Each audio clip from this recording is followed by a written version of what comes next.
News has obtained a Capitol Police Department report showing that a person brought a firearm into the Capitol complex through the House Cannon office building on the day the president spoke. We are told that that person had claimed he had gone through the magnetometers at the Capitol previously without having his gun detected, and that's prompted concerns about screening procedures, particularly on such a sensitive day as a presidential address to a joint session of Congress. Now, the other episode allegedly occurred 3 months ago, but we're just learning about it today. It is alleged to have occurred on January 20th. That's when the president was making his inaugural address in the Capitol. Congressional officials told us today that they were just recently alerted to an allegation that a person, possibly armed because of their job in law enforcement, they were properly armed, may have gone around a magnetometer that day in the Capitol. We were told that the House Sergeant at Arms informed the leadership of Congress recently and that a Capitol Inspector General's investigation has begun.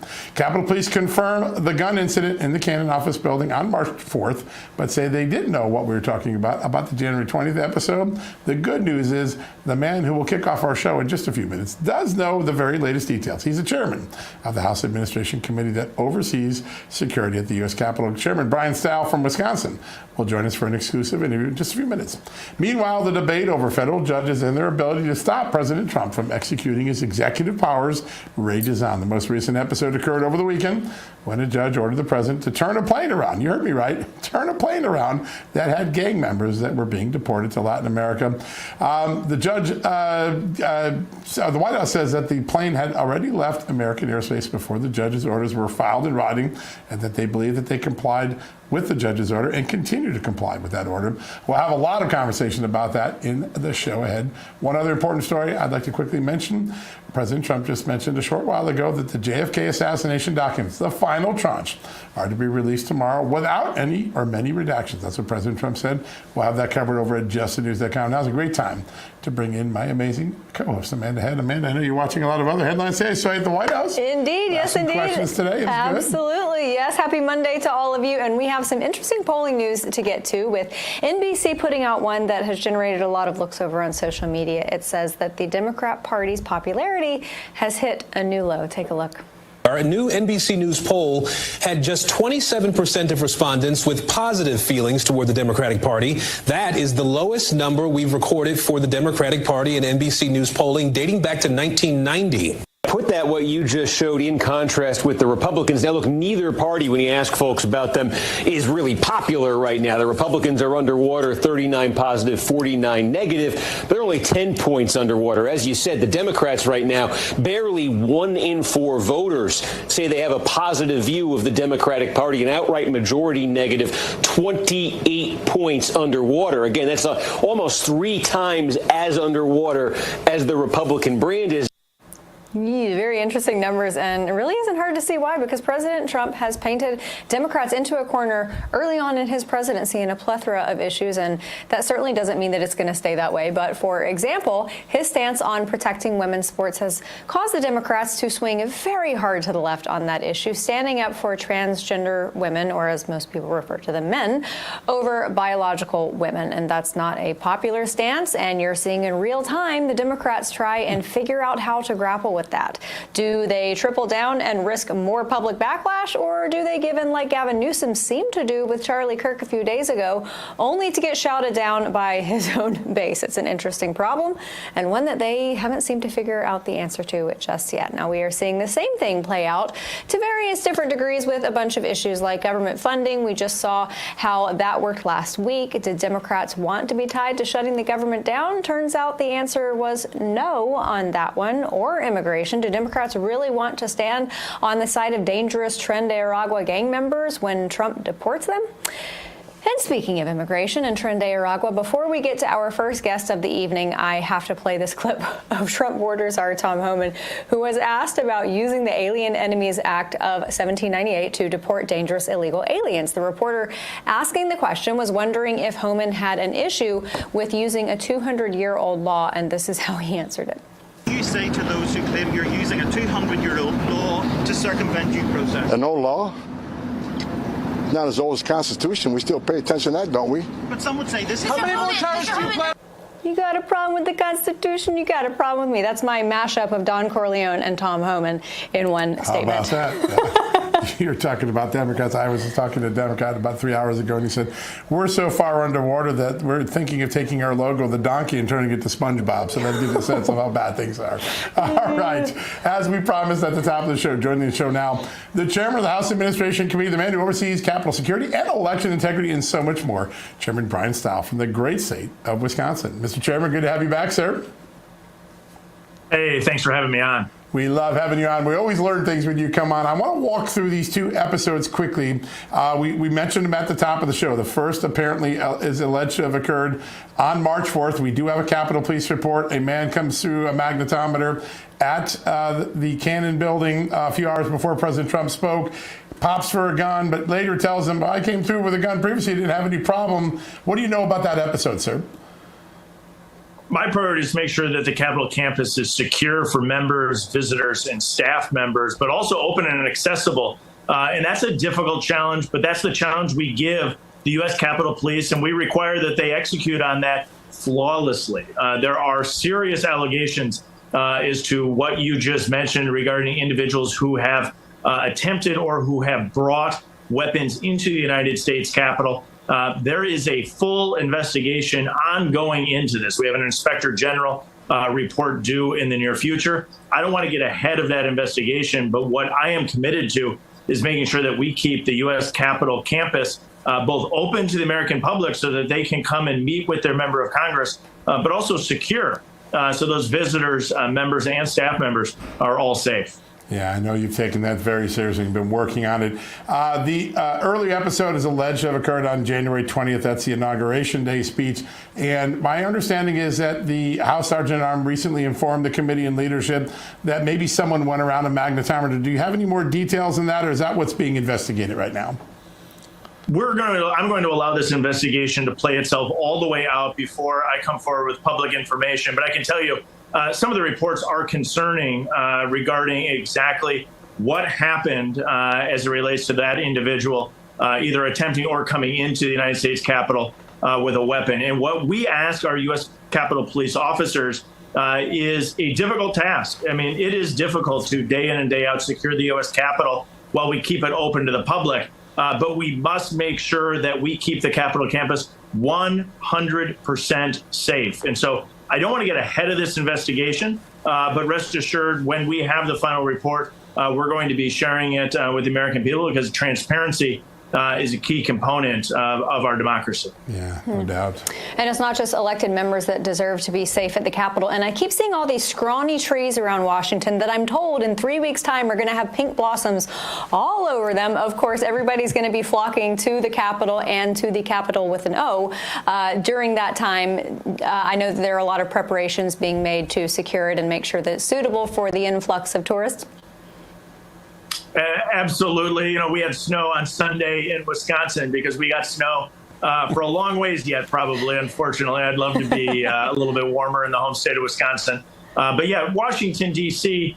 Brings in a lot of tourists, as it should, not only through the spring season, but really all year. We have school groups and others that come to our nation's capital. And what really sets the U.S. Capitol apart, meaning the Capitol building apart from other capitals around the world, is how open, available, and accessible it is to the American public. As members of Parliament or other governments come to the United States and meet with me, one of the things they always are surprised about is that there are so many tourists and individuals in the halls of Congress. And that's actually what makes our country so great. I mean, one of the rights enshrined in the First Amendment is redress from your government, that you, in my opinion, have a right to meet with your member of Congress, to discuss what's occurring with our federal government and how it's impacting you. And for far too long, even in COVID, we saw then Speaker Pelosi restrict the movement of the public from being able to come into the United States Capitol. We should be open, available to the American public. And that's why the work of the U.S. Capitol Police is not only difficult, but why it's so absolutely important that they execute on their task flawlessly every single day to make sure that we're keeping the campus safe, but that we're making sure it's open and available from everyone from school groups to individuals that have ideas and suggestions that they want to share with their respective elected representatives. And we'd be remiss not to mention that you worked since you became chairman of the House Administration Committee to make the Capitol a little more accessible after the COVID lockdowns, and the great work you and your Republican colleagues did to make it more accessible. So I want to talk to another subject that you've been working on for a while, an investigation into Act Blue, the large online Democratic fundraising operation. We're told that a small number of those suspicious activity reports from the Treasury Department were shown by the Biden administration to Congress. Not a lot, and maybe more are on the way. Can you bring us up to speed on what you saw and what you hope to see soon? Yeah, I appreciate it, because this is a really important topic to make sure that all Americans have confidence in our campaign finance system and making sure that it's free from foreign interference or foreign money. The good news is we now have President Trump in office, and we have a Republican and President Trump nominated and confirmed Secretary of the Treasury and other officials across our government. So instead of being stonewalled like we were during the Biden administration, as we asked questions related to these suspicious activity reports, SARS, that were filed as it relates to Act Blue, we now have a partner in this administration to help us get to the bottom of it. So our investigation is continuing, it's picking up speed, and we're going to continue to work in particular with the United States Department of the Treasury, as well as the United States Department of Justice. With Pam Bondi as Attorney General, we have a real opportunity to hold bad actors accountable. The Biden administration liked to look the other way when the bad actor was a Democrat. We know that occurred far too many times. But now we have a real opportunity to actually investigate, and if the Department of Justice finds an individual who's engaged in wrongdoing, hold them accountable. Then at the committee level, I'm very focused on making sure that we get the legislation correct, meaning let's prevent this from ever happening in the future. And that is a legislative process, and there's legislative changes that we need to put in place. I have legislation, for example, that would require the CVV number, a 3 or 4 digit code in the back of a credit card, for being required to be used if an individual makes a donation, to reject prepaid gift cards, which we know are a mechanism that an individual could use to launder money into the U.S. campaign finance system. And so this is an all of the above approach. It's continuing our investigation, working with our partners in the Trump administration, and then moving forward on legislation to prevent any type of abuse in the future. That's so important. Mr. Chairman, my partner here was just letting me cheat off of his paper, so I wanted to ask you about this publication of Chinese origin that used to be circulated at the House, no longer, right? This is so important. Abe Hamadeh from Arizona brought this to our attention, that Chinese propaganda was effectively being circulated through the halls of Capitol Hill. There's no place in the halls of Capitol Hill for Chinese propaganda. And so we work to prevent this from coming into the United States Capitol with a free service that was being provided. We should be getting information to members of Congress, but what we should be doing is getting the truth, not Chinese propaganda. And so we shut this down. It's a small step forward in all the work that we have to do to push back against the aggressive Communist Party of China as they try to influence U.S. policy. We're going to do the opposite. We're going to hold China accountable. And with President Trump in the White House and an America First agenda, I think we have a huge opportunity to continue that work. Yeah, you've done such amazing work. I've been in this town 35 years. I've never seen the House Administration Committee be more relevant, more active than it has been under your leadership. Real quickly, just a quick question. We've got about a minute left. Some of that election integrity legislation that you've been working on, might some of that make it into the continuing resolution in the spring? Is that one possible vehicle for getting it enacted? You know, I would love to. This is all a question of whether or not we can get it through the Senate Byrd rule. The Senate parliamentary process makes you want to pound your head against a brick wall if you're a House member like me. And so would I like to include it? Absolutely. Will the Senate parliamentarian allow it? It's not totally clear yet. We're going to look, though, for every avenue we can to make sure that we get these really important election integrity provisions enacted into law. Yeah, such important stuff. We're going to be following that closely because you've been leading on that so much. Mr. Chairman, great honor to having you show. Thank you for helping us out in all these big stories, and look forward to having you back on soon. Thanks so much. Thank you. All right, folks. We're going to take a quick commercial break. More, so much more. There's so many things going on in Congress right now. When we come back, Congressman Mike Rulli will be here, and we'll have that right after these messages.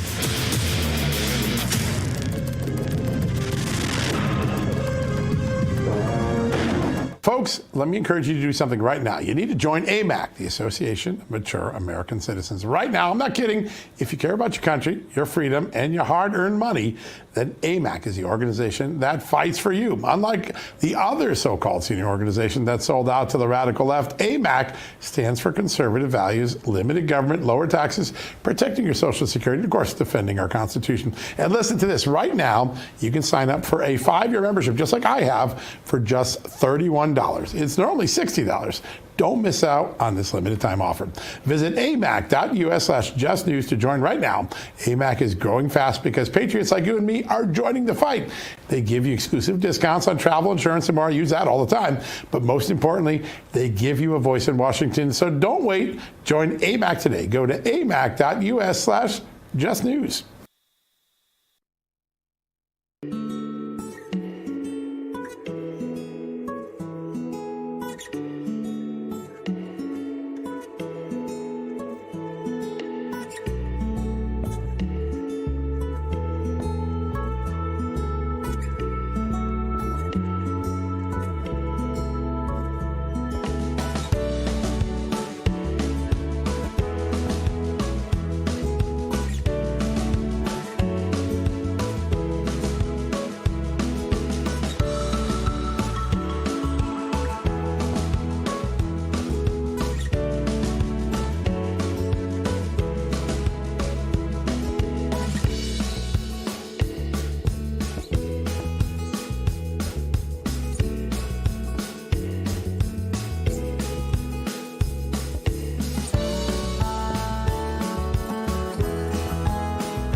Welcome back to Just the News, No Noise. Republicans passed that CR late last week, but now the real hard work begins of actually identifying and cutting areas of wasteful spending in government to reconcile it. Can they do it?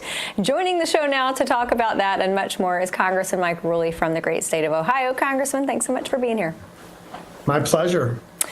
Sir, Democrats are catching a whole lot of heat, particularly Minority Leader Chuck Schumer for waffling, and then ultimately they say, Democrat detractors say, caving to President Trump. But I think this is a good thing for the country that the government didn't shut down. But like I said, the real work begins. What do you want to see in this big, beautiful bill? What are the top points that you want to see a part of it? Well, I think for once we're actually on the winning side of the chess game. I think we saw Mitch McConnell, how many times he would cave, because the bottom line is the AOCs and all the different Democrats that are running their mouth right now. You would have owned the government shutdown. You've made a career out of saying we're the ones that want to shut down the government. In reality, it was always you. We came up with a CR that was cleaner than a whistle. My little expression was, it's like Irish Springs, it's clean as a whistle. And we took playbook out of Biden and playbook out of Obama, how to go extra clean, and we put them to the mat. We caught them sleeping. Now we bought time until September. Well, this is what's going to happen, buying time until September. And they actually know that Crockett and AOC running their mouth like that, they know what's going to happen. And let's explain that. What's going to happen is right now, the House has won a double victory. We boxed in the Democrats right where they belong, and now we're going to triple down on boxing them in. And that's going to be the big, beautiful bill, because every tax break's going to be in there. Borders are going to be shut down forever. Michael Savage taught us borders, language, culture. We're going to shut down that border, and we're going to spur growth within that stock market like you can't believe. It's all going to go up, and now is a perfect time to invest. But what you're going to see happen, though, just so everyone's on the same page. The House always said it was going to be one beautiful bill, not two bills like Lindsey want. We already saw Lindsey made a couple boo-boos with Zelensky and the gang. So not two little bills, one big beautiful bill. And this is what the president wants, and this is what we're going to deliver. And how we're going to deliver it is we have the 2 or 3 seat majority. Unfortunately, we had a couple Democrats that passed away, so that majority grew a little bit. But what people aren't understanding is in the beginning of May, we're going to get 2 seats in Florida. So our majority is going to rise by 5 to 6 votes. Even if we lose Massey, and God bless Thomas Massey, good patriot, just sometimes hard to get that vote from him, we have enough spare to make up for it. So what's going to happen is all these trade deals and all these tariffs that everyone's losing their mind at, they've obviously never read Art of the Deal. And then within Art of the Deal, mixed in with this big, beautiful bill, mixed in with the CR, God willing, if God is on our side and puts that magical dust on the United States of America, we're going to see economic explosion before Christmas. You already see it in eggs. That's actually my personal industry. Eggs have dropped $2 to $3 in the last 10 days. Let's do this. Yeah, those numbers came out today. That is a big deal and fulfills a big promise that President Trump made. That is amazing with the eggs. So I want to turn to another subject. These judges that the judges are increasingly issuing rulings that go against President Trump's executive power, things like deporting a gang member. I talked to Alan Dershowitz today. He thinks that Congress might consider a law that says one judge in one district can't do a nationwide injunction on executive power matters. Are people in Congress starting to talk about reining in these judges somehow? We're absolutely going to rein him in. And, you know, one of my best friends, Jim Jordan of the Judiciary, he's going to lead the charge. Chairman Comer is going to back him up. We got 2 amazing guys at the helm with that gavel, and they're not going to let it go. You know, I think we saw the hypocrisy on full display once again. When President Trump visited the Department of DOJ, you saw what he said. He said the lawfare of this world is over. And then the Democrats had the gall to come back and say that we're the ones doing lawfare. You prosecuted him in the state. You prosecute him in the federal. And then Director Wray came in from Judiciary when I was on Judiciary and said that the FBI raid of Mar-a-Lago was justified when they found out absolutely nothing. Now you have a low-level federal judge trying to act like he's Caesar. This guy's going to get knocked down the peg. He has misinterpreted the law on every different level. The Supreme Court's got to turn that into garbage. And we saw the president of El Salvador when he said, oops, a little too late. He already has them. And I think we know how he handles these terrorist organizations like MS-13. He puts them away forever like they should be. Congressman, you said something that intrigued me. You said make sure the border is shut down forever. But we saw during President Trump's first term, he cleaned up the border. I think not to the degree that he wanted to, but it certainly was better than it was under Joe Biden, who opened up the floodworks again. How can Congress make sure that this time the border shutting down is longer lasting than doublemint gum? Because that's how quickly it disappeared last time. I love that. So I think there's a lot of different pathways. I think we see some of the Democrats starting to break ranks from that far left progressive. You know, when you look at someone like Fetterman and you look at a couple of the Dems that already jumped over on the CR, you know, on these close districts, you know, Trump's approval rating right now is still through the roof. You know, Doge is still the most popular thing. I'm a proud member of the Doge caucus, but I think you even see it going even further than this.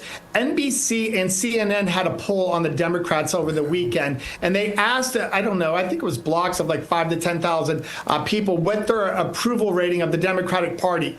One of them, I think it was NBC, had the approval rating at 23, and the other one had approval rating at 27, disapproval of 55 and 57. These aren't our listeners. These aren't your listeners or Fox or Newsmax or InfoWar. These are their listeners. So if their listeners are upset about it, and you think about the progression of the Democrat National Committee, they're going triple down on progressive instead of moving towards the center. And I think people like Governor Shapiro and Fetterman, and there's more out there, the normal Democrats that actually love America, I think they're going to step up. I think they're going to vote with us. And I mean, if they want to keep their jobs, it would be very wise of them to do so.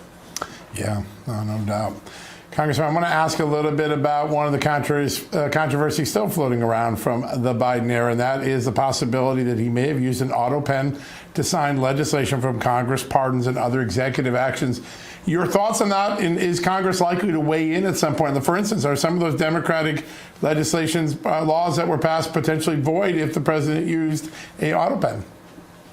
I look to my Twitter followers on this. I mean, we would love to really clean his clock over this. I think Joe has paid the price. I think, I compare Joe to Caesar on the Senate floor when his own stabbed him in the back, Pelosi and all the different crew that basically just threw him out to the wolves. I think Joe Biden has learned his lesson. However, we mentioned before about the border. We have to codify this into law while we control Congress. And if we could grow the membership next year, we could really codify all these laws so they just can't simply be overturned. Remember what Obama warned you at? He said, I could run everything by a BlackBerry and a pen, and he meant it. And Joe Biden tripled down on that, weaponized the Department of Justice, and they just kept going with it. I think if we look at common sense, and we're the party of common sense, the Republican Party is also the party of love. Now, my opponents hate when I say that, but we love everyone. Our tent is growing by leaps and bounds. You look at Latino or Black America, they're joining our ranks by groves because they want a better life for themselves.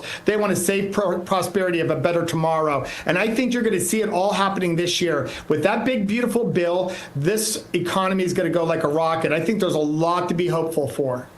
Congressman, I just want to wrap up with one thing. We were just showing Presidents Obama and Biden on the screen, and they were two of the available options in a CNN poll that asked the respondents who they thought represented the core values the most of the Democrat Party, and neither one of them won. Actually, the plurality went to no one, and I think that's the problem. But of the humans who got a vote, AOC was top of the list. What do you make of that? She actually sits right next to me in energy and commerce. And so AOC is a little bit more dangerous than people understand because I think she has the same philosophy. She's wired like Bernie Sanders, but she doesn't come across it. She's already done 2 or 3 bipartisan bills. And if you remember after the election, what did she say? She says, if you're one of my voters that I was driving around my district and I saw an AOC sign and I also saw a Trump sign, I want you to call me. I want you to talk to me about populism. We need to be careful of her. And here's something else. And I am not giving AOC props, but I have to. She's in committee the entire time. When you look on C-SPAN and you look at these committees, a lot of the members get busy with all these other things on their schedule. So a lot of times they dip in and out of committee all day long. Some of them don't even come to committee. AOC is in committee the entire time, and she takes notes the entire time. She's a very dangerous opponent. She could rise the ranks, and I mean, I wish we could break through to her like we did with Fetterman. I think when Fetterman first came out, we couldn't believe it. I fly out of Pittsburgh. I've actually been on the plane several times with Fetterman. He believes in tax cuts. He believes in the protection of Israel. He is anti-destroying our universities. I wish AOC would go to that. I'm a little bit worried because this is what's going to happen. Without controlling the extreme left flank of the Democratic Party, you are not going to rise. Like right now, Gavin Newsom has a podcast where he's having, Bannon and all the conservatives are going on his show where he's showing how conservative he is. I think AOC is being a little bit more dangerous. She's actually going to her extreme left. She's going to win him over. And if she makes progress like that, you'll see her run to the center to try to rise to the level that we would all fear. Mm-hmm. I have to admit, though, I, too, would love to pick the brain of someone who had both an AOC and a Trump sign in their yard. I feel like that would be some interesting and possibly conflicting opinions. Ohio Congressman Mike Rulli, always a pleasure having you here with us, sir. Thank you for being here. All right, everybody, coming up, we're going to have then Vice President Joe Biden's stenographer on the show. What's he going to tell us about the deep state and the government and what he saw? That's next.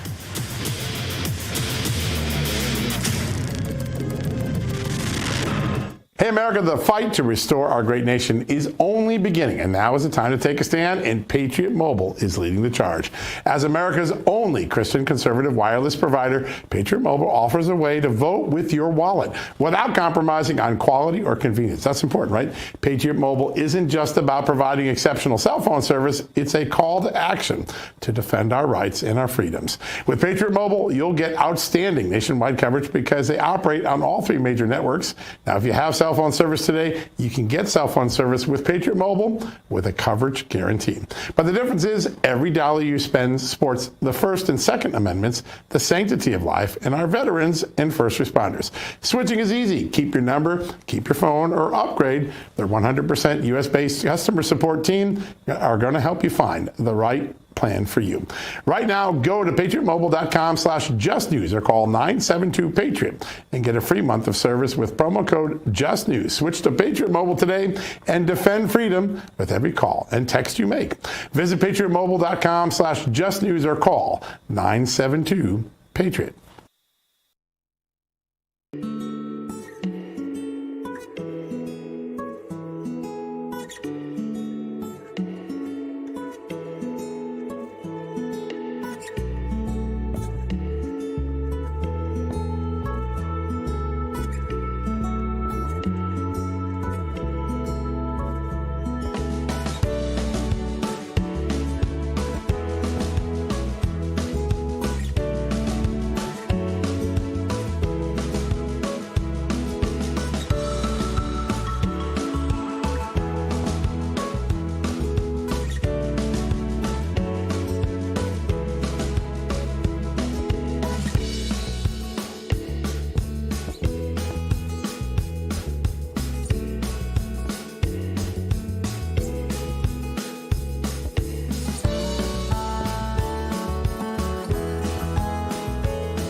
Welcome back, everybody. With so many questions about Joe Biden's auto pen and the executive powers of presidents, we thought we'd turn to someone who knows a lot about it. He was the official record keeper for the White House for, I think, 3 different presidents.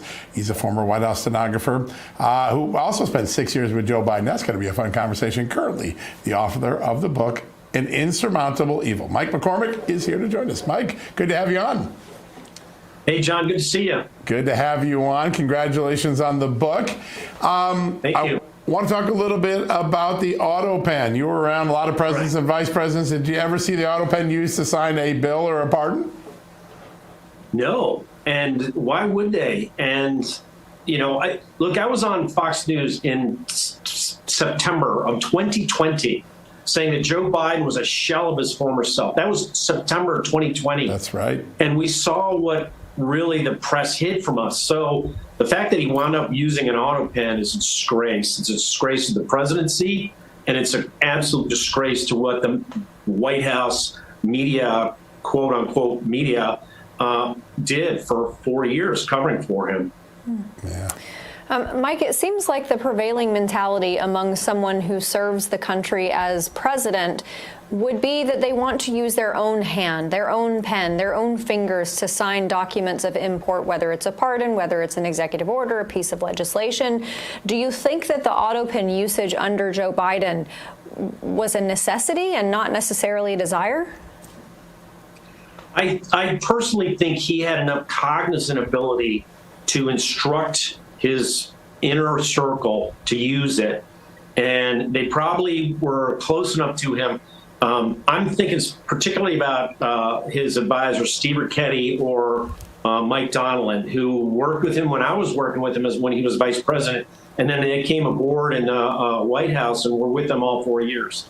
So they saw his decline. They hid his decline, but they probably knew that he was also cognizant enough behind the scenes to be able to say, I want this, I want that, and they made sure it happened.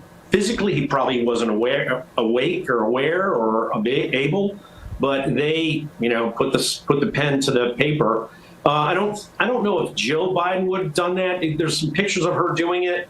I don't know if she would have done it in particularly those situations, but yeah, it's an inner circle thing, and Joe probably had his finger on the pulse of it, and he wouldn't have given up control. I don't think he's just too much of a control guy to do that and quit presidency campaign, but he just is kind of a strange character on our history. So. Yeah, I think, and we're still learning. It's funny, his presidency's over, but I finally feel we're going to learn more about his presidency since he left than we did when he was there. I want to ask, I mean, you did see presidents sign bills, and you did see presidents sign pardons because you were the official stenographer. Most presidents took the job of signing a piece of legislation seriously, correctly? Oh, yeah, they do it in a table with, 15 congressmen standing around them, or congresswomen, members of Congress. They make a big ceremony of it. Just President Trump makes a ceremony of it. So, but what we're talking about, he was auto penning the pardons. The pardons came out at the end of the term, so that was always sort of just announced. We didn't see the signing. Yeah. So did he do it with an auto pen? Yeah, probably he did. I don't know if Barack Obama did or not. I don't think he needed to, but Joe Biden probably needed to. Mike, I imagine you have witnessed many interesting things over your tenure, but I know one instance in particular took place when Joe Biden was vice president aboard Air Force Two. Can you tell us about it? Right. Yeah, absolutely. So that's a crime. I mean, Joe Biden committed a crime in front of me. I told the FBI about this 2 years ago in an FBI witness tip. We were flying into Ukraine. He sent Jake Sullivan back to talk to the press. Jake Sullivan was anonymous. He was a senior administration official. So when I sent the tip into the FBI, I said, look, this is a crime that occurred because I can tell you the identity of that senior administration official is Jake Sullivan. The press asked him, you're going into Ukraine, what are you bringing for energy assistance? And he answered them 4 things. 2 of them directly benefited Burisma, the natural gas company that Hunter was secretly on the board of. And Joe Biden knew he was on the board of that. So that's malfeasance. And the fact that Jake Sullivan went back and participated in that meant that that's a conspiracy. And that conspiracy went all the way through the presidency, the 2024 presidency, because he was covering for him. So there's the conspiracy of the crime that was committed in 2014 and the conspiracy of the crime that continued to cover all through the President Biden's presidency. Yeah. Mike, real quickly, we won a lawsuit with the National Archives. We got a lot more of the pseudonymous private email accounts of Joe Biden. Not as many as we'd like, because there's 82,000 documents. We were up to a couple thousand. But what we saw in the last batch, which just came out in the last couple of days, was extensive amount of very sensitive information going to his private email address, briefing books for the president, foreign leader discussions. When you were around the vice president during his vice presidency, did you see him use an iPad or his private email account at any time? I never did. I had a chance to look deeply into the Hunter Biden laptop. I was given a copy of that. And right now, let me talk about this on your show. I'm calling for an investigation of former special counsel David Weiss. I think he was obstructing justice. 2 years ago, I sent him information that I was a witness, what I just described to you, and he refused to put me in front of his grand jury. And so that's obstructing justice. He basically shielded the Biden crime family. And I know Garrett Ziegler was trying to get information in front of him, and they never used it. That's obstructing justice. So right now, I'm calling for a grand jury investigation of the Biden Department of Justice Special Counsel's Office that was instrumental in shielding Hunter and Joe Biden from justice when they had witnesses that could have testified to their crimes and they were never used. Wow, interesting stuff. We'll see if this current Justice Department goes that route. Well, they have lots of opportunity to go back and revisit things that maybe didn't get thoroughly investigated the first time.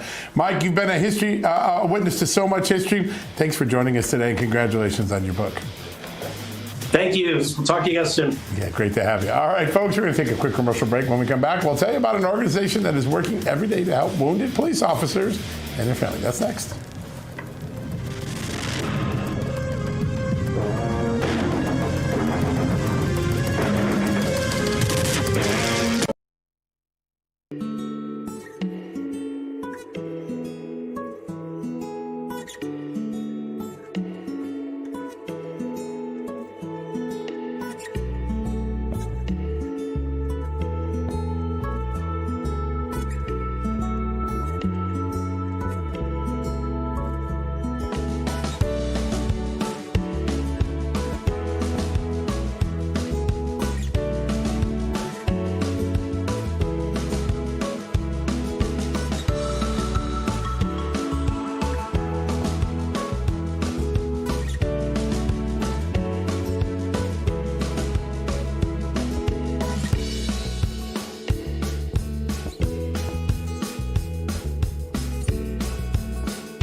Welcome back, everybody, to Just the News, No Noise. We all owe a great debt of gratitude to the law enforcement officers who protect us and put their lives on the line for us every day. We have one such story to bring you tonight. A Ferguson, Missouri officer, Travis Brown, suffered a traumatic brain injury after being attacked during protest on August 9th. And the Wounded Blue, an organization that supports injured and disabled law enforcement officers, was able to raise $60,000 for Officer Brown and his family to help him recover. So joining us now to discuss that is former police officer, detective, and lieutenant. He is also the founder and chair of the board of the Wounded Blue, Randy Sutton. Randy, thanks so much for joining us tonight. No, thank you guys so much for having me and allowing me to talk about this. Absolutely. And I know we've had you on the show before. You've been on our podcast. You have done a lot of fundraising for a lot of men and women in blue. But this particular cause seemed to catch like wildfire. Well, you know, this incident is so heartbreaking. TJ, Travis Brown, is in a facility, a rehab facility in Atlanta, Georgia, trying to recover from a traumatic brain injury, which left him in a coma for more than 4 months after being attacked in Ferguson, Missouri, when he was just literally standing there monitoring a protest. And this coward attacked him, knocked him down. He hit his head and was literally in a coma for more than 4 months. He's got 2 young children.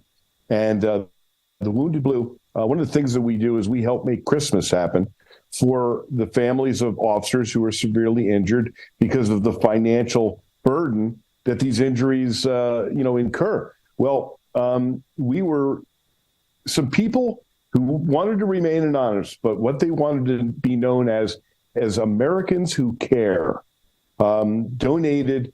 What we're doing is $5,000 a month for the entire year of 2025 to help the family of Travis Brown maintain the ability to be by his side and help him through this horrendous injury. Yeah, amazing.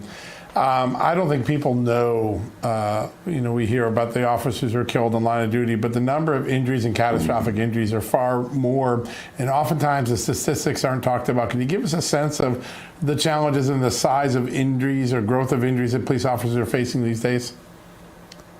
Well, I'm going to hit you with a statistic that is almost unbelievable, and that is that according to the last year, the FBI did their statistics, 79,000 American law enforcement officers were physically assaulted. That means they were shot, they were stabbed, they were beaten, they were hit with bricks. Many of those injuries were catastrophic and severe, resulting in the loss of their careers as law enforcement officers. And that's what the Wounded Blue, that's why we exist, is to help officers who've been injured either physically or emotionally and psychologically, because post-traumatic stress can be as real as a bullet.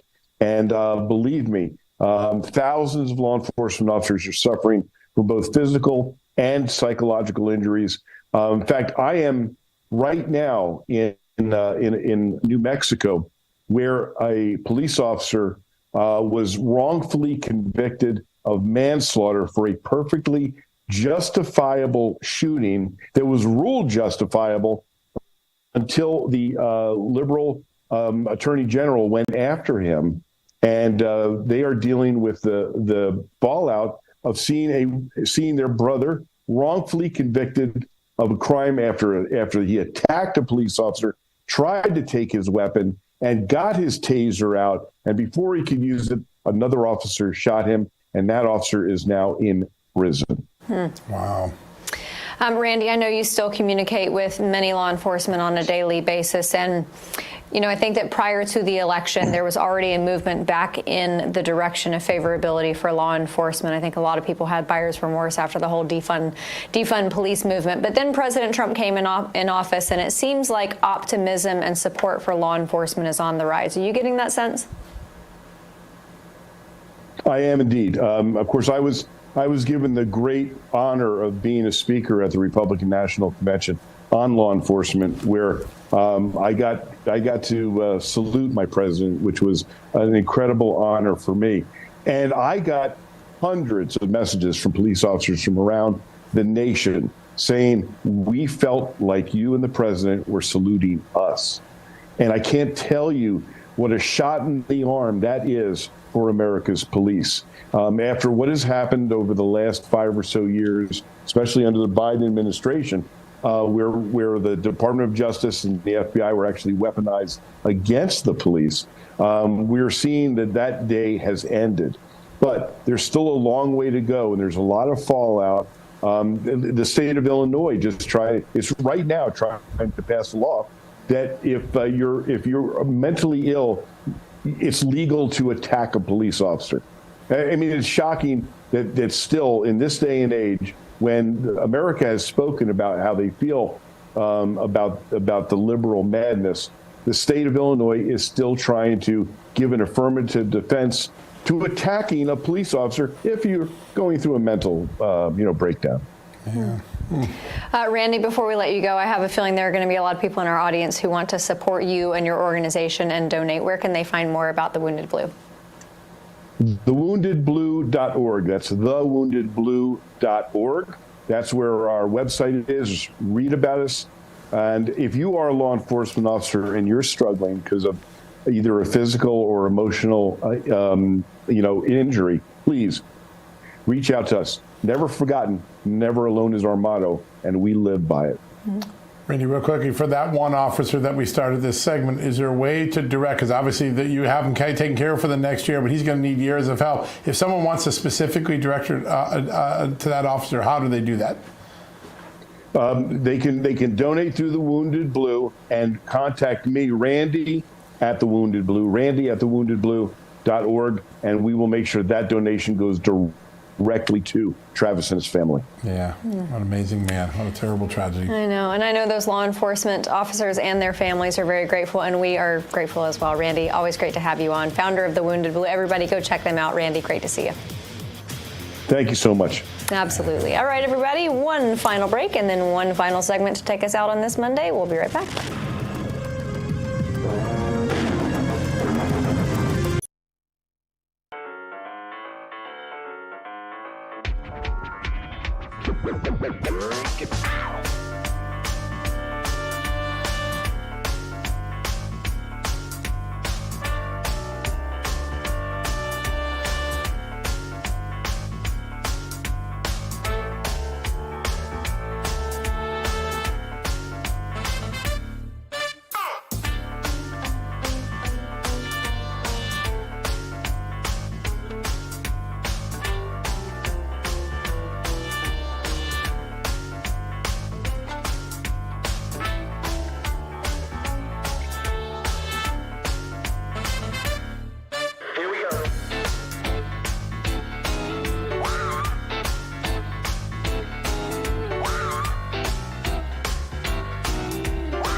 Welcome back, everybody, and happy St. Patrick's Day. I know you acknowledged it at the top. I did not, so here I am acknowledging it now. Happy St. Patrick's Day.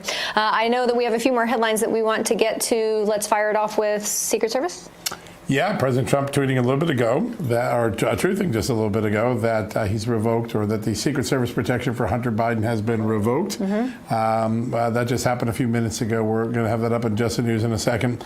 And then the hearing over the judge who said that the planes with those de Agua and other players should turn back and come back to the United States. Judge was incredulous. He said there might have been possible defiance, that's his words, of his order. And he asked, under what theory of law would the Trump administration interpret that once the planes hit international airspace, they still weren't subject to his authority? No ruling here, but it was a tense and terse meeting and probably the beginning of a long legal proceeding about the president's authority under the Alien Enemies Act. And so I think that's going to be a big deal going forward. We're watching that at Just the News right now as well. Yeah, I thought it was interesting today. Press Secretary Caroline Leavitt articulated exactly who was on that flight. She didn't give out names, addresses, social security numbers, but she said, listen, we have this number of, Sinaloa and this number of Tren de Aragua. And she really, she knew her stuff, and she knew exactly how to explain to the American people just how dire it is to get these people out of the country. And frankly, John, with as bougie as our prison systems are here and as expensive as they are, sending them down to El Salvador, having our friends take care of them and house them for $6 million, I think is a bang-up bargain. Yeah, I think a lot of people think the same way, and get them out of our country where they can do no further harm. I was talking to Alan Dershowitz earlier in the day on my podcast, and he said, listen, this is the case that Trump should appeal to the Supreme Court. There's all these different injunctions, all of these different temporary restraining orders. They used to be rare. Now they're being handed out like candy and an Easter egg hunt. And I think that right now, of all the cases, I think this one, the president's ability to protect the country from a terrorist by deporting them, is the case that it would become the litmus test for whether these TROs, these restraining orders, are big. That's certainly what Alan Dershowitz, one of the more learned legal experts in this country, thought. Somewhere soon, there's going to be a case that goes up to the Supreme Court on these authorities, and it's going to be interesting to see where John Roberts and his colleagues go. I think an interesting remedy to all of this judicial overhauling is what we talked about with Chairman Steil, where there's some type of way where you need a conglomerate of judges to oppose something like this, because otherwise, John, what makes the president any more powerful than any activist judge out there in America? Yeah, a non-elected judge in a single district could impose a national temporary restraining order, and I think that's the question that a lot of people are coming to grips with. These were so rare that it never came up before this time. I think that's really interesting. There was a lot of news in that Steil interview. First off, he'd like to get election integrity stuff into the CR if the Senate would ever accept it. That they're going to see the next wave of suspicious activity reports on Act Blue. That's a big moment. Put that on the calendar. Could be earlier this week. And then these two incidents still being investigated. Nobody knows if they're fully there. We've got one incident report, one allegation. But the fact that there's this ongoing investigation of two alleged security incidents on the days that President Trump was speaking, those are really significant revelations from the chairman. Yeah, absolutely. I want to follow up with one more news item, a little bit of a curveball that's not in there. I saw a news blurb that Minnesota GOP has introduced a bill to officially classify Trump derangement syndrome as a psychological disorder. How about that? It'll be interesting to see if that gets vetoed by, first, if it gets to Tim Walz, then it gets vetoed by Tim Walz, who may potentially suffer from such an ailment. Where is Tim Walz, by the way? He's still a governor. He's still out there. Where's Joe Biden? I don't know. No one seems to know where he is, right? I haven't seen him in a long time. Yeah, he's been down low, on the down low. One other thing that I think today caught my attention over the weekend, the Gridiron Dinner, which is one of the big black tie dinners for journalists. In its 104-year history, it's always had a toast to the president. Let's look to the president, no matter what party, no matter what disputes go on between the news media and the president. That's always been a salute, but this weekend, they skipped it. Which is amazing, because Donald Trump has been a boon to the profession of journalism. You would think that they would give multiple toasts to someone who has revived their news sources or their news organizations. You talked about Trump derangement syndrome. There's something in the media, I don't know what we're going to call it, but it has caused a media whose obligation is to be neutral to be so lacking in neutrality. I think this is an episode of that. You can make an argument, maybe they should never have toasted any president, be totally neutral, but once you've done it for 140 years, your omission becomes quite stark. Yeah. It's unfortunate to see. But at any rate, happy St. Patrick's Day to all of you. I hope that you have already imbibed in your green beer and now you are carrying home with the rest of your evening so that we can all wake up bright-eyed and bushy-tailed in the morning and have a normal Tuesday. We are out of time tonight. We all appreciate you being here with us, and we'll be back here at 6 p.m. Eastern. Everybody, head over to justthenews.com to look out for more breaking news headlines. We'll see you tomorrow.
Well, good evening, everyone. Welcome to Stinchfield. So Democrats love to crow about a constitutional crisis and how President Trump and Republicans are causing one. They need to look in the mirror. Team Biden may have caused a real constitutional crisis. I'm talking about this auto pen controversy that we were one of the first to bring you, going all the way back over a week ago when we had the Heritage's Oversight Project, a lawyer from them on, exposing this auto pen situation. That video on Facebook now has well over 1 million views on it, and this is unraveling before our eyes. Team Biden in some big trouble because the ramifications are clear here. Look, it's no secret lots of presidents use this auto pen. I would argue they shouldn't. I don't think it's a good idea, any of them, Republican or Democrat. But if Joe Biden didn't know a member of his staff was using the auto pen, well, then this amounts to forgery. And yes, most certainly, many of his orders would be null and void. As President Trump declared in a Truth Social post, I want you to take a look at this. He writes, the pardons that Sleepy Joe Biden gave to the unselect committee of political thugs and many others are hereby declared void, vacant, and of no further force or effect because of the fact that they were done by auto pen. In other words, Joe Biden did not sign them, but more importantly, he did not know anything about them. Well, that is what you would have to prove is, did Joe Biden know about these signatures? And more importantly, about the pardons, did he sign off on them? I would not be surprised if he didn't know a thing about them. And if that's the case, then whoever was running the auto pen machine was actually running the country. And that is a very scary thought. Here was President Trump on Air Force One. That'll be up to a court. But I would say that they're null and void because I'm sure Biden didn't have any idea that it was taking place. And somebody was using an auto pen to sign off and to give pardons to, as an example, just one example, but the J6 Unselect Committee. So those words from President Trump on Air Force One, not as strong as the Truth Social, where he declares them null and void. There he says it would be up to a court. Now, I believe a court would have to decide this. I think any reasonable person would tell you that if you didn't know the auto pen was being used, then of course the orders are null and void. I would also offer up that if you're president of the United States, it's probably not a good idea this auto pen thing is being used. The reason you sign something with your own hand is to prove that you agree with what you're signing and are legitimately physically there to sign it. An auto pen really doesn't make any sense. Caroline Levitt was asked about all of this. But the president was raising the point that did the president even know about these pardons? Was his legal signature used without his consent or knowledge? And that's not just the president or me raising those questions, Caitlin. According to the New York Post, there are Biden officials from the previous White House who raised those questions and wondered if the president was even consulted about his legally binding signature being signed onto documents. Remember Speaker Johnson telling the story about the banning of liquefied natural gas exports through executive order that Joe Biden told the speaker he knew nothing about. That would be used as evidence that this auto pen machine was being used to run a country, but not by a president, but by a rogue staff. And to me, that's exactly what they were. They were criminals if this was going on. I want to bring in now the executive director of the organization that uncovered all of this. The Heritage's Oversight Project, Mike Howell, is with us. Mike, welcome to the program. Hey, thanks for having me on. All right, Mike, let me just ask you, because you guys are really responsible for breaking this. You brought it to me about a week ago from last Friday. We talked about it. It has since taken off last week and even taken off even more over the weekend. What put you guys onto this? Was there a tip? Was it somebody in the office that said, hey, these signatures look similar? How did this unfold? So go back to the last summer. We're sitting around and we're involved in a lot of litigation surrounding issues of Biden's competency, particularly the interview he had with special counsel Hur, who found him incompetent to stand trial. We want the audio tape of that interview, and we're going to get it. But also, we were really concerned about the switcheroo that was coming between him and Harris. And we had flagged some very serious concerns about the logistics of being able to do that, so much that the DNC had to move up the coordination and skip a whole primary for Harris and just put her in there to get ahead of the deadlines that we had flagged. So in the context of those conversations centering in on certainly his competence, one of our team members said, I don't think he's signing these things. And so we undertook a very laborious process to go and start pulling the documents and comparing. And it was pretty clear he was prolifically using the auto pen. Now you fast forward, about half a year plus, Trump has won. It's kind of, out of mind, out of sight. And then Attorney General Andrew Bailey weighs in on X, and he sent a letter concerning the issue of Biden's competency. And we decided to release the research we had at that point in time, which pointed to a prolific use of the auto pen. Subsequently, we did a bunch of signature comparisons and have looked at more documents and really centered in on the pardons as being the most legally suspect. As you mentioned in your monologue, I think it's an open question as to whether they can be auto-penned at all, let alone be auto-penned by somebody without the knowledge of the president. And I don't think President Biden had, one, functional awareness, and two, the cognitive awareness of what was happening, particularly in the dying days of the administration where people were lobbying for these pardons. Some people got them, some people did not. You remember Vindman was pretty burned by it. Someone else is making the decision as to who got them. And now that Trump has determined them to be null and void from the executive branch's view, we can start to figure out through the legal process who was actually running the presidency. In other words, who was the president in the last 4 years? Yeah, that's the big question. We raised terms like Susan Rice, and then you've got all of his staffers, the Jake Sullivans of the world, going all the way up to Obama. It's anybody's guess with some real strong assumptions of who probably was running the country. But if it comes down to somebody inside the White House is ordering someone to get the auto pen out and signing things the president knows nothing about, Mike, that is flat out forgery. I mean, there is no doubt in my mind that it would be the same thing as, hey, Grant, can you go sign the president's name for us? That's no different than that. No, it absolutely is. It's a constitutional crisis. And this comes in the context of 4 years of the radical left screaming about a defense of democracy. All the while, they were basically thwarting democracy in plain sight when we had an incompetent president who could not fulfill the duties of president. They were running presidency by commission or some sort of delegation. And this is serious business. I mean, after JFK was assassinated, we didn't have a vice president for a couple of years. We needed the 25th Amendment to really formalize what happens in instances of incapacitation, death, resignation, or the cabinet voting, the president out. And that was just meant to deal and govern with these exact type of situations. And what the last 4 years was a long political workaround of the 25th Amendment.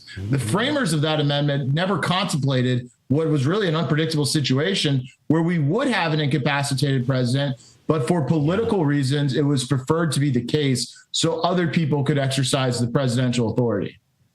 It's really pretty stunning. Real quick, before I let you go, does Heritage have standing to take this to court? I mean, I think President Trump is right. A court is going to have to decide on these things. How do you get it there? So there's a couple movers and shakers that could really stir this up. One is if the Department of Justice charged some of these people with the funky $3 bill pardons and tested them that way.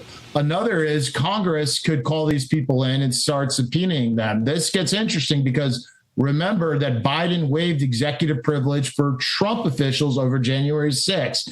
So they're not going to be able to assert an executive privilege claim to avoid answering the questions of who was the president should Trump revoke that claim. So things could heat up. We're going to pursue a bunch of litigation angles, but the best ones to test them are those two I just laid out. Yeah. Well, it's fabulous work, Mike Howell. I appreciate all the work the Heritage Foundation does, especially over at the Oversight Project. Thank you for coming on and sharing some time with us tonight. Thank you for having me. Absolutely. All right, I want to turn now. Oh, look, President Trump may have been in Mar-a-Lago over the weekend. On Friday, I told you he's going to be busy. Not only busy, but he's taking out terrorists. He's making strikes on the Houthis, and I think he won a club championship, too, when it comes to golf. I will tell you that the strike on the Houthis could not be more important. With this, in 18 months, I want you to think about what the Houthis have done. They've attacked the United States Navy 174 times, commercial ships 145 times. This is a band of pirates with precision-guided anti-ship weapons. President Trump basically said enough is enough. Here's Sean Parnell with the Pentagon. We will use overwhelming lethal force until we have achieved our objective. With that said, and this is a very important point, this is also not an endless offensive. This is not about regime change in the Middle East. This is about putting American interests first. It's literally about American interests first. But also the world ought to be very thankful. These are major shipping lanes. The world economy depends on them. And the Houthis, at the behest of Iran, let's not forget that, is wreaking havoc on a global economy through these attacks. I want to bring in now the director of St. Mary's School of Law, Warrior Defense Project, and professor of law, Lieutenant Colonel Jeff Addicott is with us. Colonel, great to have you on the program. My pleasure. Thank you. All right. How important are these strikes? President Trump also took out an ISIS terrorist, the head of global operations. He was hiding out in western Iraq. What did you make of what went down this weekend? Well, again, Fallon, we have a president that understands the concept that there is no substitute for military victory. These are the enemies. Radical Islamic extremists is like a tree. And on that tree, you've got a lot of branches. The Houthis are one of the branches, Hamas, Hezbollah, and they have to be dealt with. The tree is watered by Iran. So these things all fit together. President Trump understands that. He understands when to use the military, and he understands the effects. He understands the rules of engagement and how these have hindered our ability to operate in the real world. The Houthis were, as you know, on the terrorist organization list. Biden took them off. Trump put them back on. Well, at the end of the day, I mean, that's what you have to deal. These individuals can only be dealt with through the application of lawful violence or the threat of lawful violence. That's how you deal with them. You cannot negotiate with them. Do you think they're too dumb to realize the threat of the United States military under President Trump is real now? Do they care, or are they going to continue their ways here? They're going to continue their ways. Joe, just as a side note, I did 20 years in the military. I've been to Guantanamo Bay in my capacity as a law professor supporting the Bush administration. I've talked to these individuals, these radical Islamic extremists. As lawyers, we like to negotiate. You know, you loosen up your shirt. What do y'all want? You want some land? You know, the Houthis, what do you want? Their answer is, we want to kill you. There's no counteroffer to that except to use overwhelming force to deal with these individuals. That's all they understand. They do not understand negotiations. They see that as a sign of weakness. They want to destroy Western civilization. They want to destroy Israel. Make no mistake about it. President Trump is dealing with a mess that was left over from President Biden. And of course, he had to deal with these issues from President Obama. I'm going to play you two clips because they show one administration, the Trump administration, versus the Biden administration. First clip, this is Lieutenant General over at the Pentagon at this press briefing. Roll that. The initial wave of strikes hit over 30 targets at multiple locations, degrading a variety of Houthi capabilities. These included terrorist training sites, unmanned aerial vehicle infrastructure, weapons manufacturing capabilities, and weapons storage facilities. Today, the operation continues, and it will continue in the coming days until we achieve the president's objectives. Yeah, I don't think you can completely deter groups like the Houthis that part of their ethos is that they're not deterred. You know, we've been striking Houthis and they've continued these attacks. They've weathered years of war. I mean, keep in mind, it's several years of a Saudi-led coalition bombing and attacking Houthi targets, and they've been resilient through that. So I think what the administration is trying to do is at least try to push them back, degrade their capabilities. So one, of course, is current, the general. The other is Ben Rhodes during the Biden administration saying, oh, I don't know if we can get him. Our general today says we're not going to stop until the mission's complete, Colonel. Exactly. I mean, the Biden-Obama policy was like, they're using drone strikes against, ISIS, trying to find the needle in the haystack. The Trump policy is we're burning the haystack down. Ultimately, we have to go at Iran because these nomadic people, they're getting all of these sophisticated weapons and missiles from Iran. Iran is the head of the serpent. It has to be cut off. They cannot be allowed to have nuclear weapons. Ultimately, that's what President Trump and the Israelis are going to have to do because you've got to cut off the flow of the money. And I think that could be done, taking out critical ports of Iran, taking out electricity, taking out many of their oil refineries. You could really incapacitate them in a big way with some of these strikes. Lieutenant Jeff Addicott, Lieutenant Colonel, I appreciate you coming on the program, and thank you so much for your service to this country. We appreciate you, sir. You're welcome. All right. So not every country is like France, by the way, or those in the European Union. There are those in France that are talking about taking back the Statue of Liberty. I mean, they're so dumb they have no idea how important the United States is, not just to their economy, but to the safety and security of the entire globe. Yet there are countries the mainstream media doesn't want to talk about. One of those countries is Argentina, where Javier Milei is, as President Trump called him recently, his favorite president. This is President Trump. Watch this. Cut 19. Who would think? But he became president, too. He's a MAGA guy, too. Make Argentina great again, right? Make Argentina great again.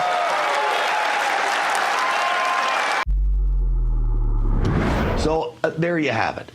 This is an important relationship, actually, because I actually believe it can show other countries what can be done when you actually try to befriend the United States instead of work against us. Well, joining me now from Buenos Aires, Argentina, is the president of the Heritage Foundation, Kevin Roberts, who met with Javier Milei today. Kevin, great to have you on the program. great day here in Argentina where President Milei is taking back freedom for his people and probably the people across the world. All right, so I will be very clear with my audience. The Heritage Foundation, if you watch this program, is instrumental to me getting the information that my viewers need to get out. You guys are so good to us here with providing us guests. Heck, we just had the head of the Oversight Project on moments ago. Why does the Heritage Foundation find it necessary to go down to Argentina, embrace Milei, talk to Milei? Why was this an important trip for you? We're the largest politically conservative public policy group in the world. And as part of that, obviously, our chief objective grant is to restore freedom and self-governance and common sense for the American people. But in order to do that, you have to have more countries like Argentina get with the program as well. And so for half a century, in addition to our work in Washington and in state capitals, we've traveled the world expounding on the benefits of freedom and self-governance. And in the case of Javier Milei, you see someone who, other than Donald Trump, is probably the most courageous leader of any country in the world.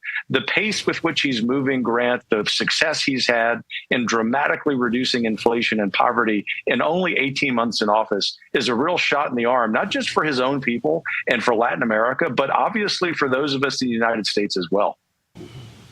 You know, I look at this guy as a Bolsonaro type. We may remember the president of Brazil, who really was starting to turn that country around. They came after him like they came after President Trump. They did the same legal lawfare of Bolsonaro that they did to President Trump. Does Milei face this same kind of vitriol that both Trump and Bolsonaro face in their respective countries? He does, because any leader who is taking on the respective deep state in his country is going to make some political enemies, because when you're over the target, as Trump and Bolsonaro and Milei are, you're actually threatening the deep-pocketed interests of the self-appointed elites. The good news is, at least thus far across Argentina, that is, in spite of a bunch of socialist sort of Soros types funding some protests against Milei, they haven't really taken root. And there's a really important reason for that.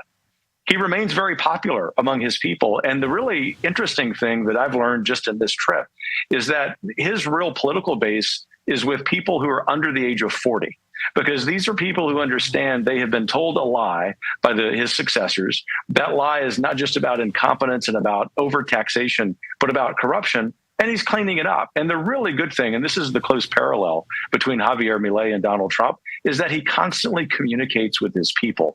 Often these policymakers, once they're elected, forget about the importance of doing that. But I think it's one of the reasons for his and Donald Trump's success thus far. Yeah. A lot of similarities between him and Trump on that front. Young people communicating. We all know President Trump's a great communicator. Let me play for the folks at home a clip of Javier Milei to show you a little bit of the similarities here of what they believe in. Ministerio de Turismo y Deporte, afuera. Ministerio de Cultura, afuera. Ministerio de Ambiente y Desarrollo Sostenible, afuera. Ministerio de las Mujeres y Género y Diversidad, afuera. Ministerio de Obras Públicas, afuera. Aunque te resistas. Afuera, I don't know. I guess that means cut it, cut it, cut it. I remember him with the chainsaw, Kevin. Yeah, I got to put my hand on that golden chainsaw today with President Milei. It was, other than meeting with him, the highlight of the trip thus far. But, you know, there's substance behind that. In 18 months in office, he's reduced the size of government by 1/3. He has cut inflation from being about 255%, just imagine that, down to the single digits. He's cut the poverty rates significantly, and he's making Argentina a place where private companies, private industry want to invest again. That hasn't been the case in decades in Argentina. And so if he's able to do this here, then it's possible anywhere. That's why Heritage travels the world telling the story. And it's also, of course, of keen interest for the average American who needs a stronger Latin America to be a greater partner for the United States. Well, it sure is true. And this, again, goes to the work that the Heritage Foundation does to spread this time of conservative, this type of conservative thought across the globe, and certainly bring these messages back to the United States where we need it here as well. Kevin Roberts, I really want to give you a sincere thanks. I haven't really actually gotten to say this. We lean on the Heritage Foundation a lot on this program. Your folks are all fabulous. We're grateful for that. And thank you for you and your organization and all the folks that share their time with us here on this program. Well, it's our privilege. I didn't want to miss this opportunity to give you and your audience an update. Thank you for what you do. And let me just leave you with this. We're winning, and we shouldn't get tired of it because there's a lot more work to do ahead. No, there is no tiredness of getting winning. Kevin Roberts, thank you so much. I appreciate you for coming on today. Heritage Foundation, great organization, folks. Give them a follow.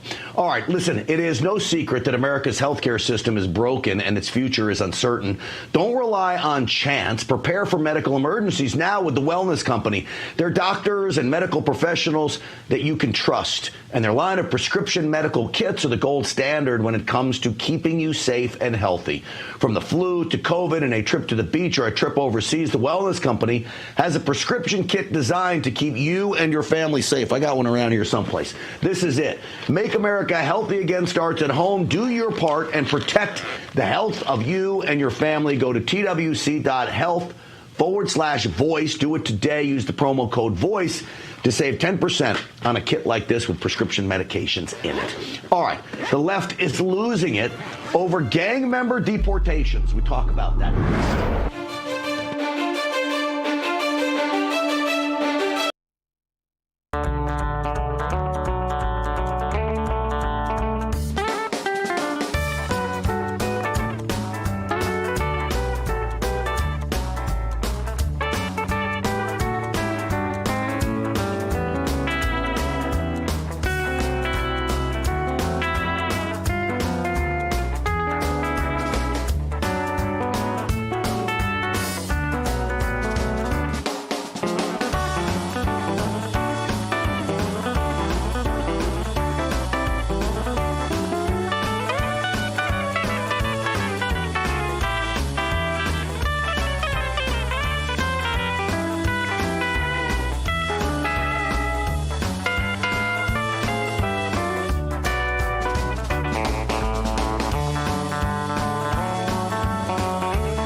Welcome back, everyone. I want you to take a look at this video. It's a hell of a production by the government of El Salvador.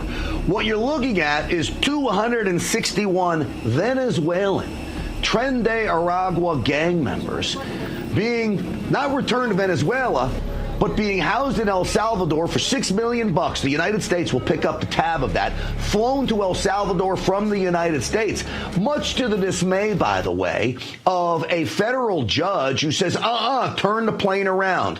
Trump administration insists, sorry, The plane was already in international airspace, so now they are on on El Salvadorian soil.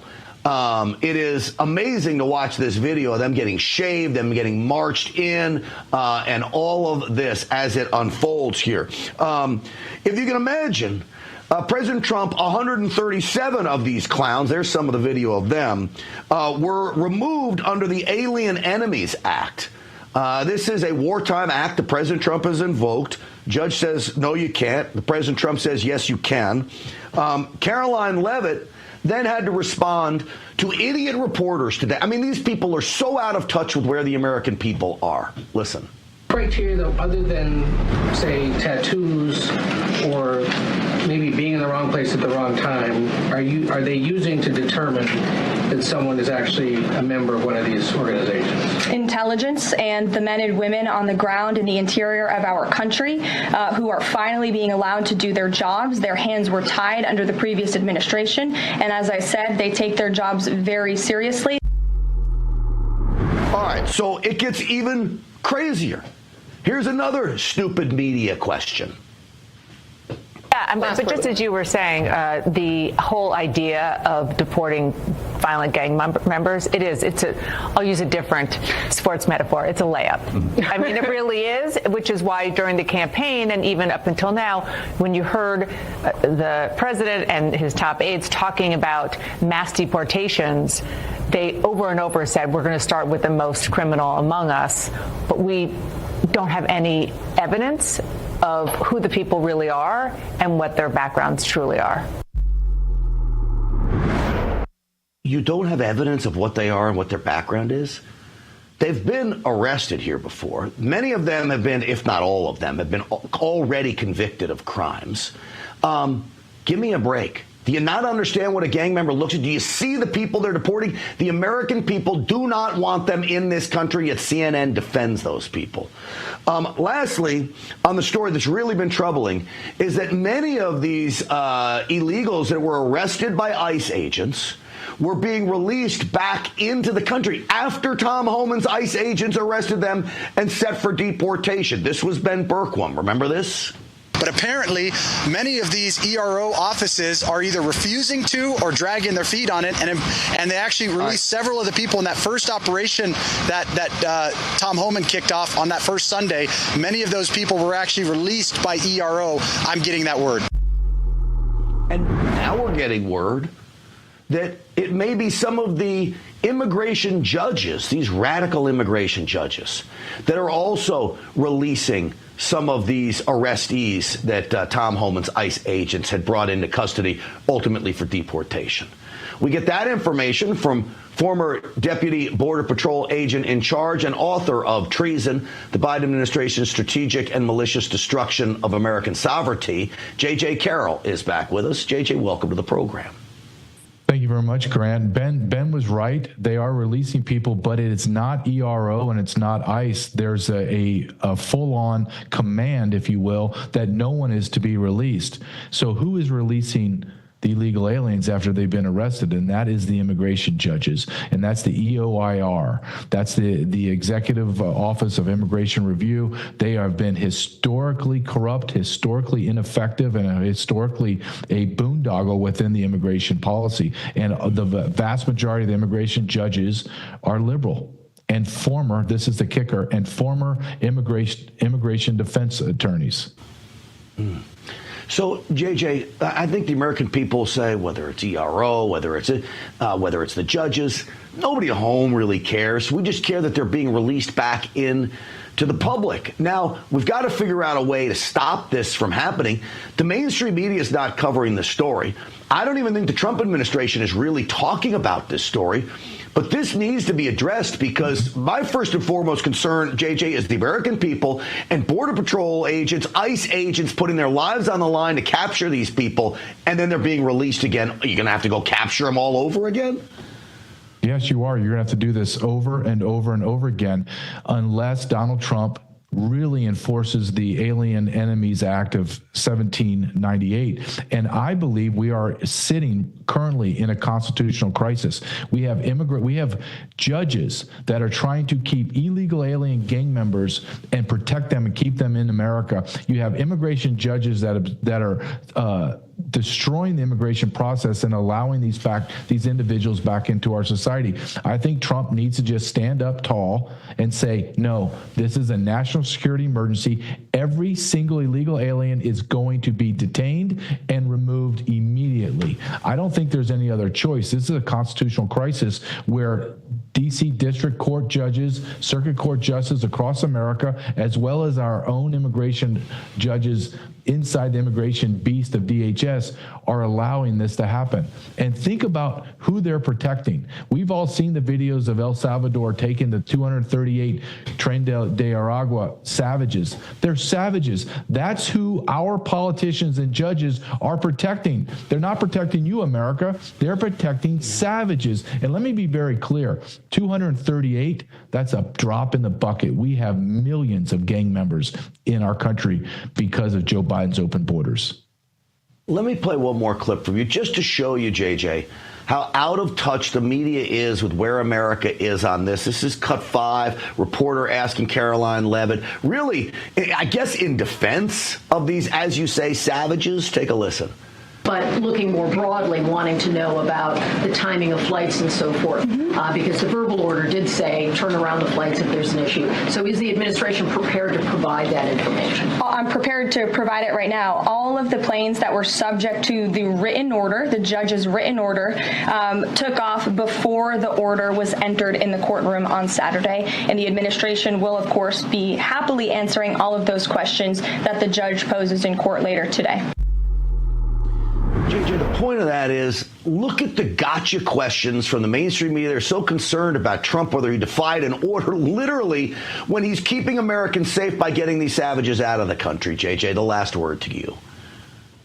We are the enemy of the people of the United States of America is our federal government and our media. They're in collusion together, the deep staters. Look, you have them on video right now. Do you want that savage in your community, raping your wife, killing your children, assaulting your men? Is that what you want, really, honestly? Is this what you want?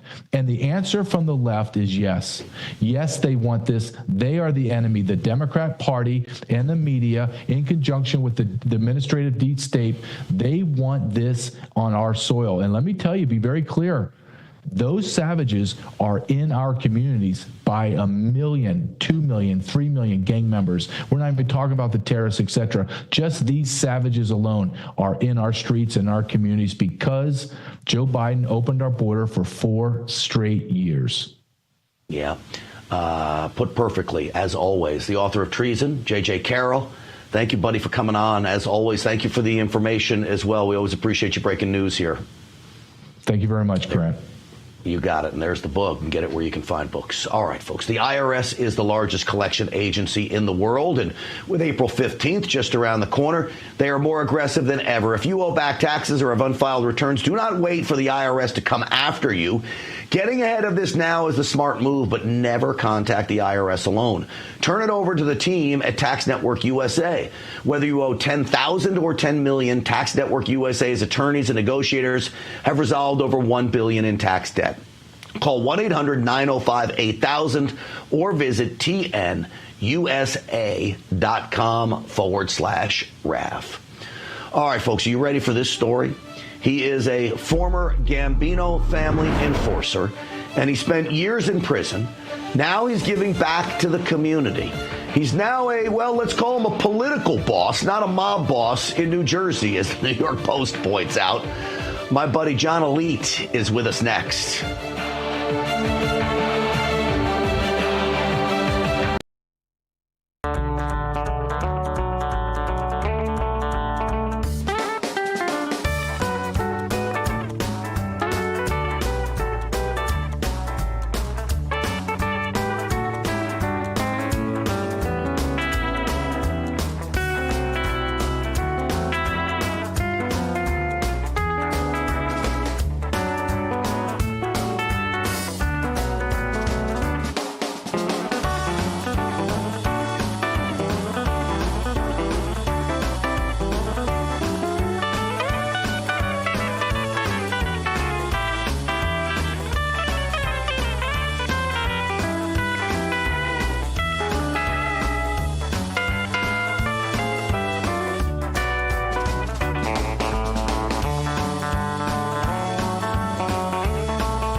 solemnly swear. Do solemnly swear. That I will faithfully.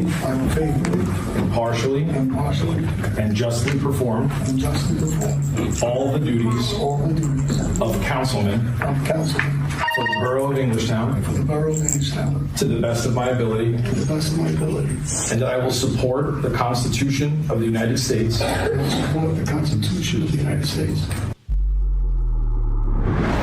It's not often I show the swearing in of a small borough councilman in New Jersey, but that's my buddy Johnny A-Light. That's also Johnny Elite, as he goes by on the cover of the New York Post. He was a former Gambino family hitman, a, quote, top earner in the Gambino crime family. I don't know. I think he copped to like 6 murders, dozens of bruisings and shootings, and you name it. Probably an underestimation of what he really did. He served a lot of time in prison, but he came out and he turned his life around. All right? That's him being arrested. Now he's a city councilman in Englishtown, New Jersey. I'm talking about my buddy John Elite, who I like to call Johnny A-Light. I hope you don't mind when I call you that, John, but congratulations on being sworn in as the next city councilman in Englishtown. Thank you very much, Grant. I appreciate it. All right, so, John, you and I have known each other for years now. This is a huge turnaround from where you were. You ever think you'd be in a spot like this? I was hoping so. I had aspirations to change my life 15 years ago, which I did, and influence young kids to go on the right path and don't follow my old path, but my new one. So it's I'm happy to be where I'm at this point in my life. All right. I would imagine the lessons learned as a mob enforcer you could take to politics, maybe leave the physical part out of it, but there's a lot of strategy here involved. I bet it comes in handy. I think with the treachery of the mob world, and I bring it into political field where there's a lot of treachery, obviously, in the political field, I believe a lot of corruption. I could recognize it a lot faster than somebody else could, yes. All right. You've gotten to meet with President Trump. You've now become really a staple speaking out about the fentanyl crisis. And for those that don't know, John, you lost your daughter to a fentanyl poisoning, which is just heartbreaking to say the least.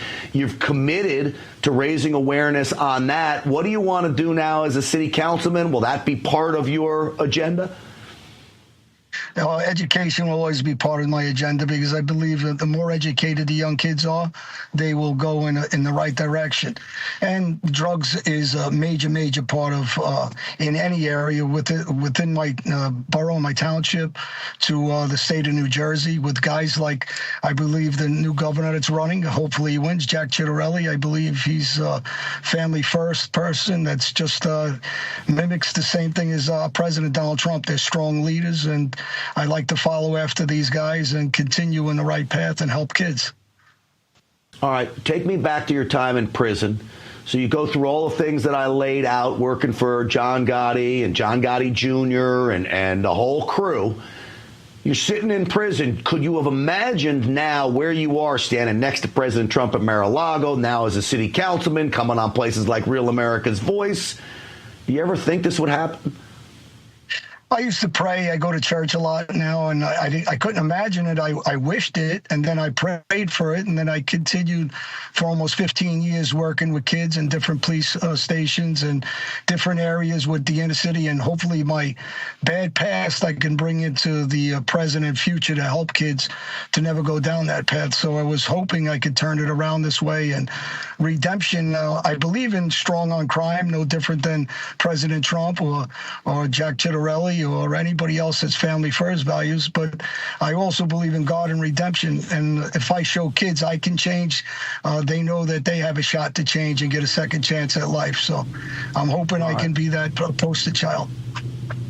One of the amazing things, too, John, is you become a good friend. You are a loyal guy. That is one attribute of the mob, I think, is loyalty, too. But you even become friends with the FBI guys who were chasing you for all those years. The guys that put you away, you are now friends with them. That's like a whole full circle, isn't it? Yeah, I mean, I'm a big pro-police guy. I advocate for them. I know they risk their lives every day. And, as a bad guy, you don't want to like the police because you're doing the wrong thing. As a good guy, everybody needs them. And I'm not happy with what they're doing with the illegal immigrants because I see through this. I was a one-time gangster, so I know everything that's going on. I know how dangerous they are to the communities. And so I'm full, throttle going after some of the stuff that's going on. And hopefully I can help make a difference because a lot of these politicians on the left, they don't care about the American people, the 50,000 homeless veterans, 125,000 homeless children we already have. So hopefully we can, one at a time, try to straighten some of this out. All right. What I want everyone at home to know, I've been covering this kind of stuff for a really long time. And I know to be at the highest levels of criminality, which is what the Gambino crime family was, you got to have some level of smarts. I've gotten to know you over the years. You're a very strategic guy. You know exactly what you're doing, why you're doing it, and where you're going. I think, John, you would make a great United States congressman. You ever think about that path? Yeah, I definitely want. I mean, I played ball. I was an athlete. I had a full ride scholarship. I passed the Series 7, and I do. I'm a hard worker, and I'd love to follow that path and help the United States of America to be, the great country it is and was, and the veterans that risked their life for this country. So that's my biggest thing, is to continue forward and give back to this community and the second part of my life, doing the proper and the right thing for my family, for myself, for the communities and everybody else's family. So hopefully, I can mimic that and make New Jersey great with guys like Jack Ciattarelli. I love to follow these guys if he becomes governor and work with them in any which way I can and bring my expertise from the old street world to the political world to change some of this that maybe they won't understand like I do. Yeah. I guess one benefit of your past as a former mob enforcer is no one's ever going to dare file papers to run against you, John. You will. No one's ever going to want to even try to cross you. As I say that half kidding, John. Yeah, I just, like I say, God led me in this path, and I believe that I have a second chance.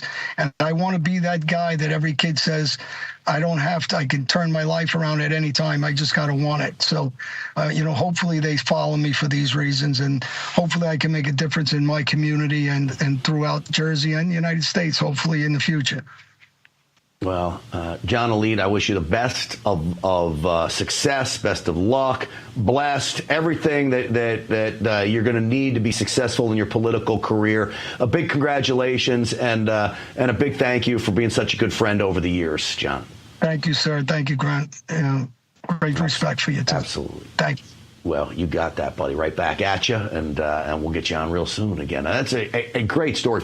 I love telling those stories because if that doesn't give you hope for humanity, I don't know what else can, right?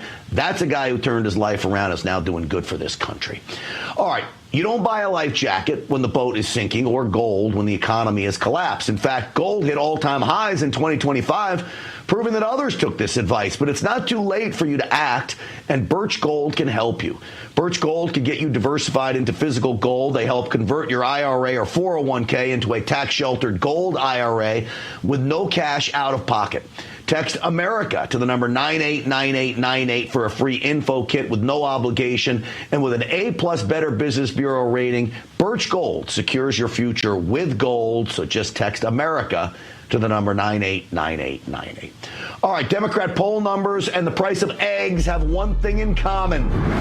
Take a guess. It's next.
Welcome back, everyone. I got good news for you. Yes, egg prices are dropping. That's very good news. So is gas, by the way. Like, everything's going down. This is very good news. You know what else is dropping like a hammer? Democrat poll numbers. Approval of the Democrat Party. Watch CNN here. Spare. All I have to say, Democrats, call your office. You know, we're March Madness times. Terrible, terrible, terrible. To quote the great Charles Barkley, view Democratic Party favorably. CNN SRS, look at this, 29%. NBC News, you want to go lower than that? How about 27%? Both are record lows. The lowest going back to 1992 in CNN polling, the lowest going back on record to 1990 in NBC News polling. So why do you think that is? I just showed you that they literally are defending Tren de Aragua gang members that are being deported to El Salvador. Why are you defending those people? They're literally defending transgender studies of mice and circumcised men in Africa. They're defending spending millions of dollars on these things. This is why their poll numbers are tanking. I'll give you a little more from CNN. How about this one? Holy Toledo. Voters' views of the Democrats in Congress among all voters disapprove, 68%. And look at the approved number, just 21%, even lower than the Democratic Party at large. This is the lowest on record for Democrats, according to Quinnipiac University polling. You think these numbers are bad? Let's go to this side of the screen. We'll look how Democratic voters feel. Get this. The plurality of Democratic voters disapprove of Democrats in Congress at 49%, and just 40% approve. Where'd that poll come from? Quinnipiac University? Never heard of it. No, that's actually my alma mater. I have my master's from Quinnipiac University. It's the only good thing they do there is polling, by the way. It's become a totally liberal cesspool in Connecticut. But anyway, it's where I went. All right, moving on now to Chuck Schumer. Chuck Schumer in big trouble for siding with Republicans to move the budget bill on down the road for the next 6 months. Democrats are steaming mad at him. This is, what do we got? Cut 6, go. But the backlash from the left is real. In fact, Wolf, Chuck Schumer is scheduled to do a book tour in a number of cities on a book that he has authored on anti-Semitism. He has just canceled that book tour, we are learning, because of protests that were scheduled from activist groups who wanted to go after his decision to agree and allow the government funding bill to go forward to avoid a government shutdown. So Chuck Schumer is enemy number one among Democrats. Now, AOC, Alexandria Ocasio-Cortez, is thinking about making a Senate run against Chuck Schumer. As if you couldn't get a worse senator from Chuck Schumer in New York, AOC most certainly would be. Chuck Schumer is basically saying, bring it on. He'll run against her. But this is how radicals have taken over that party. Bad news for the Democrats. I think in the end, good news for Republicans. All right, there's a reason Don Lemon is no longer on CNN. He reminds us why, coming up next.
Real America's Voice family. Are you on Getter yet? No? What are you waiting for? It's free. It's uncensored, and it's where all the biggest voices in conservative media are speaking out.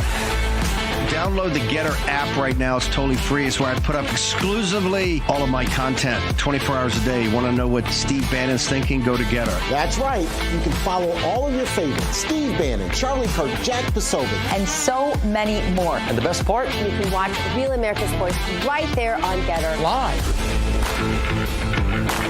So join the conversation. Hop on the Getter chat room. Engage with patriots who are just like you. Good morning, Getter friends.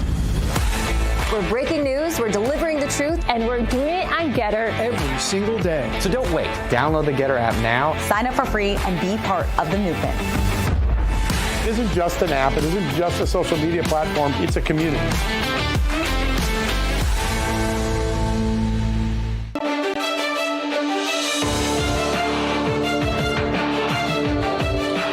Welcome back, everyone. Don Lemon, formerly of CNN, shows us exactly why he's no longer there. Check this out.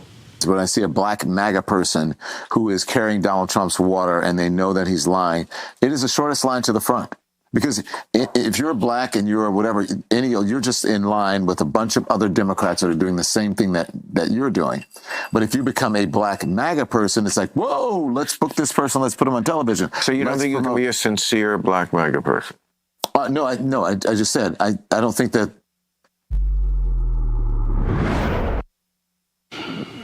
So does he not think you can be a sincere black MAGA person? Or does he just simply think that if you're a black MAGA person, you go to the front of the line to be on TV? Which one's he saying? I'd like some clarification from him on all of that. All right, folks, that's going to do it for us. I'm Grant Stinchfield. Don't forget the website, GrantStinchfield.com. Sign up for the email list there and the podcast. Check it out on Rumble. Just type in Grant Stinchfield. Subscribe on the Rumble channel every morning at 12:15 Eastern Time. We go live for an hour, and it's a lot of fun. It's going to do it for us today. Thanks for watching. See you tomorrow. Stinchfield's already rolls.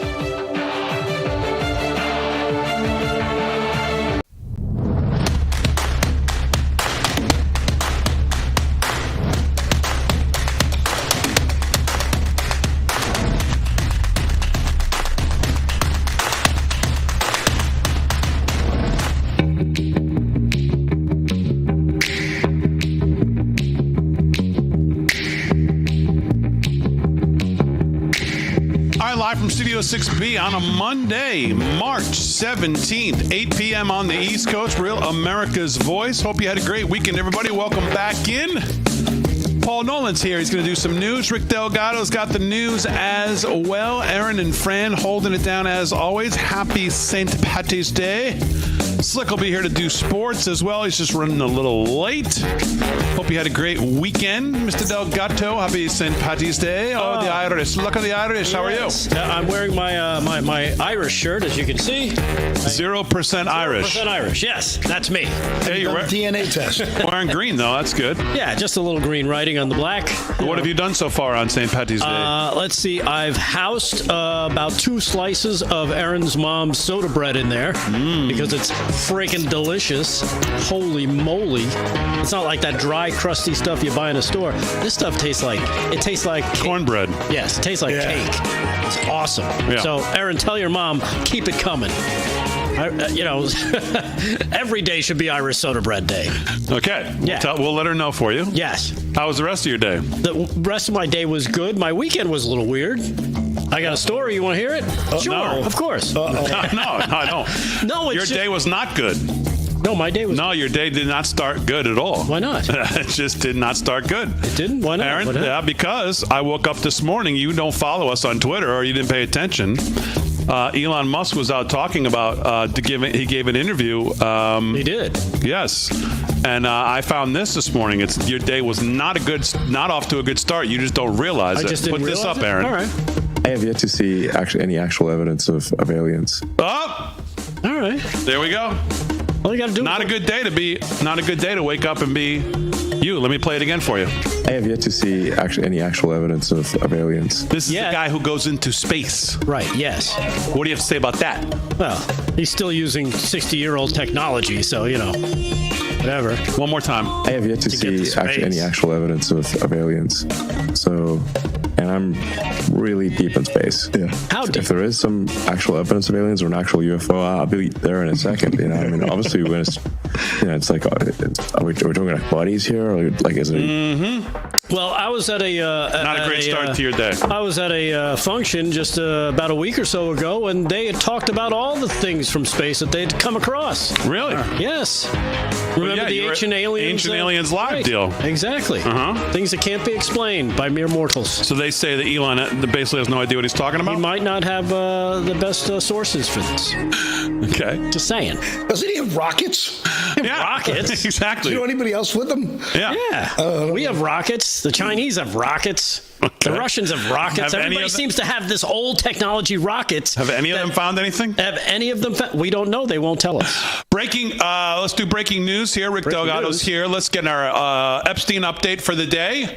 Rick Delgado, over to you. Let's see. As of today, nothing for the Epstein files, nothing. This has been breaking news with Rick Delgado. No report. We'll get back to it tomorrow. You want to play that game? I can play. We got some JFK files being released. I saw that was announced today. Yes, it was. Yeah, like 2,000 buried documents seem to have appeared. Maybe. Cut number 2, if you don't believe it, check it out. We are tomorrow announcing and giving all of the Kennedy files. So people have been waiting for decades for this, and I've instructed my people that are responsible, lots of different people, put together by Tulsi Gabbard, and that's going to be released tomorrow. Yeah. So there you have it. I put that clip on our social media about 7:25 tonight, and I said, what's your prediction? Do you want to hear some of the responses? Okay, good. J. for Liberty says, intelligence agencies investigating intelligence agencies. Prediction, no intelligence found. Pyro Fritz said LBJ did it. Smokehouse Casey says, who knows if it was the first successful coup by the deep state, but it will be the first recorded in U.S. history.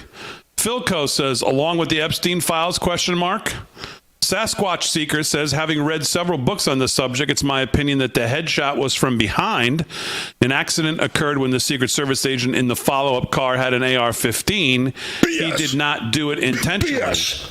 Laura says, Epstein, please. KC58 says, don't think it'll be accurate if true at all. Cave Chick says Jackie O was involved. That's why she wore the pink dress. Lori Hill says, yes, I'll be redacted, plus probably old man Bush is going to have something to do with it. We have to wait for him to go. So Nigel Ferris says the results will not be anything of what we're hoping for. Janet Jones says, I hope we learn a lot. Snickerdoodle says Tulsi will redact everything and we'll be left with some BS story instead of the truth. I think everything's redacted already. Shelley Haynes says, I believe Bush Sr. had a big role in it. 100%. Have you ever seen the video of the envelopes being handed to former presidents at their funeral? Yes. Okay. Seen that. And so that's pretty much the responses so far to what's your prediction on the JFK files. All right. Well, according to this from the New York Post, they're releasing 80,000 files on the assassination of JFK tomorrow. That the promise from President Trump. We were just talking Bush. President Trump, as we were played his remarks earlier today. He says, I guess he was at the Kennedy Center. He says, while we're here, I thought it would be appropriate that tomorrow announcing they're giving all the JFK files. So you've got a lot of reading. I don't believe we're going to redact anything he says. We have a tremendous amount of paper. He says, he added, they've been waiting for that for decades, and I said during the campaign I'd release them, and I'm a man of my word, so tomorrow you will have the JFK files. Okay, let me formally welcome Paul Nolan to the show. Mr. Nolan, how are you? I am well. What do you think will be, do you think there'll be anything worthwhile in the JFK files tomorrow that we get? I can only hope so. Well, like what would be worthwhile? I mean, honestly, I just would love to see the entire coup that was surrounding, Lyndon Johnson, and they put their puppet in place. To me, it was the deep state.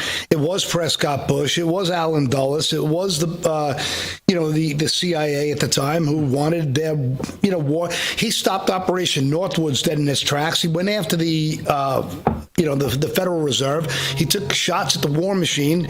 JFK had a long list of people who wanted him dead. They had a big plan ahead of them, and if the people out there, if you've never seen this, and Rick Delgado, I bet you would like this. There's a book called Best Evidence by, David Lifton.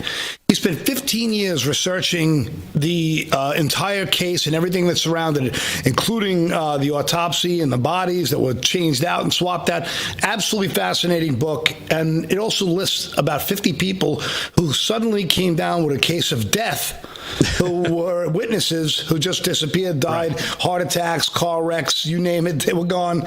So I think it's going to be very hard to uncover the tracks from 50 years ago of a very, very powerful clandestine operation that had complete power, not like today where at least there are internet sleuths and people demanding the truth now, and they've been fed up by all these lies. So it's going to be a tough one to uncover, but I would really like to see something happen. So let me sum that up for you. So nothing. Yeah. Okay. Slick, sir.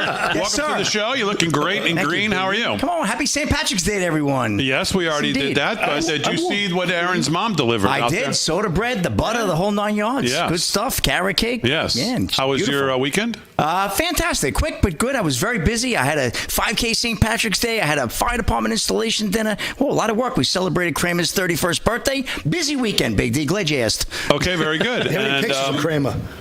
Yeah, well, no, of course not. Go he to the doesn't video. bring pictures. He's got his own Instagram. He's like an Instagram star, Paul. Come on. I mean, he's got more followers than all of us combined. Share the link. I want to see. You're looking fabulous in green. How did you celebrate St. Patty's Day? Have you had a couple stouts here early today? Busy day today, but I had one of my groups. We had a run every Monday night, and I had one cocktail. Yes, I did. But only one Big D. I got to do TV. Slick looks like the lucky green machine, someone said. So, yes. Yeah, I'll take it. All right, very good. Do you have any? Do you hope to get anything from the JFK files, or are you like me, like it's just all over your head and who cares? It's going to be nothing. That's my timeline. I was actually conceived the week that Kennedy was killed. So for me, it's interesting. That's entirely my entire timeline. I was born like 9 months after he was assassinated. And so what am I hoping to see? Do we think the government's Paul, I want to see what happened with the deep state. That's they're not going to drop any bombs on on ourselves here. We're not. Come on. I know. I agree. At this point, what was the excuse in his first term was that he was lobbied hard. I forget by who. Was it Kevin McCarthy? Mike Pompeo, I believe it was. Oh, that's right. It was Pompeo, CIA, who was like, no, you can't release this. I wonder why. And there were a few people, I guess, that he was trying to protect, but now those people are dead. So you know what? Dead men speak no, whatever the phrase is. Dead man tells no tales. Yeah. And I think it's time. And you know what's also, Paul, you might already know this, but do you know who Charles Harrelson is? No. Yeah, that's Woody's uncle. Woody Harrelson's dad, actually. Oh, that was close. Dad. Close. That's what I meant. Yeah.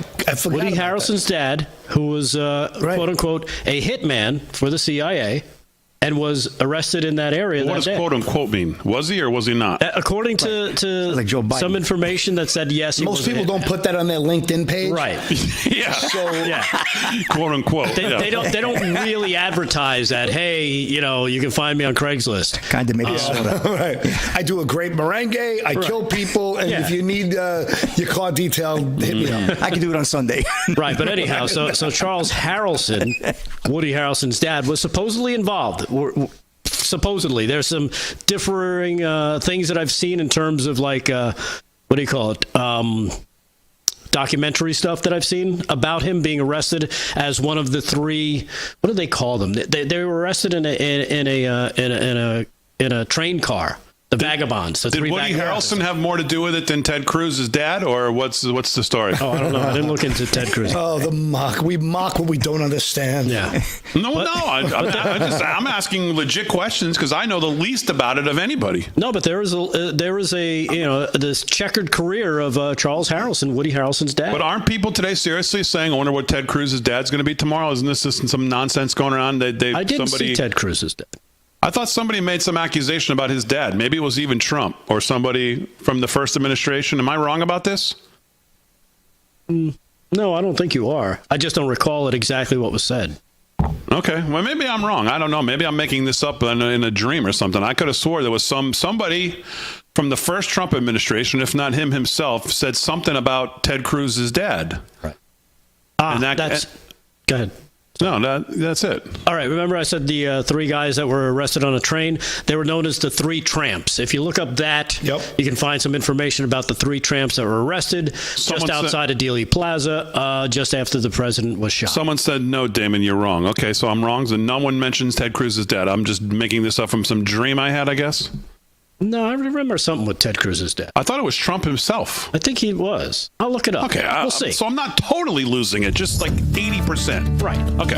But according to Elon, there's no aliens. Okay, that's right. Well, he's right. That's exactly right. You had a look. Hi, live from Studio 6B, just getting started on a Monday. We're back right after this.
right, 17 past the hour, live from Studio 6B on a Monday, March 17th. Happy St. Patrick's Day, getting a brand new week started. What a busy week it's going to be. Friday night, we'll be live at the America's First Warehouse, doing the show live over there as kind of a test. Probably do a couple test shows with little to no audience, just to work out the kinks and make sure everything works, and then we'll be ready to bring you all in. If you want to come see the show live, you'll be able to do that on any Friday night. We'll have tickets available on the website that I don't know how many we'll make available. Probably, I don't know. I'm not sure what the number's going to be. We'll see. We'll see. Make sure you bring your flasks, sneak in some beers. But no, it's going to be, man, it's going to be like an event. It's going to be fun. It's going to be good. We'll may have some live music. Oh. Joe the Box, we're going to get that steak truck back for Slick so you can buy everybody steak sandwiches. Steak sandwiches on Slick. We're going to get, we're going to Did I hear you're going to put up a paywall for the third hour?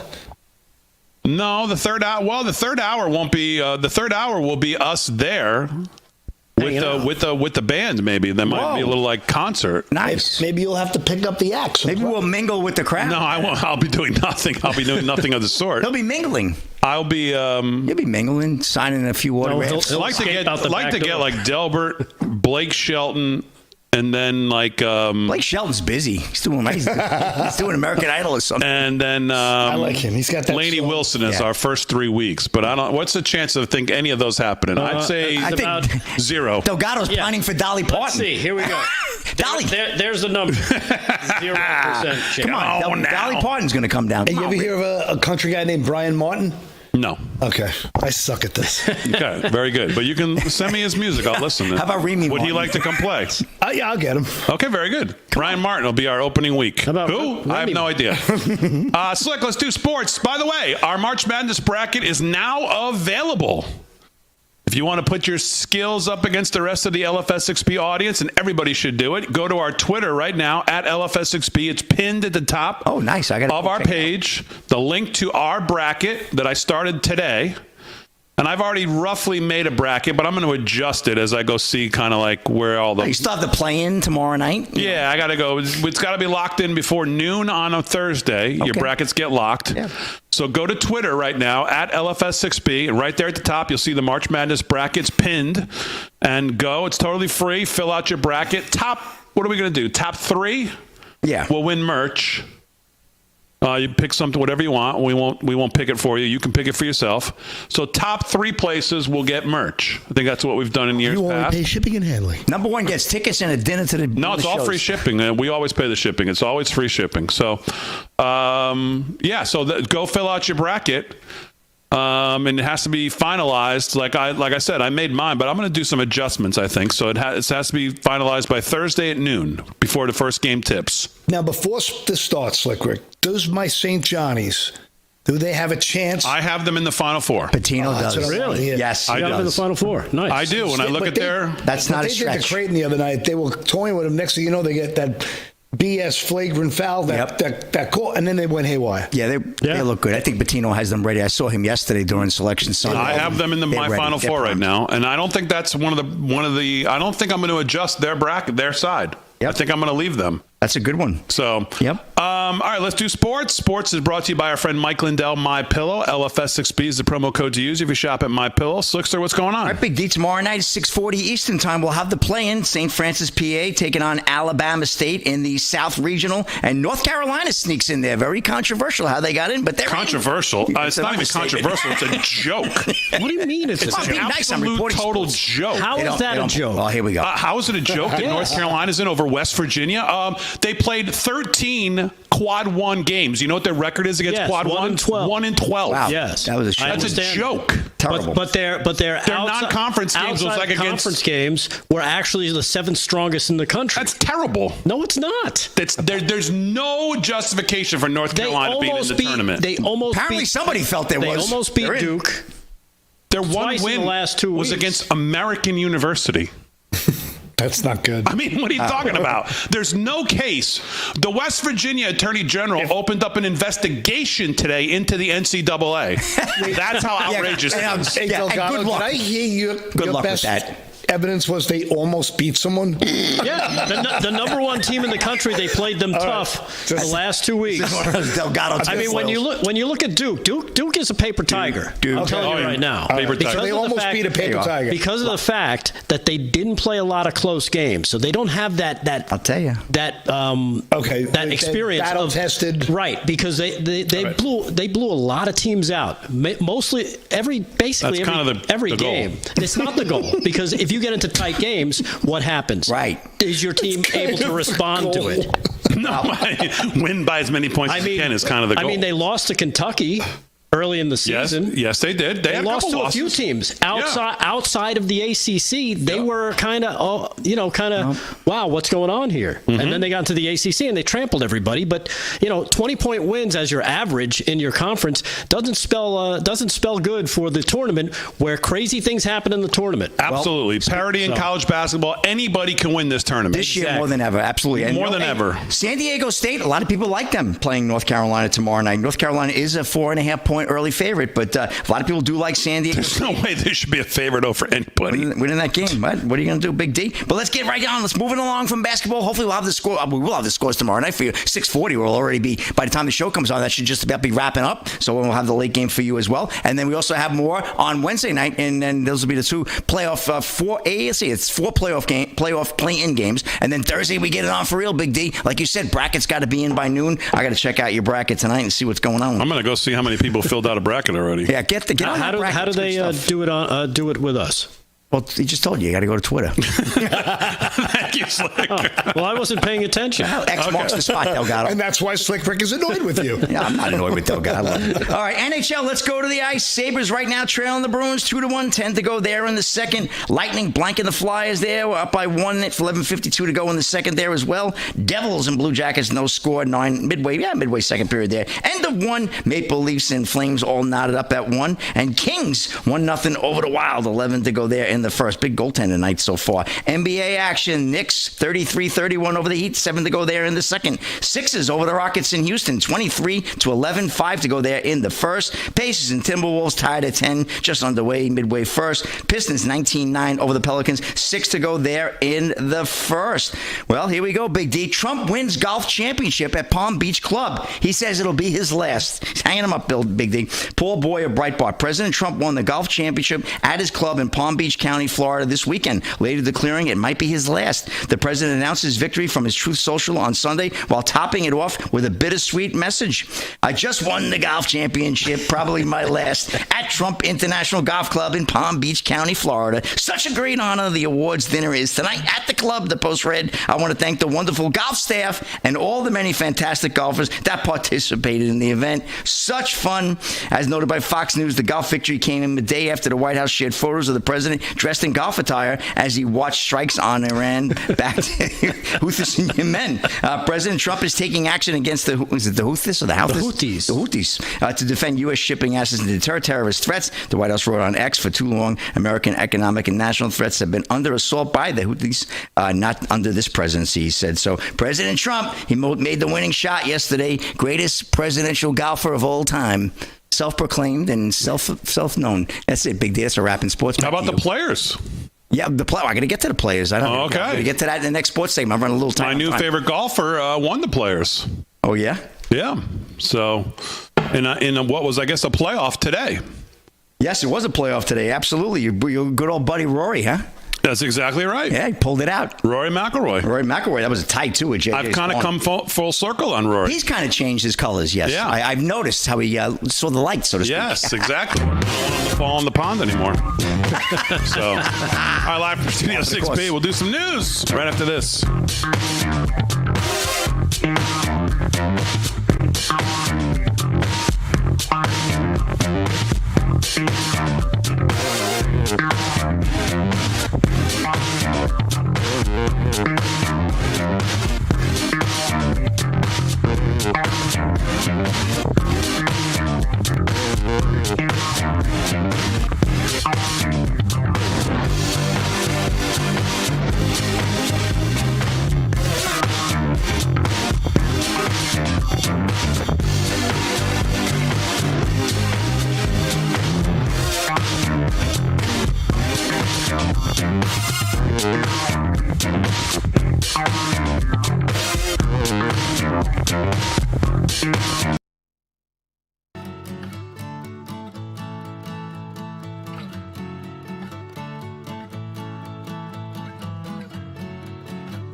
live from Studio 6B on a Monday, March 17th, brand new week. Happy St. Patty's Day. Slick's here is doing sports. Delgado's going to do some news. Nolan's going to do some news as well. Aaron and Fran holding it down. 47 of you so far have started to fill out your bracket, signed up for the LFS 6B Odds Makers 25 March Madness Challenge. And we hope more of you do. Should I pay more than I should pay? Should I give more than the top 3 for March? Should we do top 10? I think it should be top 10. You think top 10? I think it should be top 10 if we get over 300 entries.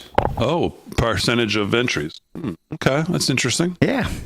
Come on, let's get in there. If we get over 300 entries, we'll pay 10 spots. Hey, I keep saying pay. We'll give 10 spots free merch. And I think if one of us win, we pick our favorite. No, you don't want to pick a favorite, Paul. The rest of the audience, all the audience has love for you. You're going to pick one over all the others? No, like for me, like if I win my bracket, I want to give it to somebody in the chat who's always nice. Okay. That's fair. What are you going to say to all the other people that you didn't pick? I'm just going to lie. He's going to say, forget about it. Tough noogies. All right, we now have 51 of you in there, so we need to get that number up. Paul says 300 is the number to get a 10-spot merch. Speaking of numbers, only 224 likes. What's the number for a top 5 spot? 200? That sounds fair. You know what? I like that. Or 150, since it's half? No, I think we should go every 100 add to it. Yeah, because remember, you just announced it. So, just I mean, say top 10. Poor guys have to pick their brackets. Just leave it top 10 no matter how many numbers? Yes. Okay. I think that's best. You're going to do a bracket, Delgado? Of course. You gotta, yeah. Well, Delgado's already got a bracket, doesn't? No, is this you? No, I haven't started one. I see Rick. They're probably imposters. I see Rick Delgado something or other already in here. Someone's using your name, yeah. Damn it. Okay, very good. It's not you. At least I know that. All right, let's do some. Yeah, I was asking how I'm supposed to sign up. Oh, true. Good point. All right, let's do some news.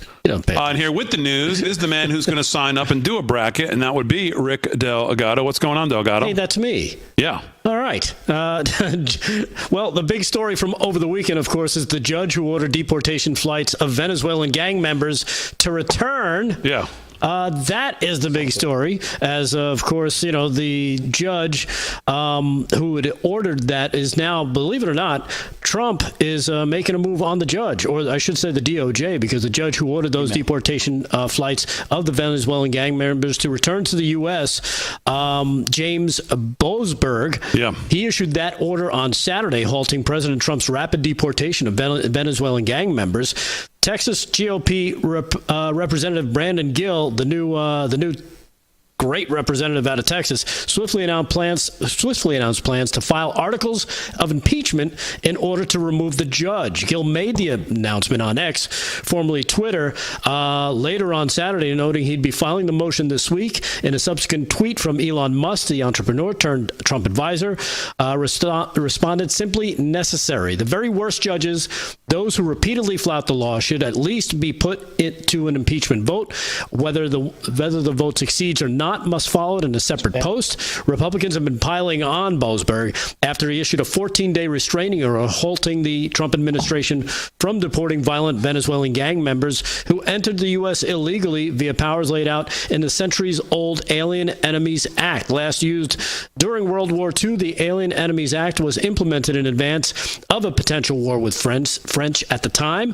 Due to the fears that immigrants would sympathize with France, the law provides the president broad powers to imprison and deport non-citizens during a time of war. Another day, another judge unilaterally deciding policy for an entire country, says Chuck Grassley. He, the senator, chair out of the Senate Judiciary Committee, he posted, if the Supreme Court or Congress doesn't fix, we're headed towards a constitutional crisis. Senate Judiciary Committee will be taking action, it says here. Boasberg's ruling came in response to a suit filed by the ACLU and left-wing advocacy group Democracy Forward.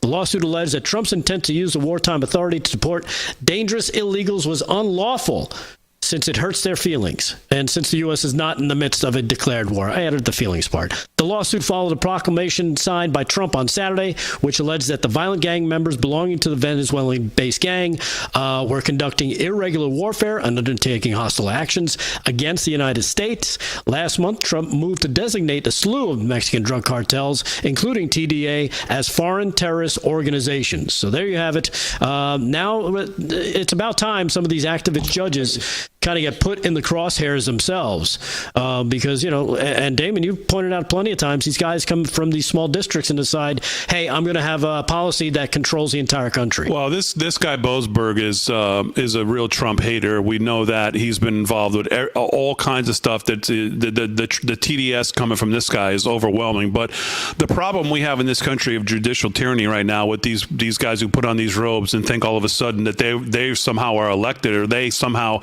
no pun intended, trump the powers of the presidency. I mean, this order, this order is, well, first of all, a couple things about the order. Number one, it is, I don't even know what the word is. Rich is not the word. Stunning is not the word. Pathetic may be a word. It is fascinating, maybe that's the best word, to watch the media actually argue why killer gang members are being flown out and the technicalities of it, and arguing against actually getting rid of them. It's like nothing I've ever seen before. Oh, yeah. Actually arguing in the press briefing room today with Caroline Leavitt, trying to get into the technicalities of, well, it was a written order, it was a vocal order, it was this order. Who are they? Do we know? How do you know? Who are? Let's start with this. They're here illegally, number one. Can we all agree to that, or we can't even agree to that? And then she reads off the records of the killings, the rapings, the trafficking, the this, the that, the this. And they're, well, but how do you know? How do you this? What is this? Can you give us their names? Can you give it? Like they want to cross-check. Right, we'll sort it out while they're in prison over there. Yeah, but this guy, maybe he should come. Really? You're going to argue that any of these people should be here? It's unbelievable. Yeah, but that's the Democrat Party. We have the Democrat Party now on record and in the media actively supporting criminal killers, rapists, murderers. And it's for all to see. Again, it's glorious because all you have to do is sit back and watch them eat themselves. They are so TDS'd out that they can't even recognize, you know what, maybe we're on the 2% side of this particular topic. This is a 95-5 issue. It's 98-2. And the thing about it is the fact that the media continues to pump out the stories, they keep repeating it over and over, wrap up smear, and then the same big, loud, goofy voices just don't stop. And they double down, triple down, and they don't know when to fold a losing hand. Right. And it's laughable.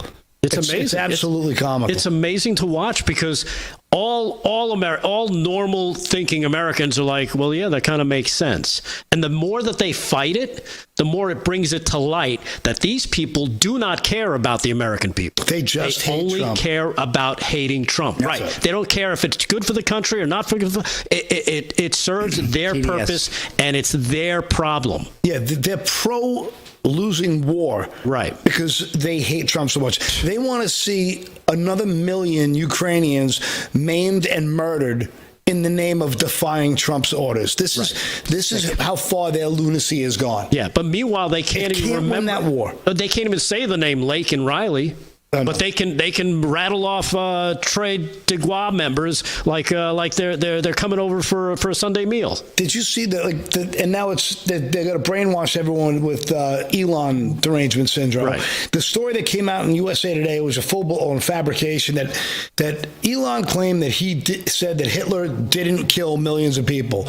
You want to talk about like the greatest stretch of lies that they create a story and then one place picks it up, the next place picks it up, and all the goofiest lefties are all regurgitating the same dumb echo chamber lie, and it doesn't stop. And now they think they're virtue signaling that way again, and everybody's Hitler. Right, everybody's evil. But that story quickly dies because again, it can't handle the scrutiny of daylight. I mean, everybody gets on X and everybody can sit there and be like, no, that's a lie. Here's the real clip. Yeah. It's like the Very Fine People hoax. Yeah.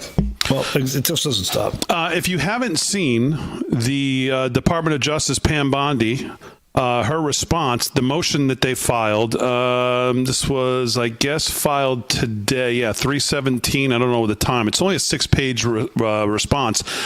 But they brilliantly go back and look at this own court's jurisdiction back in 2003 when the Landmark Legal Foundation, under the direction then of one Mark Levin, litigated a 2003 case against the EPA And what came out of that case was that the requirement for a written order was what was needed.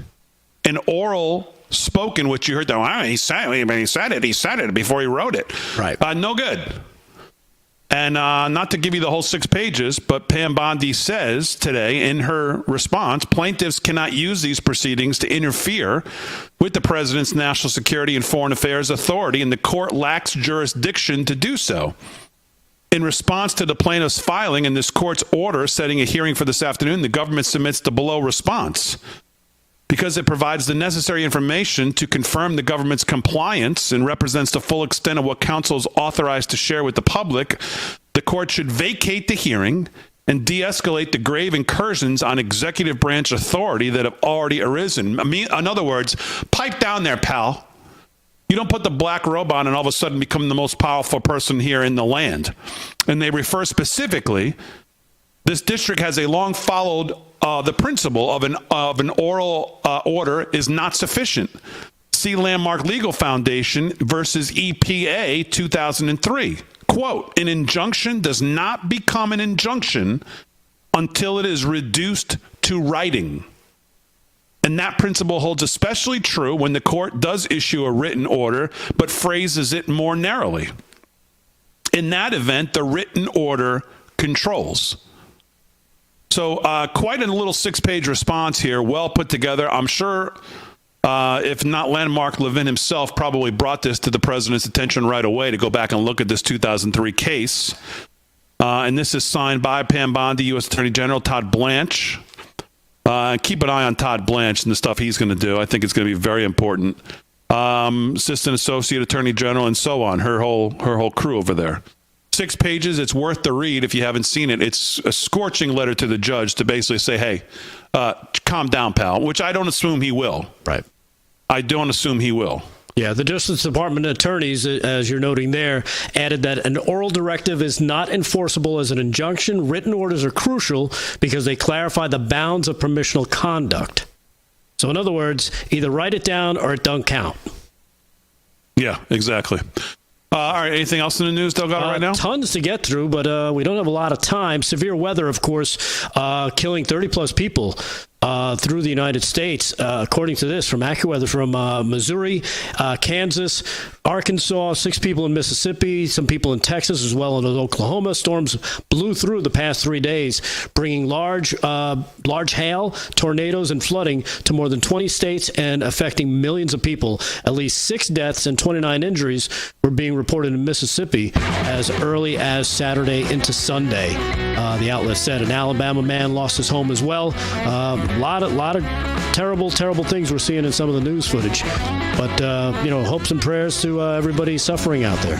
All right, we'll do some more news with Delgado, news with Paul Nolan, more sports with Slick. Go make sure you sign up for our March Madness bracket. It's pinned at the top of our Twitter, at LFS6B on X. Go to our profile, click on the link, and fill out your bracket. We'll do a numbers check on how many brackets we have when we get back right after this.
Reserve time, Doc. All right, live from Studio 6B. It's Monday, on a Monday. Yes. Thank you. Hope you had a great weekend. We're going to be a busy week. Friday, live from the America's First Warehouse. And then maybe by the second or third Friday, we'll start having a live audience. I have some good ideas for a live audience, what we can do. Get you and Vinnie Mac out there maybe in the audience with a microphone. Have some...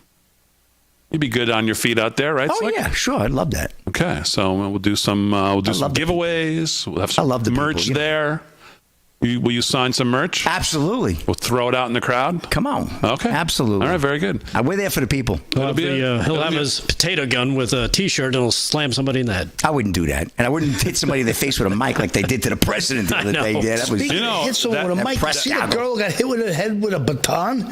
Oh, yeah. We talked about it. It was an accident, Paul. We talked about it. That was a big protest over the weekend, too. There's a protest in her favor. Yeah, we're going to pass on that story. But you're right. There was a big protest over the weekend. I know. Yeah. Exactly. Yeah. So, all right, Paul Nolan is here. Mr. Nolan, first of all, how are you? I'm well. Okay, what's in the news that's caught your attention? Well, I thought what Bukele did today with bringing in his, all these prisoners to his super penitentiary, it's a good business deal for everybody involved. So that was something I thought was somewhat, interesting.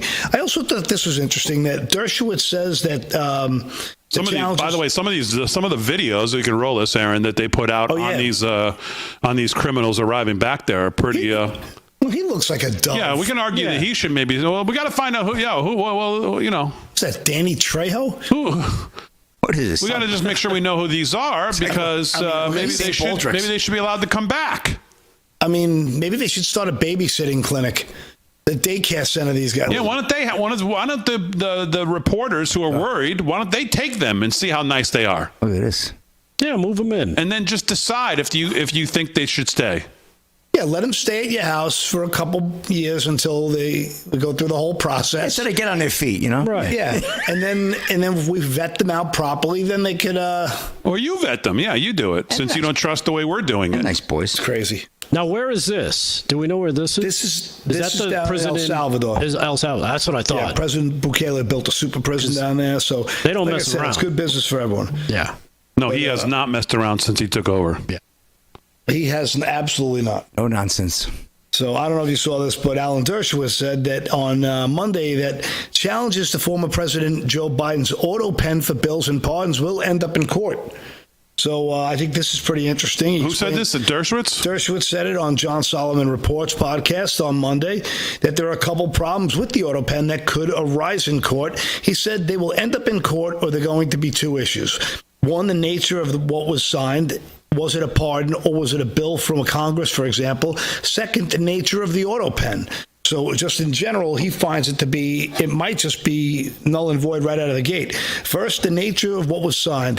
If it was a bill, here's what the Constitution says. If he approves, he shall sign it. So it says sign it. And so an auto pen would raise a real problem if he signed it by auto pen, which is not a real signature. Pardons, it does not say anything about signing it. It says he shall have the power to grant reprieves and pardons. So I think the people who will try to sustain the pardons would argue, look, he can pardon orally. Therefore, it doesn't matter whether he uses the pen or not. He said that the issue, but it will still raise the issue, did he actually pardon or did somebody else write the signature without really getting approval from President Biden? We know there were mental health issues there, so there will be issues about did he actually approve the pardon? And if he did, probably the nature of the signature won't count. So I found that to be a little on the interesting. Yeah, it is very interesting because I talked about this morning streaming, and I just think it's such a hard case to make. And the president's tweet this morning sent everybody into a tizzy, just stating that they're now null and void, of course, which I would figure the litigation that would have to go into this to actually make them null and void. But I think the president sometimes, as I said this morning, he puts these out as kind of like a... to get people's minds focused where he thinks they should be focused on. And most of us are already there with him. Obviously, we know these pardons were a joke. And we know when push comes to shove, Biden probably had no idea. And somebody probably did do it. But and I think it's a case worth trying to make. I just think making it and actually getting these to be null and void is going to be almost impossible. Yeah, it's going to be tough to prove. I mean, they could cite the Robert Hur report, the special counsel, referring to Joe Biden as an elderly man with a poor memory. But would that be enough? We're not sure. Unless you had an insider that really rolled over and came with some kind of, I don't know. I think the plenary power of the pardon for the presidency is so absolute. I just don't see how it could. But Dershowitz, he obviously knows way more about it than me. I think he makes some interesting points there. But as it comes to the pardons, if he says it doesn't say that in the specific wording there, it doesn't sound like the door is open as much as it may be on a regular bill where it says he shall sign it. Yeah. Interesting. So. What else, Paul? Well, this is from the Rolling Stone, the ultra-liberal rag. I figured I'd give you the story from there. White House celebrates St. Patty's Day with fighter found guilty of civil rape. This is how they frame this one. And I have Conor McGregor. Yeah, Aaron, I have this clip I sent you. Donald Trump celebrated St. Patrick's Day on Monday by inviting Irish UFC star Conor McGregor to the White House. McGregor has long been subject of controversy and a few months ago was found liable for rape in a civil case in Ireland. Trump lauded McGregor last week when he was asked to name his favorite Irish person while taking questions alongside the nation's Prime Minister, Michael Martin, at the White House. I'd happen to like your fighter, he said. He's got the best tattoos I've ever seen. Conor's great, right? So if you got the clip, Aaron, let's show him what... She doesn't have a clip, but which one is it, Paul? Because there's many clips of him today. This is the one where he's on the right there. That one. He really gives the business here. Yeah, this is where he was in the press briefing room, and the reporters were asking him questions, almost trying to goad him a little bit, but he handled it well. Here's a little bit of it.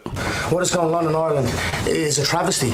Our government is the government of zero action with zero accountability. Our money is being spent on overseas issues that has nothing to do with the Irish people. The illegal immigration racket is running ravage on the country. There are rural towns in Ireland that have been overrun in one swoop, that have become a minority in one swoop. So issues need to be addressed, and the 40 million Irish Americans, as I said, need to hear this, because if not, there will be no place to come home and visit. Yeah. And he, by the way, this is not new to him. He's been on this for a couple years. Yep. He's been very outspoken in the media about the need for this to be addressed and how out of hand it is and how the Irish government has done the people wrong. Kind of like what Biden did here, overrunning the border. But there they feel it obviously much more. It's a much small, And they've been at it a long time. Yeah. So he's been on this for a long time. Here's a little bit of him in the Oval Office, where he says to Trump, I think he says something like, your work ethic is inspiring. Here's a little bit of that. Nice dude, it's one of my own. I guess you want to do Congratulations. I tell you what, your work ethic is inspiring. Your work rate is inspiring. Appreciate it. There you go. And to me, what's funny of this Rolling Stone, the whole entire thing becomes a massive hit piece on Trump and McGregor about how he likes to hang out with rapists. So the way the disgusting media continues to, frame everything in such a way, I just instead of the substance of the argument, they just go after the ad hominem attacks. Yeah, and he did announce he was thinking about running for president of Ireland in 2025, and guess what? Oh, well, then let's hit him up with a rape charge and get him convicted so we can pull him out. Yeah, as soon as he made that mention, all of a sudden it's like, oh, nope, we got you on rape. So. Yeah, outsiders aren't allowed in. All right, it's a wrap on Hour 1, Hour 2. Coming up, live from Studio 6B right after this.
tried to shut them up. There's no guarantee to free speech. They tried to cancel them. Deplatforming works. They even threw them in jail. Peter Navarro, Steve Bannon, now in prison. But they couldn't stop them. There's not a prison bill that will ever shut me up. They call them rebels. Basket of deplorables. They call them rogues. They claim to guns or religion. And they say they're outlaws. These are the kind of guys you like to smack in the ass. War Room presents Rebels, Rogues, and Outlaws. You set out to take Vienna. Take Vienna. The national bestseller by longtime Bannon producer Dan Fluette. Take a journey through the pictorial history of War Room. In a culture that celebrates the weak, show your support by standing with the rebels. Go to doitfluette.com or scan the QR code on your screen.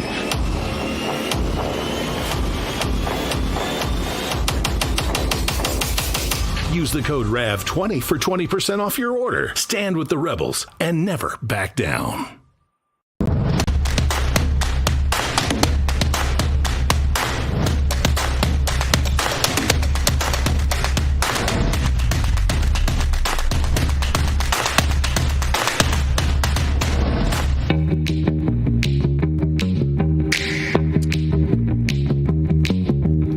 All right, hour two, live from Studio 6B, 9 p.m. on the East Coast, Real America's Voice. Glad you're in. Slick's doing sports. Delgado's doing some news. Paul Nolan's got some news as well. Here in hour two, Aaron and Fran holding it down as always.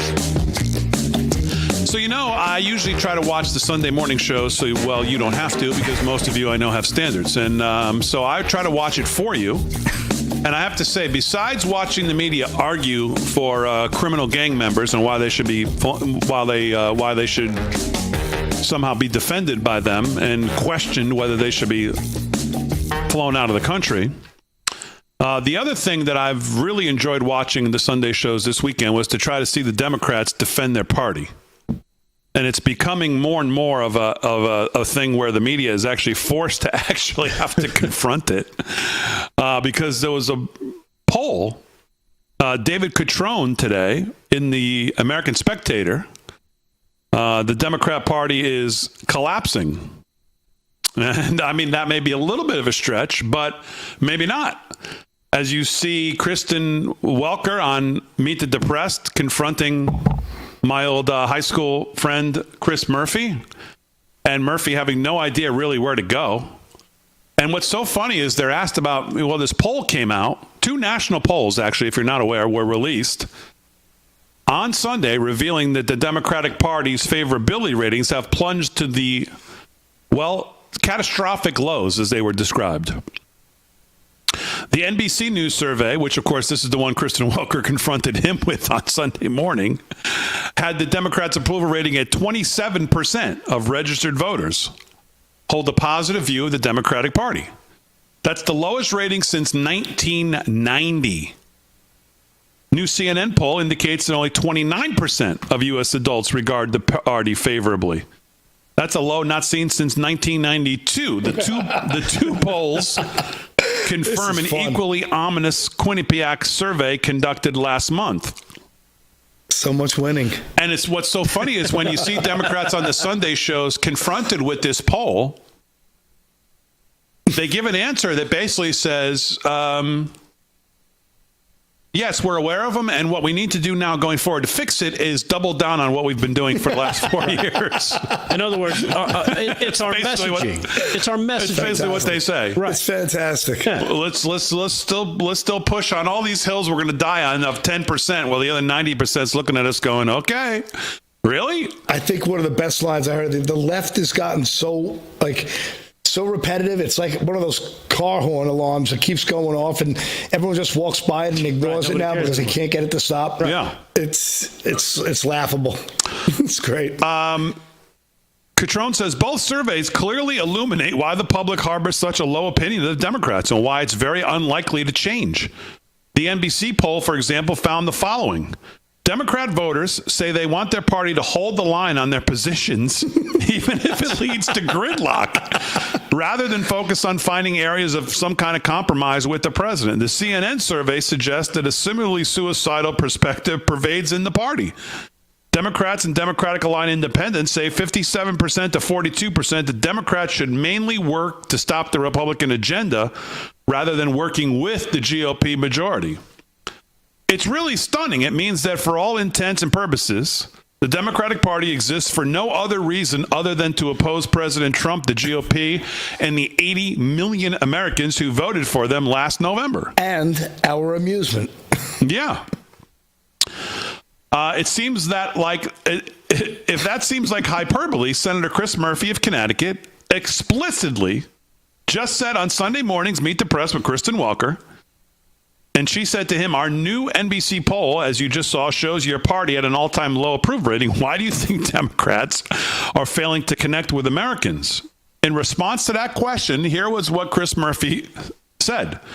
I think Americans want the Democratic Party to stand up and fight and to take risks. Listen, I understand that. Had we gone into a shutdown, even for a handful of days, it would have been difficult. But it would have sent a message that the Democratic Party is not going to be bullied by Donald Trump. That is the conversation that has to happen inside our party, he said, inside our caucus. And if we don't get that right, if we continue to work with Republicans, if we continue to hand Donald Trump more power, we're going to lose our democracy. Of course, their favorite word, democracy. It's their bureaucracy. That's what they're afraid of losing. That's exactly right. Yeah.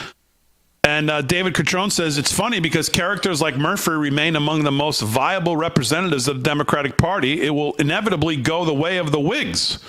And it gets worse.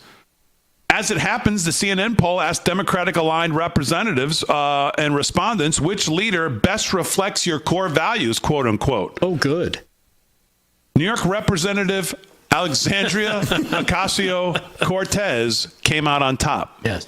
With 10%, followed by former Vice President Kamala Harris at 9%. A couple of geniuses. Yeah. And then running in third, of course, is the old red communist Bernie Sanders at 8%. Those are your top three of respondents in the party that say they align the most with.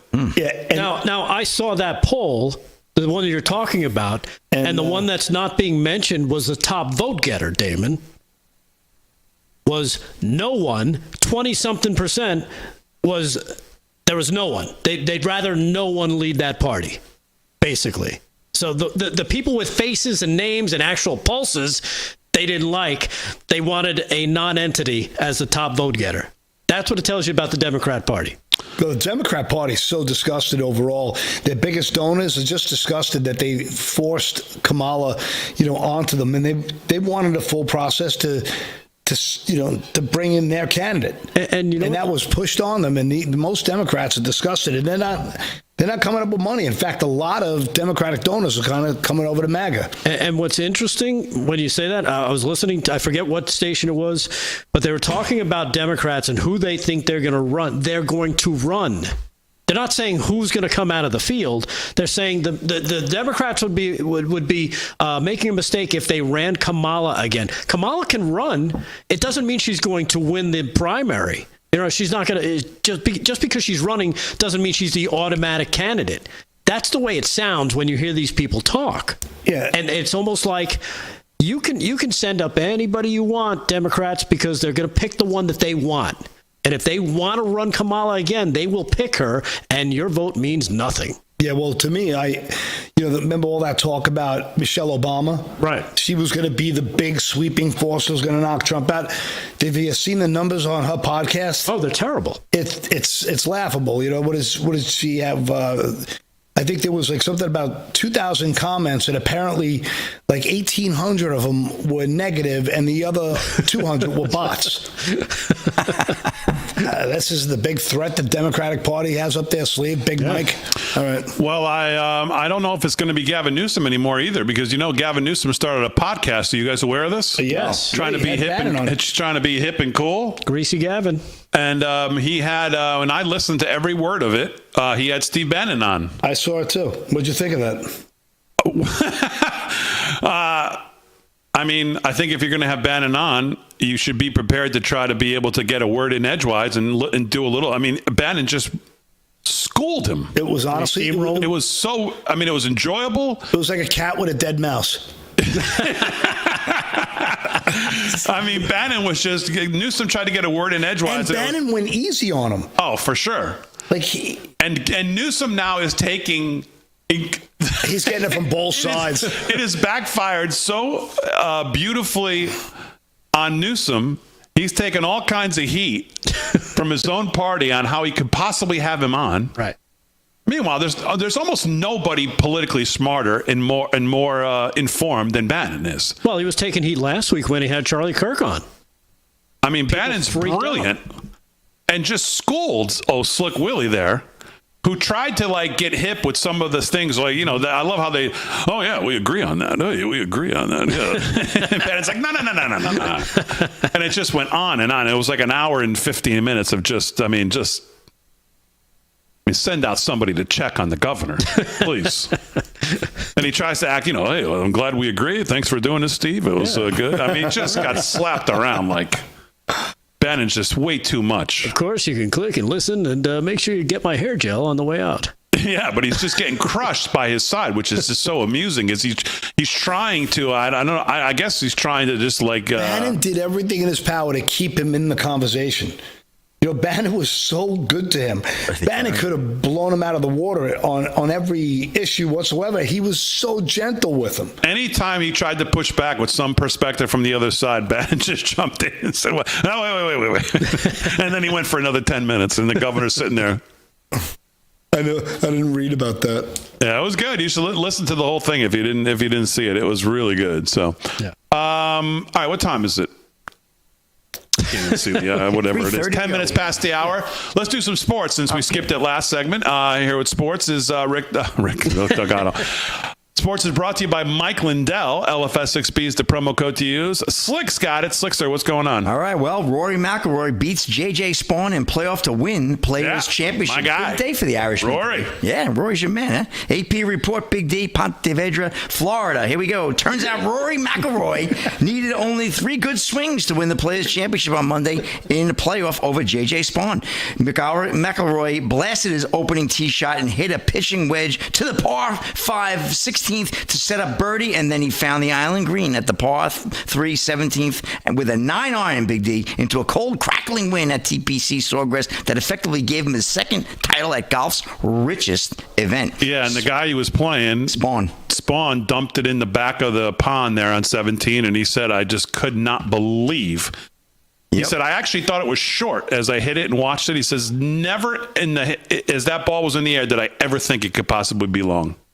Yep, unbelievable. McIlroy became the 8th multiple winner of the Players' Championship, having also won in 2019, and it's the first time in his career he has won twice heading into the Masters. He won the AT&T Pebble Beach Pro-Am last month. The first 3-hole playoff in 10 years at the Players was caused by a 4-hour rain delay Sunday. McIlroy had to make a 4-foot par putt on the 72nd hole. Spawn had a 30-foot birdie putt for the win that stopped inches short. McIlroy, disappointed at having lost 3-shot lead on the back 9, looked ahead to the playoff, saying, make 5 good swings tomorrow morning and get this thing done. And get it done he did, Big D. So good win for Rory McIlroy. My man. Big D's main man. So I got a little rodeo too now. We got the obviously the big get it on. Come on, let's go. Rodeo Houston. Real quick, NRG Stadium. I'll get you a couple out of Houston, Texas. Bareback riding, Paul. We're all the way in Super Series 5.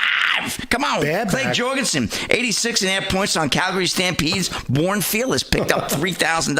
I think I can get the steer wrestling in as well. We got Chance Howard, 4.9 seconds. Picked up another $3K. I'm going to keep pushing it with the team. Roping. And here we go. Super Series.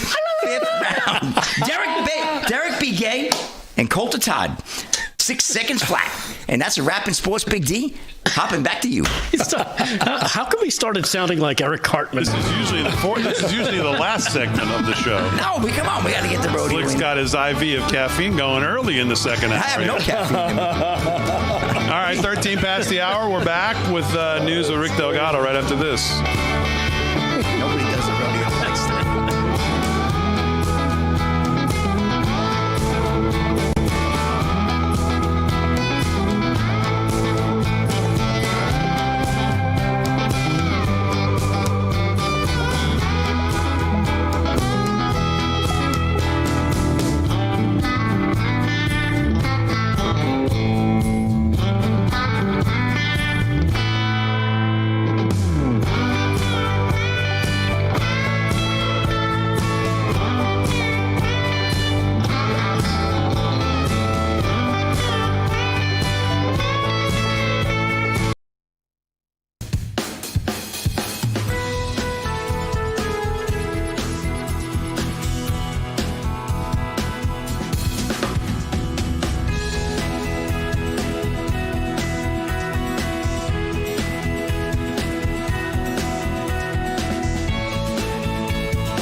I'll sound like the blues to start the week on a Monday. Let me talk to you about our friends at Birch Gold. You don't go out and buy a life jacket when the boat's already sinking. Duh. You don't go buy gold when the economy's already collapsed.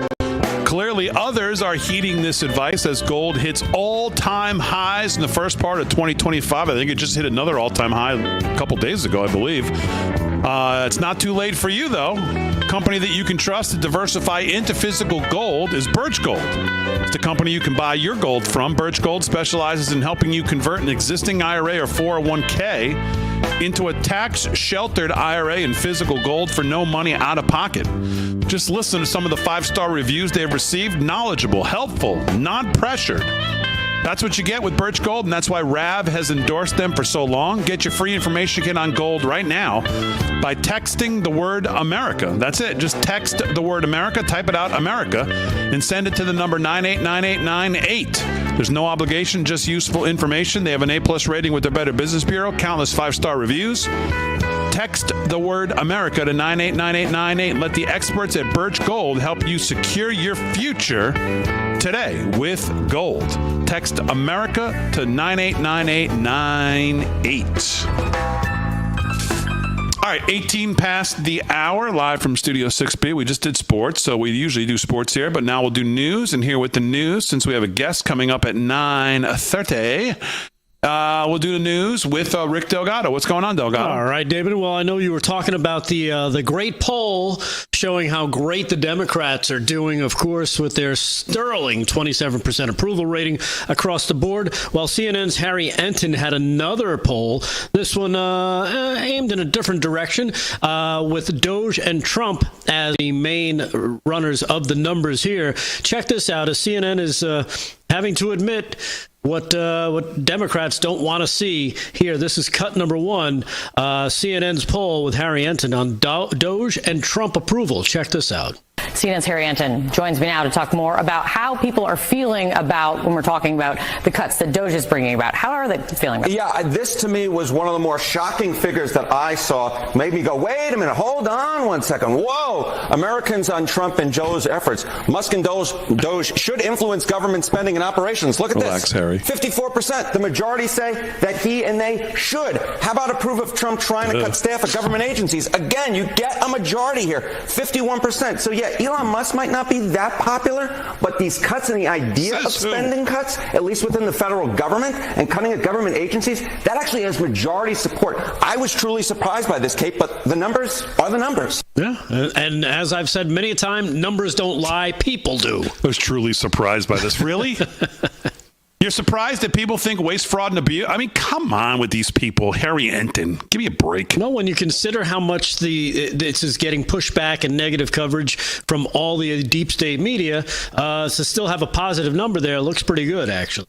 So it means that it's cutting through all the garbage. I'm not surprised by a positive number at all. Actually, I think it should be higher than 54%. It probably is. That's probably just what they're reporting. Without a doubt. Fake reporting. It's probably way higher than that. There's some polls that showed 80% of people were happy that they're getting rid of waste, fraud, and abuse. Raise your hand if you want to continue to spend your grandkids and their kids into oblivion. I mean, who thinks that's a good idea? Who thinks that, did you hear Musk talking to Ted Cruz saying there's 14 magic money computers that they found around government that just send money out automatically, no human involved, just sends it out. Really? Hundreds of billions of dollars, he said, maybe even trillions over the years. He goes, we're calling them the magic money computers, 14 of them. He was on with Ted Cruz on Verdict, which is Ted Cruz's podcast there with, can't remember the other guy's name, Ferguson, I think it is. And he said, yeah, there's these magic money computers that's sending them out. I mean, raise your hand if you're into that. I mean, who's that? What group is that other than the Democrats?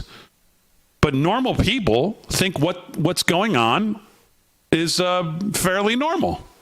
Well, yeah, cut waste, fraud, and abuse. Yeah, stop doing this. Yeah, stop doing that. 54%, Harry Enton. Give me a break. Yeah, it's like 84%. Over at HUD, Secretary Scott Turner said he and Doge have a great relationship and that they've helped identify, I think, about $260 million that is being that was misplaced, and they've identified 1-point-something billion that could be going to help people that actually need help. As he's the Secretary of the Department of Housing and Urban Development.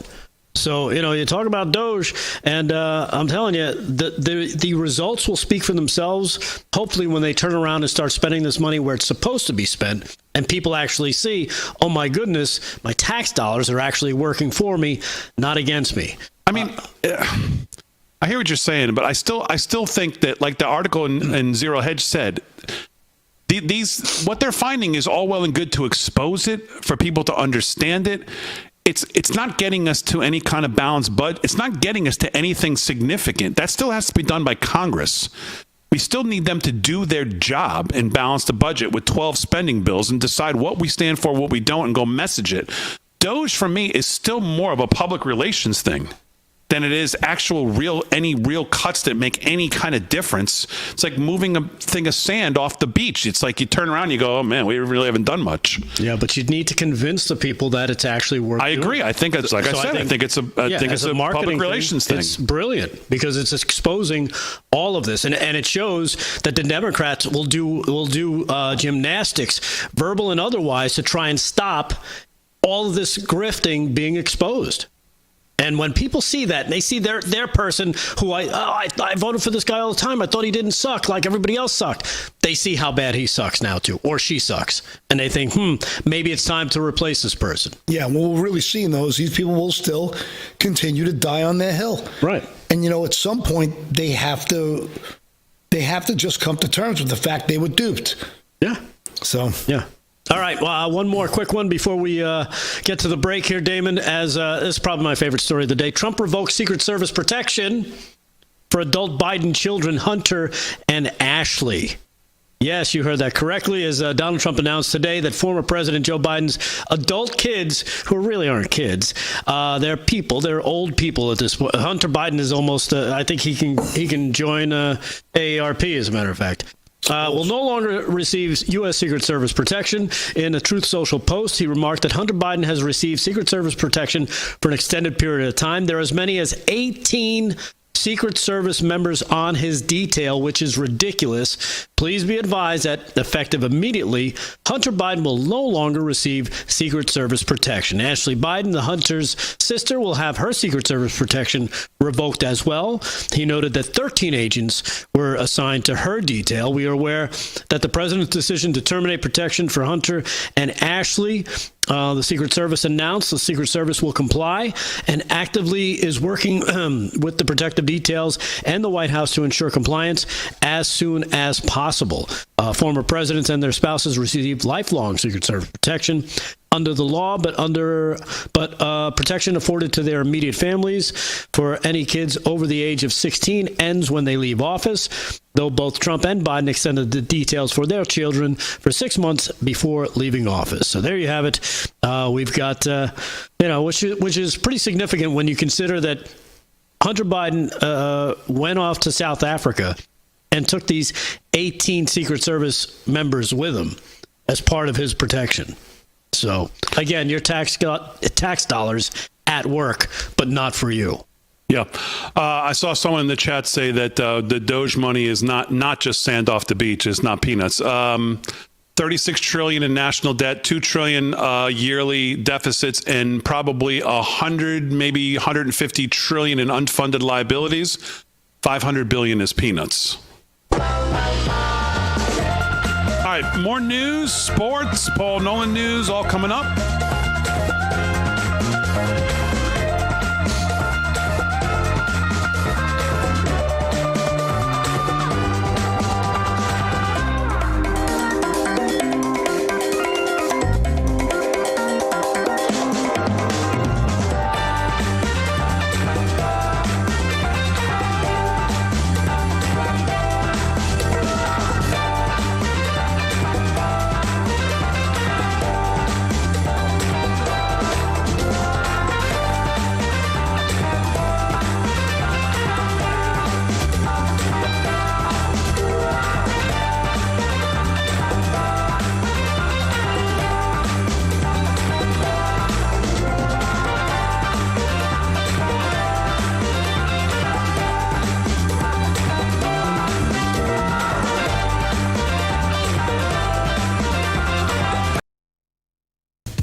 live from Studio 6B, 30 minutes past the hour on a Monday night.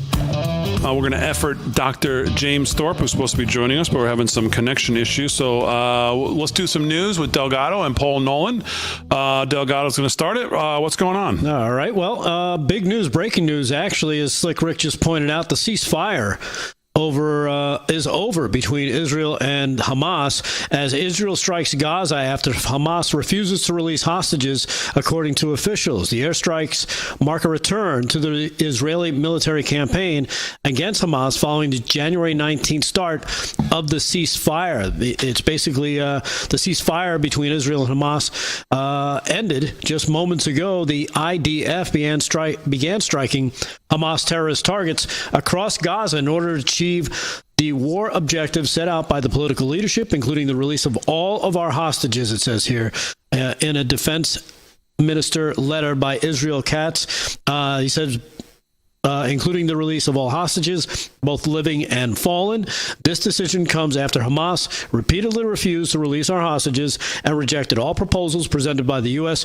presidential envoy Steve Witkoff, as well as the mediators. Israel will intensify its military actions against Hamas moving forward, according to authorities. Under the direction of the political echelon, the IDF and Shin Bet are widely attacking terrorist targets of the Hamas terrorist organization throughout the Gaza Strips.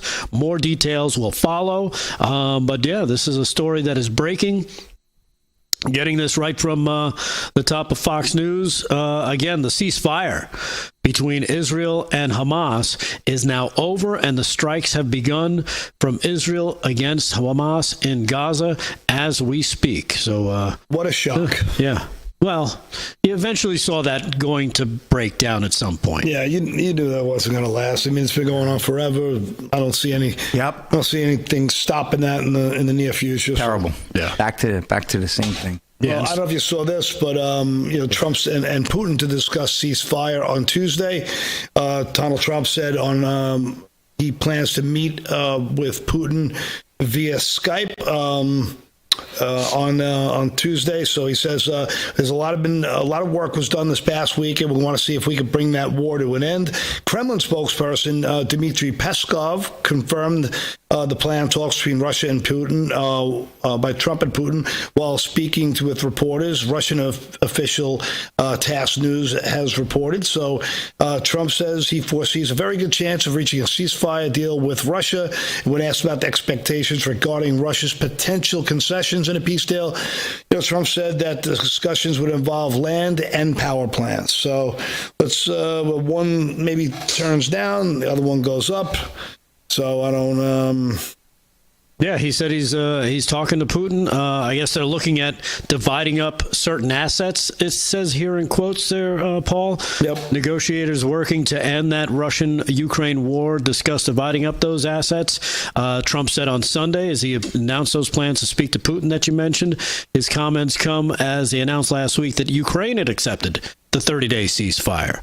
So, again, moving in that direction, President Trump is looking forward to stopping the death. Here is his statement on it from Truth Social. He says, tomorrow morning, I'll be speaking to President Putin concerning the war in Ukraine. Many elements of the final agreement have been agreed to, but much remains. Thousands of young soldiers and others are being killed. Each week brings 2,500 soldiers' death from both sides, and it must end now. I look very much forward to a call with President Putin. And again, that's from Donald Trump's Truth Social account today at 6:28 p.m., so just before showtime. So, and I don't know if you saw this, but over the weekend, Putin was being interviewed by the president of Croatia, and he said in a lengthy interview that we're not after the rare earth minerals in Ukraine. We're not after all these other countries in Europe. We have no interest in any of that. They have an estimated $80 trillion in rare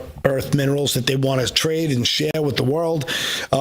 So let's hope maybe we got the media to stop blowing up everything. All right, we'll get back to the news here in a second. Please welcome to Live from Studio 6B, the Chief of Maternal and Prenatal Health over at the Wellness Company, Dr. James Thorpe. Dr. Thorpe, welcome to the show. How are you?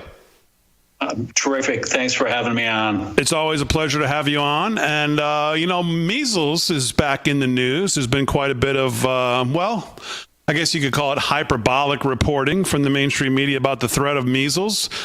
First, is this something to take? I mean, not that we don't take it seriously, but is this a serious outbreak? What is the level of concern we should all have? I think the level of concern is limited. This is being used for propaganda purposes in a large part. If you look at the comments, the X posts, they're all attacking anti-vaxxers. By the way, the majority of the people that have had this, they say they're non-vaccinated, but in fact, they're not. Their vaccine status is unknown. It's well known that patients get measles even after the vaccine.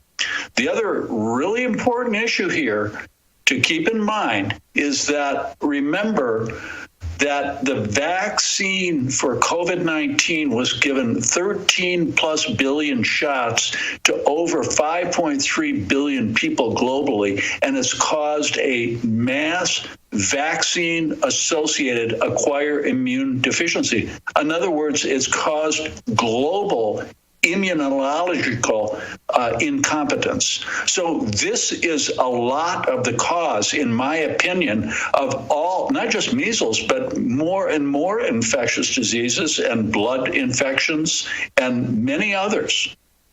So just to be clear on what I'm hearing you say, this whole idea that the media pushes of this is somehow linked to vaccine hesitancy, you don't seem to be in alignment with that. And then furthermore, this media hype basically around the issue, in it being some kind of public threat, you're saying more of it's simple propaganda that's being pushed in kind of defense of the kind of biopharmaceutical complex. Do I hear you correctly? You hear me 100% correctly, loud and clear. Roger that. They're using false flag events to push a political agenda, and this is really obscene. But yes, remember, in my generation, we had measles parties, just like we had chickenpox parties.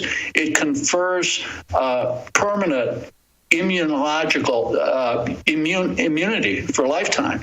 Now, it's a very sad outbreak in Gaines County in West Texas. There are about 100 cases. What is this related to? I don't believe that it's related to individuals not getting vaccinated. I don't believe that's the only story. There's many other parts to this equation. Yeah. A couple questions here. Number one, I don't want to use the word disappointed, but how quickly would you like to have seen RFK make a move on banning mRNA vaccines? Number one. And number two, the nomination of Congressman Weldon to serve as director of the CDC came to an end, a surprise to many. Sounds like he was pressured about his vaccine status. Is that what you attribute the nomination being doomed to?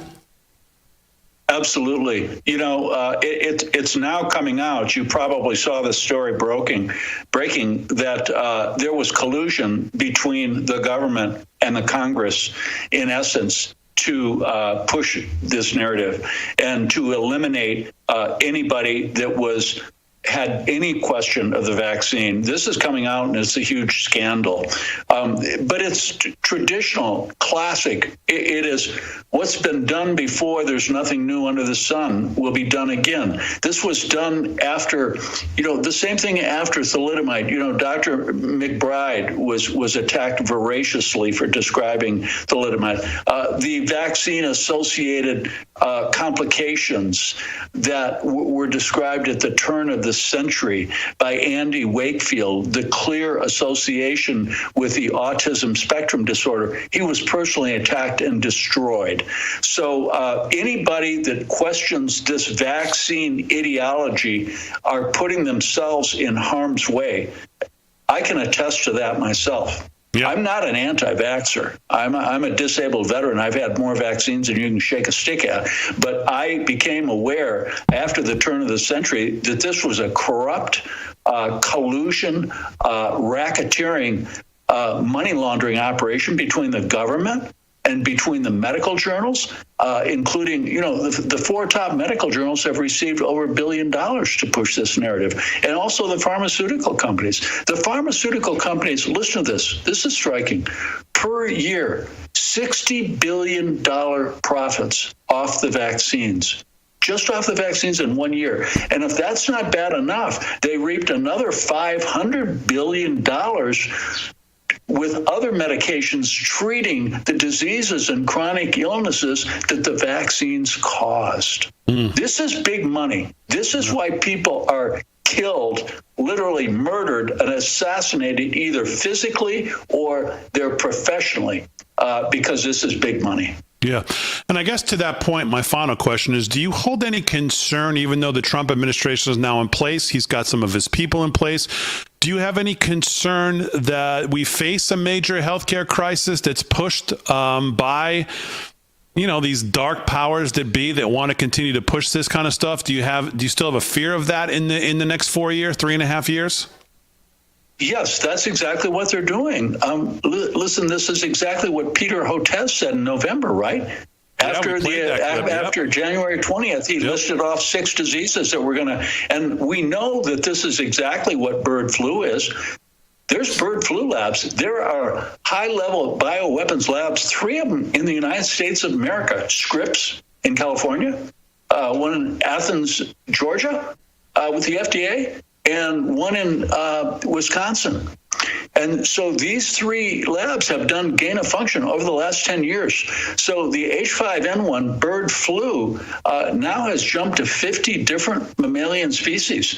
If this goes human to human, which it has not yet, but if it does, this could be a potential disaster. This is what they're trying to do. They're trying to push the avian flu vaccines in the birds and in people. We've been speaking with Dr. James Thorpe. He's the chief of maternal and prenatal health at the Wellness Company. Of course, you can visit them at twc.health/voice. twc.health/voice. Their prescription kits, of course, are the gold standard, and they have one for any situation you might find yourself in. twc.health/voice. Use promo code VOICE for an additional 10% off. Dr. Thorpe, always a pleasure to have you on the show. Thank you so much. Thank you so much for having me on. Dr. James Thorpe from the Wellness Company. Again, you can go to twc.health/voice, use promo code VOICE for an additional 10% off. And good stuff from the doc, as always, right on the money, right, with what's going on there. Yep.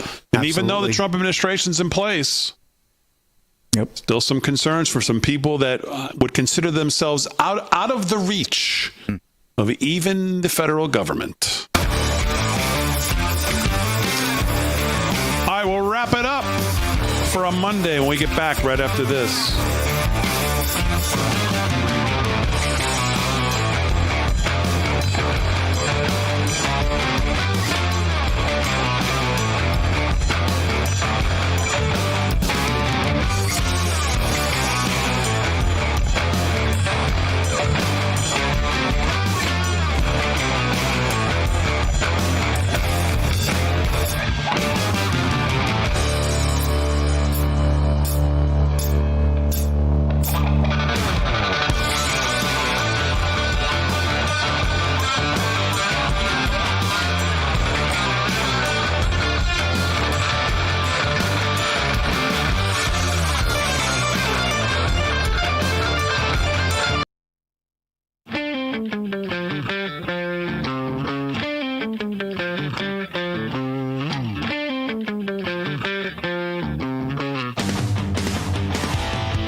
listening to the Hour live from Studio 6B. If you haven't yet signed up for the March Madness bracket, tonight's night one. It's out. You have until Thursday afternoon to lock in your picks and put yourself in a position to win some free merch from us. We're going to probably give top 10, which I don't think we've ever even come close to. I think we've done top 3. But the guys say we got to do top 10. But that's only if we get to 300 brackets. Right now we have 155. So we're halfway there. Okay. Before Thursday at noon. That means we got Tuesday, Wednesday, Thursday morning. So we got 2 more shows. That's right. To get this thing over 300 brackets, which doesn't seem like it should be too hard to do. Yep, that's right. We got 4 playing games too yet. Go to our @LFS6B on X. Go to @LFS6B. Right there pinned to the top of our page is the bracket. You can link to it, fill out your bracket, and see who you come up with going to the Final Four. I did a rough one, which I'm going to make some changes to it though. Oh yeah, because I'm a little chalky right now, but I'm not going to stay chalky. Boy, those brackets force you into being chalky, though. It's hard not to be chalky. I know when you look at the way that, especially this year, where you see kind of where the number ones, if they get through, the first 2 games, who they would line up against. I like my 14s over the 3s. That's where I like. There's not a lot that makes you go, 12 beats a 5. Yeah, 12 beats a 5 every time. That's true. A lot of and times. Michigan was Can't a 5, go wrong. which I was surprised to see Michigan fall so high yesterday. Well, we'll see. We'll see how we do here on the show between each other. You can all pick your number 12s if you feel that confident, and we'll see how it goes. So, Slick, let's do some sports besides our March Madness bracket, which we'll spend more time on as we get closer to Thursday. What else is going on in sports? Well, one more quick sweep of the scoreboard for the night. We got NHL hockey right now. Maple Leafs 5-1 over the Flames. 16 to go there in the third. End of 2. Good one. Kings and Wild knotted at 1. In OT final tonight, the Sabres over the Bruins 3-2. Lightning blanked the Flyers 2-0 their final. And 2-1 the Devils over the Blue Jackets.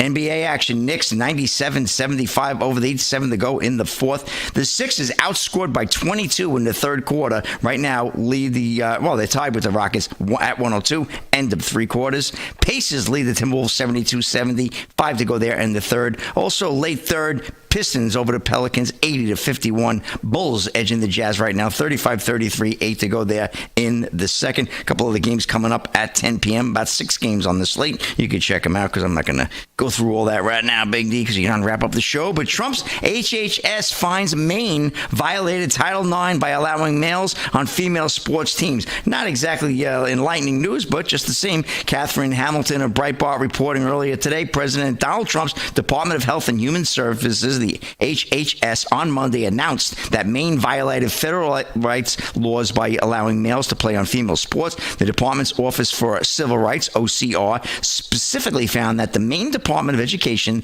the Maine Principals Association, and Greeley High School have each violated Title IX of the Education Amendments of 1972, which prohibits discrimination based on sex in education programs and activities receiving federal funding. The OCR launched its compliance review after a transgender identifying boy claimed the victory in the Maine Class B championship for the Greeley High School girls track and field team in February. The high school boy was allowed to perform on the girls team despite Trump's executive order barring males from participating on female sports. Following Trump's order, Maine officials publicly said they would not comply with the order, citing transgender identifying males over women on girls sports. So long story short, we're going to see what the ramifications are, but President Trump's executive order on keeping men out of women's sports was created to protect female athletes from having to compete with or against or having to appear unclothed before males. So I think there's going to be some money withheld, Big D, but we'll see more on that as the week goes on. And that's a wrap in sports. Back to you. All right, Slick, thanks. Rodney Davis on Facebook says, so LFS6B is becoming an ESPN wannabe. See you guys in April. See ya.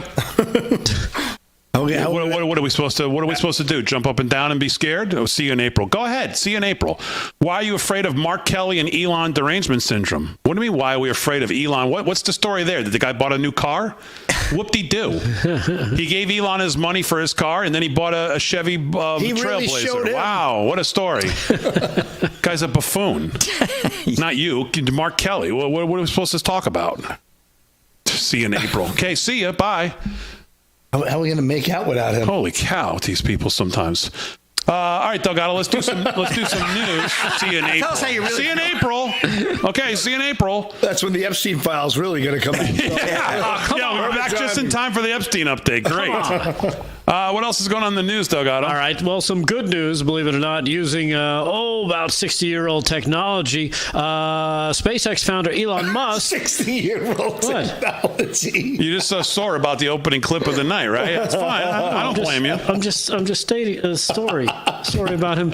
He's sending a rocket to save astronauts using 60-year-old technology. NASA astronauts Sunita Williams and Butch Wilmore, who are being rescued by SpaceX mission, after being stranded on the International Space Station by Boeing and Joe Biden, thanked President Trump and Musk for their support in bringing them back to Earth. Musk, the SpaceX founder and Tesla CEO, recently posted a video on X featuring the stranded NASA astronauts expressing their gratitude to President Trump and Elon Musk. The 25-second clip captioned "Stranded NASA astronauts thank Musk," and whatever, who cares?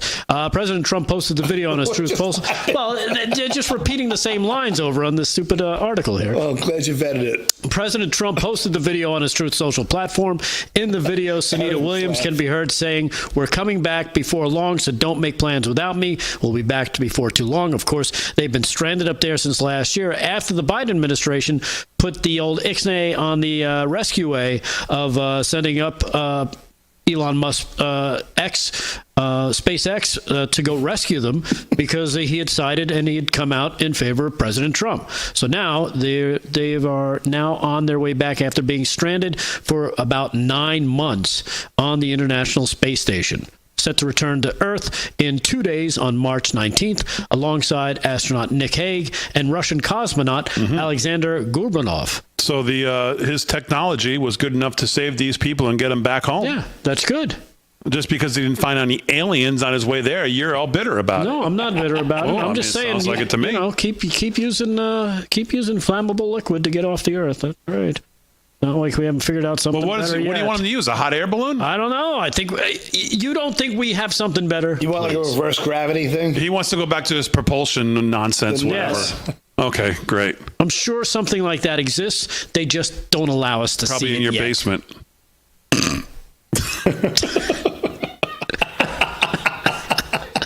Anything else in the news, Delgado? Yes. As I bring this show to a screeching halt. Yes.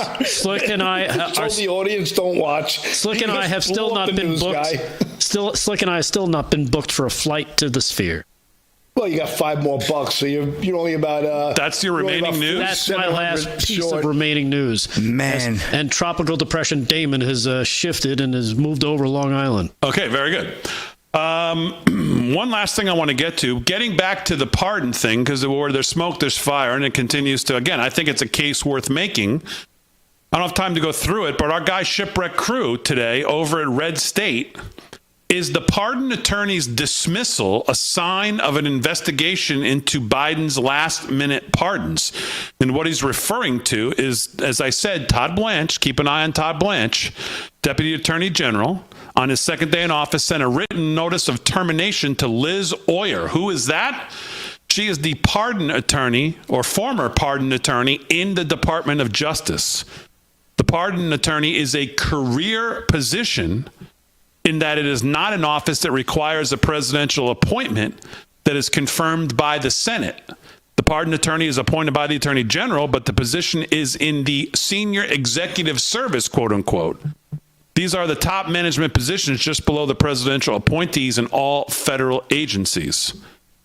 And so Shipwreck Crew is saying, pay attention over here, because this could mean something bigger is brewing. And that's yet still to be seen. I wonder if maybe there's emails that they've preserved that could expose what's been going on. I don't know. We'll see. As always, we salute our military, active and active, police, firefighters, first responders, EMTs, everybody on the front lines. Thanks, everybody on the show. Aaron, Frank, great job as always. Fill out those brackets before Thursday. And we'll see you tomorrow night right here live from Studio 6B. Stubbed your toe?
Hello, Wisconsin.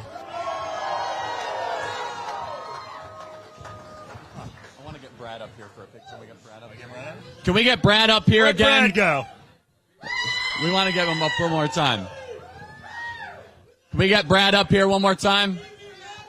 All right, guess not. So, all right. We'll get him up at the end. All right. How we doing, Wisconsin? Boy, I was joking around with Don. I thought the election was only a couple months ago, but I guess we're back at it. We're back at it because you see what they're doing each and every day, right? They're trying to negate the election. They're trying to negate the mandate. So we all have to just stay involved all the way through. It doesn't matter what it is. We can't just show up when Trump's on the ticket. We got to show up because we understand what their entire apparatus is trying to do to our country. Yeah, and so, Don, let's talk about the importance of this race. This is not a persuasion election. This is not about winning people in the middle. It is about driving Trump voters and Republican voters out to the polls coming into April. Well, honestly, it's so simple. Just look at what happened this last weekend. They have a plane of like 300 Tren de la Agua guys. And these are some of the worst drug-dealing, criminal, murderous, rapist, fentanyl peddling people in the world. Okay, funded like a terrorist regime. I mean, this is truly, it is a terrorist organization. And a liberal judge, just like this, wants to overrule the will of the President of the United States and the people who put them there with a mandate to end this nonsense. So it's going on right now. We saw it this weekend. They wanted to turn a plane of murderers, drug dealers, and rapists around because they would rather have them living in our community because somehow they think that benefits them politically. This is why it's so... But we've seen it. You're right. I mean, some random judge in the middle of nowhere can say this and overrule, at least according to him for the moment, the President of the United States. I think we win that in the long run, but those are the hills today's Democrat Party is dying on. It's why we just have to stay so vigilant, right? Apathy will kill us. It'll stop us from being able to do all these things, and they've shown they'll stop anything. Remember that, the first week it was about the price of eggs. It hasn't gone down in 12 seconds since he took office, right? Well, what's happening now? Right? The manufacturing numbers going through the roof. We're actually able to get these things done, but we still have to cut through that narrative, and we can't do that alone. We can't do that in D.C. We can't do it with the mainstream media because they whitewash all of this stuff. They'll pretend that it's not happening, even if there's a federal judge that is sitting there saying, no, we want the murderers and rapists back in America immediately, or we're going to go after. I mean, think about it. That's today's Democrat Party, and man, we could go through the list of things that they're doing, each and every day to try to subvert, again, not just my father, but all of you, right? It was your will. There was a mandate. A Republican won the popular vote in every swing state in the country.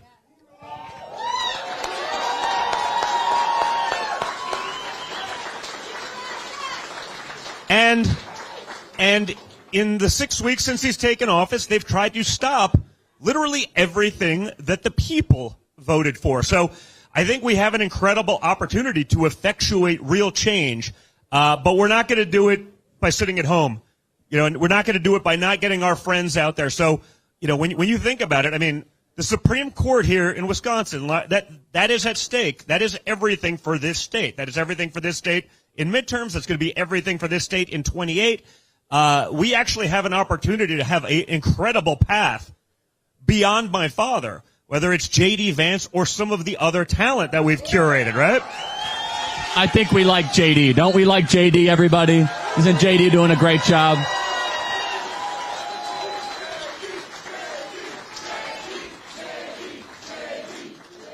So, we actually, the last 4 years were brutal, right? I get it. Trust me. They went after me and my family pretty hard, but they went after all of us with everything, but economically, lawfare-wise, everything you could imagine to try to take down our country. They did it. I always said, if you looked at the last 4 years and you said, if there was the proverbial Manchurian candidate, what would you do differently if you assumed the power in America and you were America's greatest enemy? What would you do differently than the actions of today's Democrat Party? And the answer is nothing.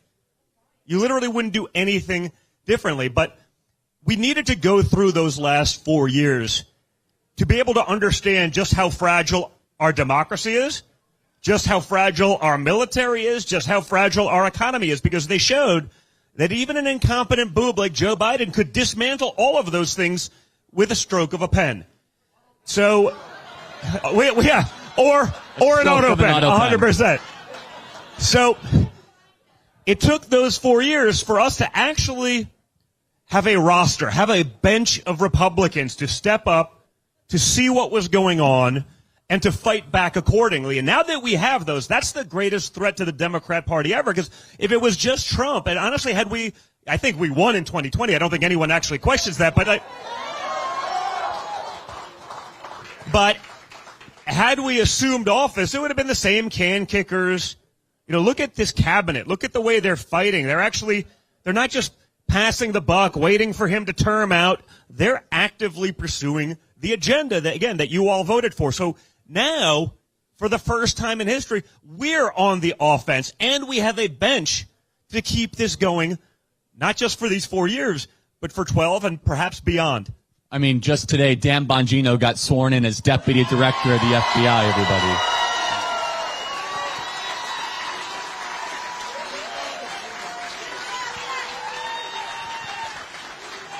And then you got Kash Patel as the Director of the FBI. I mean, it's just... How do you think Pete Hegseth doing at DOD? I mean, that... And, I mean, the roster that we are seeing at the cabinet, and Don, you just said this, but it's worthy of repeating, everybody, because you guys deserve the credit. And it started with the resolve and the grittiness 4 years ago when we were put into exile. And this is why we can't lay off the gas and why we have to understand these off-year elections are incredibly important. You see, what Don is getting at is that in some ways it actually was a great blessing we were displaced from power in 2020. And, I mean, I hate to say that we had to live through Joe Biden and 12 million people coming across the southern border, but if we would have stayed in power in 2020, we would not have Kash Patel running the FBI. We would not have Dan Bongino or Tulsi Gabbard or Bobby Kennedy or J.D. Vance. We'd have Mike Pence. And so the question, I guess, is that what lessons did we learn in those couple years when we were not in power? And here's what it was. It's that we got really tough and we got back to basics. We got invested in voter registration. We got invested in precinct committeemen. We got invested in becoming precinct committee. We got invested in becoming county chairs and becoming involved in these state party chair elections.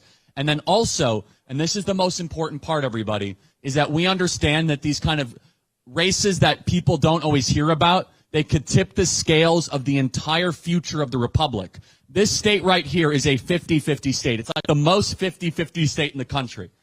And I believe that Eric Hovde should be the U.S. Senator here in Wisconsin. He should be. And there's a lot I could go into there, but here's what I can guarantee you, is that if we don't pay attention to these races that might seem a little wonky, all of a sudden things like ballot custody and signature verification and voter ID and congressional maps, if you are out there, this is the most important message from tonight. If you are out there ever complaining about the security of our elections, then you better work as hard as you've ever worked about winning this election coming on April 1st, because it's the most important thing that you could do when it comes to election integrity. And it's just a simple issue of this, that on the other side, they're talking about redrawing congressional maps to give Democrats 2 more seats, which would tip the entire balance of power. So, Don, talk about those kind of couple years off and also how important these races end up being. Again, it's everything. We see it every day. For me, it was particularly tough, right? We're a business family. We're also, good and loyal kids. We love my father, watching what they tried to do to him. When they couldn't take away his businesses, they tried to bankrupt him. And just so you're clear, a radical judge in the state of New York awarded the state of New York $500 million from the Trump Organization for paying back a loan on time with interest. Okay, no, just so we're clear. The alleged victim, the person that was allegedly wronged, gets on the stand for us and said, we don't know what you're talking about. We wanted to do more business with Trump, not less. They were a feather in our cap, in our portfolio. It got us other business. They never missed a payment. No, you are the victim. And because of radicalized extremist judges, they win anyway. It doesn't matter. Maybe it gets overturned in appeal. Who knows? But it's still New York, right? I like to say I live in Florida now, but I'm a refugee, political refugee from the People's Republic of New York, because that's what it is. And there's a reason that all of the lawfare took places in areas where they controlled all of the judiciary, right? It was Atlanta, Georgia, and Washington, D.C., and New York City, right? When it happened down in Florida because they lost a jurisdictional battle, all of a sudden that gets thrown out because it was always nonsense. We know that now. Doesn't stop them. We still have to deal with that. You still have to spend millions of dollars in legal fees, and you have to spend millions of dollars to put up a bond because there's a judgment, so you have to spend $25 million. You never get that back, just so we're clear.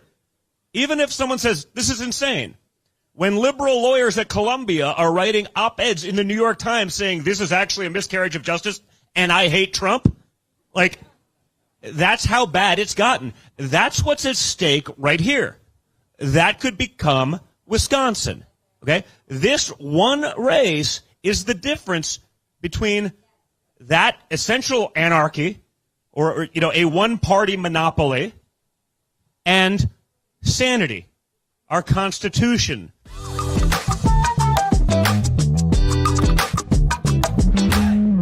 When a cyber thief transfers the title of your home out of your name, it's a race against time to stop the theft of your hard-earned equity. Many people don't know this has happened until long after it's done. You as the homeowner think you still own a house. 3 months later, you start getting foreclosure notices and you realize you've got 4 mortgages on your house that you didn't even know existed. So when's the last time you checked on the title to your home? Find out if you're already a victim at HomeTitleLock.com. In a crisis, your number one need is food. But here's the good news. 4 Patriots is offering a special buy one, get 2 free deal on its best-selling 72-hour survival food kits. Hurry, go to 4patriots.com now. If you're happy and you know it, clap your hands. If you're happy and you know it, ride your bike. If you're happy and you know it, then your face will surely show it. If you're happy and you know it, smile big and bright. Thousands of kids just like me are happy every day. And it's all because of generous people like you who support Shriners Hospitals for Children every month. All you have to do is call the number on your screen or go online to loveshriners.org right now with your monthly gift. Because of people like you, Shriners Hospitals for Children is able to make an everyday miracle happen for kids like me. If you're happy and you know it, dance around. If you're happy and you know it, play a song. If you're happy and you know it, and your face will surely show it. If you're happy and you know it, take a shot. And when you call or go online right now to donate $19 a month or more, we'll send you this adorable Love to the Rescue blanket as a thank you and a reminder of all the smiles you're bringing to kids' faces every day. Will today be the day you send your love to the rescue? When you call the number on your screen right now and give as little as $19 a month, just 63 cents a day, you'll be making a life-changing difference for a child, just like Sarah. Your monthly gift today could change your life forever. Because of you. We are happy and we know it. Thank you. Thank you. Thank you. Thank you. Please call or go online right now to give. If operators are busy, please wait patiently or go to loveshriners.org right away. Did you know that thousands of authors across the country have written books and published them with Page Publishing? If you've written a book, Page Publishing can help you through the process. We cut through the confusion of the publishing world to make it easy for you. Call 1-800-319-0257.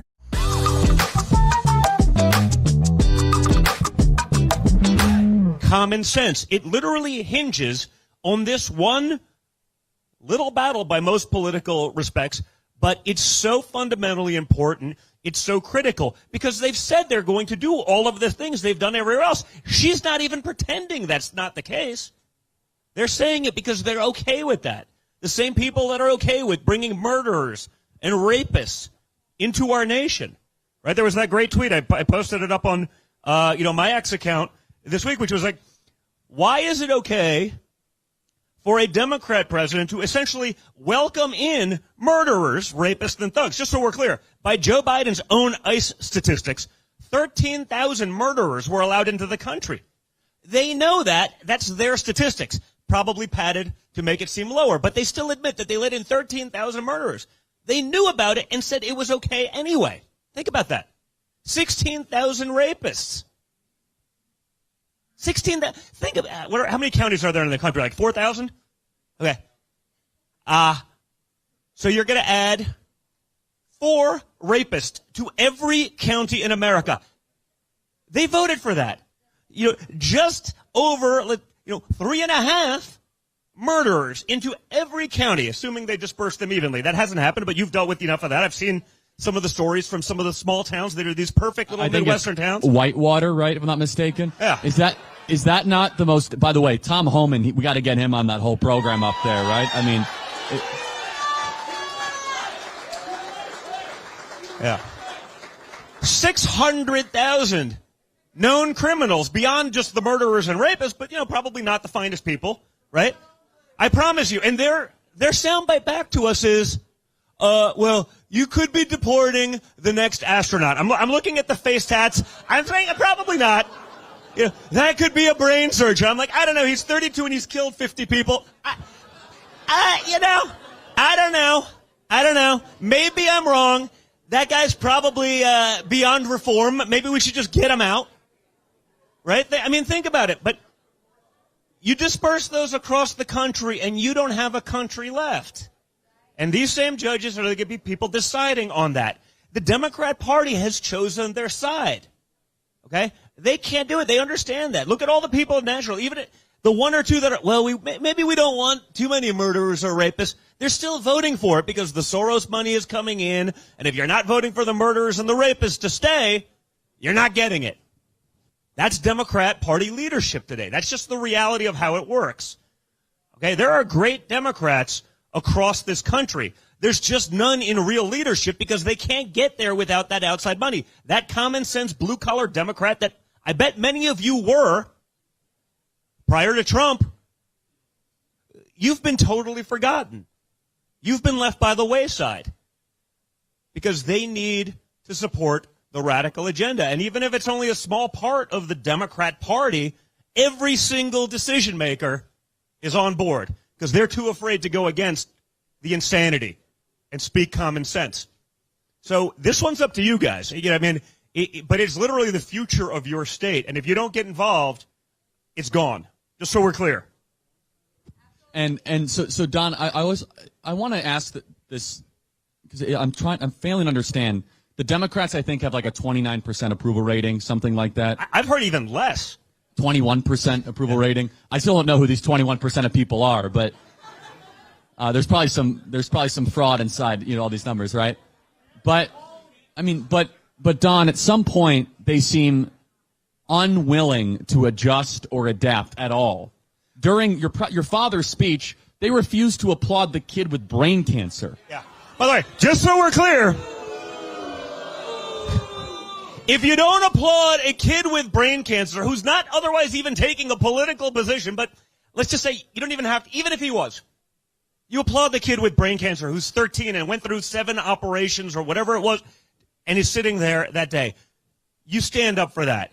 You applaud the kid who's 4th generation military, whose father died as a law enforcement officer, finding out that he got into West Point to serve his nation. You applaud that. You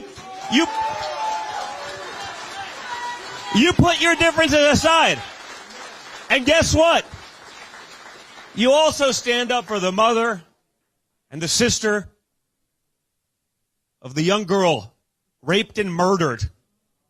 Because honestly, if you don't, you're literally condoning the behavior that got you there. And that's what they did. They chose to take those positions. Those are easy. If you stood up for like 3 or 4 of these things, whether it was the price of eggs coming down, the price of gas coming down, some of these things that Americans are objectively winning with right now, right? You see Russia and Ukraine finally at peace talks. No, we can't have peace.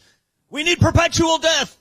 Because the people that pay their bills, they're on the board at Raytheon and Big War, and they got to make sure, we got to sell those missiles and peddle death all over the world. I mean, can't we objectively say that, like, stopping the death is good? My father said that at the CNN town hall, and they tried to ridicule him for that. I'm like, I don't know, isn't that, like, the perfect answer? They've lost their minds, and they've lost their way.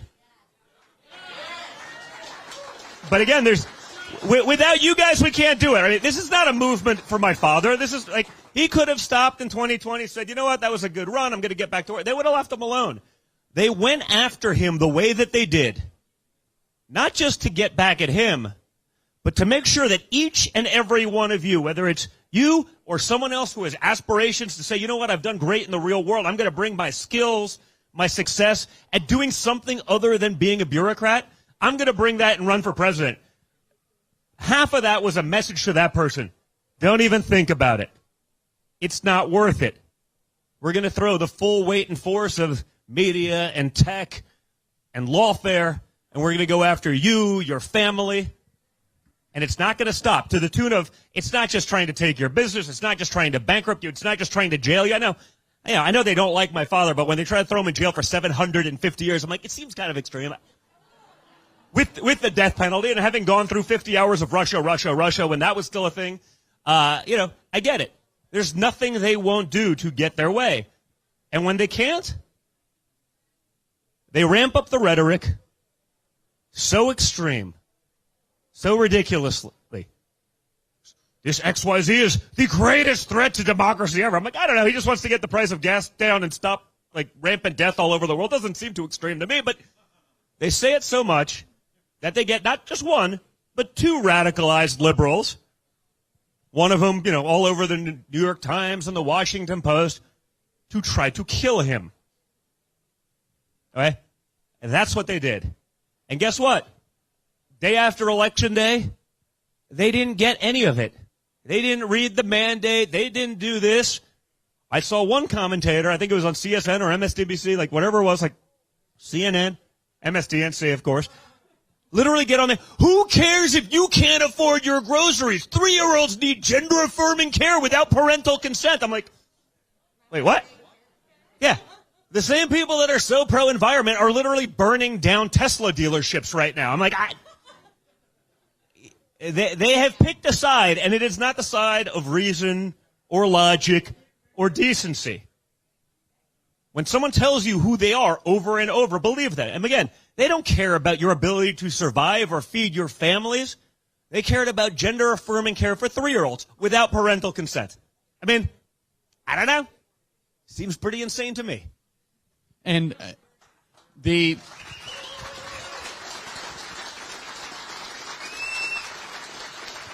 let's speak nationally here for a second, Don. Then I want to take a couple questions from this great audience, which is that the direction of the movement right now, we are ascendant.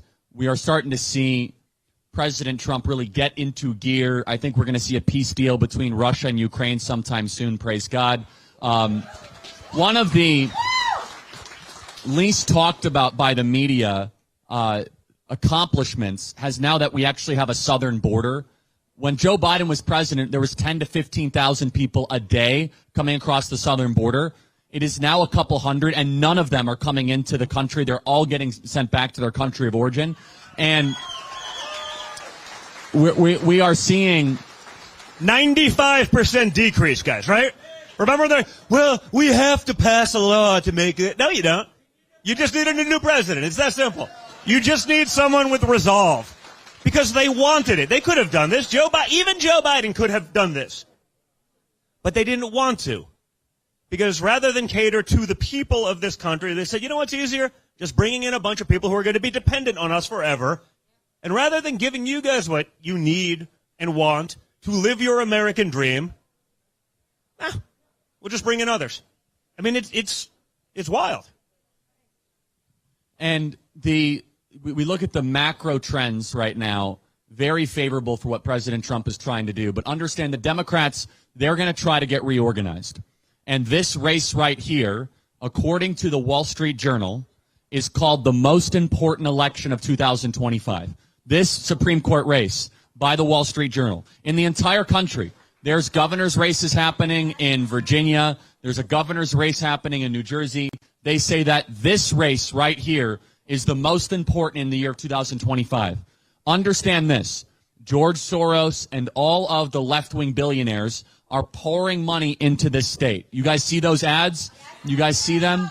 They are looking at this race as a way to try to get themselves back into gear.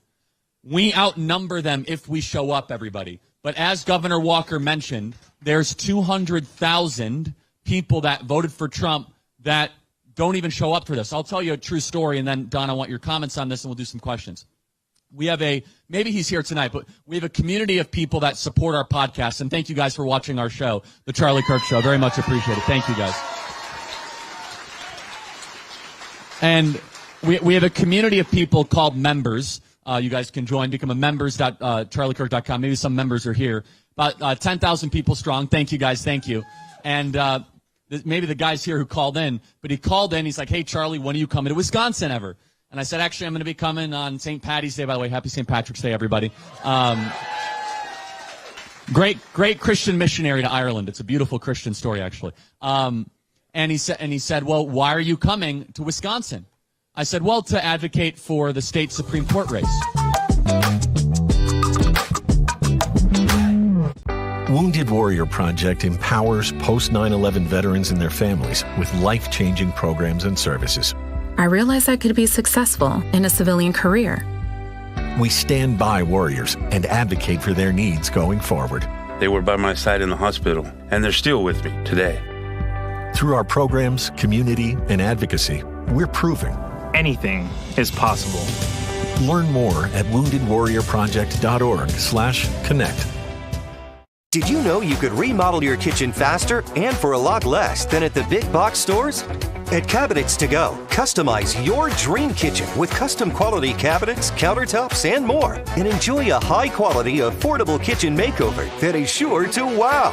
Visit one of our showrooms nationwide and get your dream kitchen today for as low as $149 a month at cabinetstogo.com.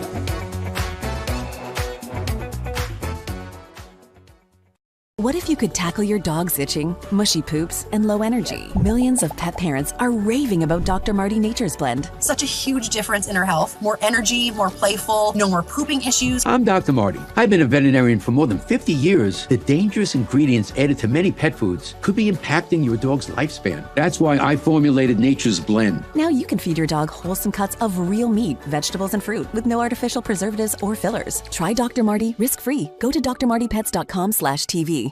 Who wants to drag out a bulky vacuum? Introducing Horsepower Duck, a super compact vac with ultra-powerful suction. Clean up that mess in the kitchen, the spill on the sofa, even sawdust in the workshop. Just duck it up. The compact design can reach the tightest places, so store it in any drawer where it's always at your fingertips. You can even store it in your glove box for the ultimate car vac. The HEPA filter helps remove dust and allergens. Plus, it dumps out with ease, so it's ready to clean again. Get the Horsepower Duck handbag for just $39.99. Order right now and we'll upgrade you to the Duck Pro package, a $30 value, yours free. You get the bendable tube, the crevice nozzle, and the soft brush nozzle, but supplies are limited, so there's a strict limit of 3 ducks per order. This may be your last chance to get yours at this low price, so don't delay. Duck it up today. Call 1-800-693-3440 or visit duckback.com. So call 1-800-693-3440 or visit duckback.com now. Are you having trouble hearing your TV or listening to conversations in loud spaces? Then it might be time to consider Nano hearing aids. Nanos are FDA-registered OTC hearing aids. Don't be fooled by overpriced hearing aids. Prescription hearing aids could cost $3,000 or more. Nano hearing aids are now offering $100 off through this special TV offer. Call now and get 2 CIC rechargeable hearing aids for only $297. And if you're not happy, return them for a full refund.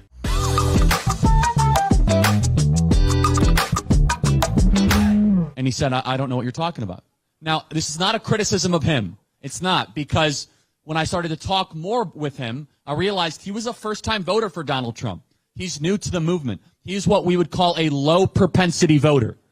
However, he's become highly engaged. He is a supporter of the Charlie Kirk Show. He's a donor to Turning Point USA. He chases ballots, but he was not even aware of this election. Everybody, there are hundreds of thousands of people in this state that have no idea this is even happening. And that's where you have to take out your phone and go text 100 people that you know are conservative or Trump-like, and like, hey, you got to go out and vote. You have to encourage your pastors to speak out in favor of talking about this election in the coming weeks. There is time left on the clock, but it was a real eye-opening moment for me, everybody, when this guy who is obviously engaged enough to be a monthly supporter of the Charlie Kirk program wasn't even aware of this. And what a tragedy it will be if we lose this race, because it will not be that we don't outnumber them. It's just that we have not been able to convert our people into votes, convert our individuals into real momentum and real enthusiasm. Done. I mean, I think you said it pretty good. I don't know that I could add much to it, but it's 100% right. The reality, there's so many people that believe in what my father's doing, but as we saw, he cannot do it by himself, right? You saw they could censor him back in the first term. They could have guys trying to stop it. This is the roadblock that could be for this entire state, perhaps even the entire region. This is a marker. This is what they will use to drive turnout, to get enthusiasm, to raise more funds for every other race that we got for the next 2 years. I joke, my midterm cycle started 3 weeks ago because we already have to be paying attention to those things, right? That's where they're going to try to do it. If you lose Congress, if you lose the Senate, if you do things, whatever they're able to do, they'll just shut it down there forever. And you'll have a stalemate and a really rough couple of years. I know that people don't want that. I understand that everyone who voted for my father does not want that. But they also have to be clear. They can't just show up when he happens to be at the top of that ticket. We have to do this for so many reasons. I was joke like, hey, I was a real estate developer from New York City. Like, we didn't need to get in this game. And even if I was a lifelong conservative, like, you have to engage because it's not just about now. It's about that future. This presidency could be put to a halt with this vote. It could be put to a halt in 2 years in November. That's what they're going to try to do. You see, they're not looking to try to help with anything. They're just trying to block whatever it is that they can block. They're trying to get us to wait it out. So we have to stay energized. We have to stay engaged. We have to call whoever it is. If you want to lose Wisconsin, whether it's governor's races in 2 years, whether it's the midterms, whether it's the presidency in 4, this will do it because they will redistrict the hell out of this thing. They will break every rule imaginable. They will negate everything and say you don't have standing and say you can't combat it. We made such incredible gains over the last few years because people saw exactly what was at stake and got engaged. We cannot take our foot off the gas for 1 second. Well said. Let's go to Dixon. You got the mic here. Let's go to a couple questions here, guys, from our great Patriots here in Wisconsin. Yes, sir.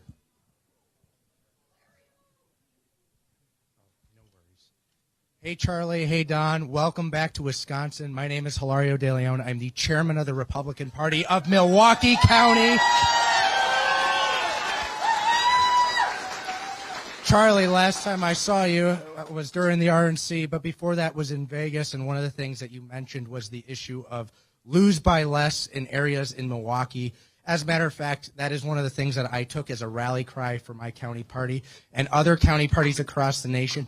One of the things that I realized was when I was using that cry, we were getting pushback from people within our own county, within our party, at all levels on that idea on losing by less in areas like Milwaukee. Can you guys explain and maybe expand more on how to better market that idea for those across the country in blue cities on how we can do better and win swing states like Wisconsin every time? What was their objection to that we should talk about winning Milwaukee County, or what was their objection? Well, they thought it was a poor idea to use that phrase, lose by less. Why do you want to lose? Why do you want to lose? I know your father doesn't like to lose. We love to win, obviously, but we love winning. We love winning.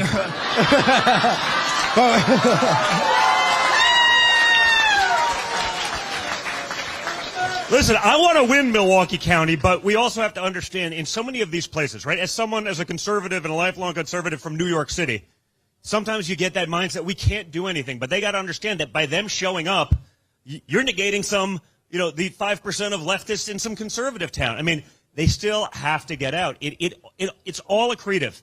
So, I understand that marketing, but you got to get out and everyone just has to vote. It's so simple, but people have been trained on our side to be demoralized, to stay at home. That's done by the media. That's why they and we're figuring out all the craziness with Act Blue and all the fraud that's probably gone on there and all of the kickbacks back from USAID. And I think the FBI is going to do something in Act Blue soon. We'll see what happens. So it hasn't been fair, but you got to remember, in half the congressional races across the country, we're outspent 5, sometimes 10 to 1, and it's still so close. As people start getting it, as they start seeing the gains, they're going to have a higher propensity to become actual voters because they realize that their vote still makes a difference. So I think everyone just has to understand that it does make a difference, that it is a statewide. They all have to turn up. They can't just be demoralized and say, okay, well, it's the vote for mayor and maybe we're not going to make any progress. Get out there, stay active, stay engaged, call your friends, make sure everyone's doing that. Whatever you do the day after the election, if you said, hey, guess what, my state's effectively over, whatever you would do to take that back, to change those gains and to actually turn a loss into a gain, do it now. Do it for the next few weeks. It's not that hard. We just have to make sure we stay all in. Yeah, and I mean, I will stand by the statement of lose by less because in order to eventually win Dane County and Milwaukee, eventually you have to first lose by less. I mean, look, guys, in Dane County, President Trump outperformed his 2020 result, but I think it was nearly 80-20. It was almost an 80-20 split. And so, yes, the goal should be like, let's dig ourselves out of that hole first. And understand the Democrats, back when they were kicking our tail in these elections, they would look at rural areas and say, okay, let's lose by 5 points less or 6 points less or 7 points less. So I have no problem with the phrase. And also, I agree with Don that if you are in charge of Milwaukee County, if you say, hey, we will only consider a success if we win Milwaukee County. Imagine if that was your judge of success. You wouldn't still be county chair, right? Correct. Or it's like, I will only consider it a success if we win Dane County. That's silly, right, everybody? Democrats outnumber Republicans just by raw voter registration data in Dane County nearly 3.5 to 1, right? It's the home of University of Wisconsin-Madison. You guys know it very well.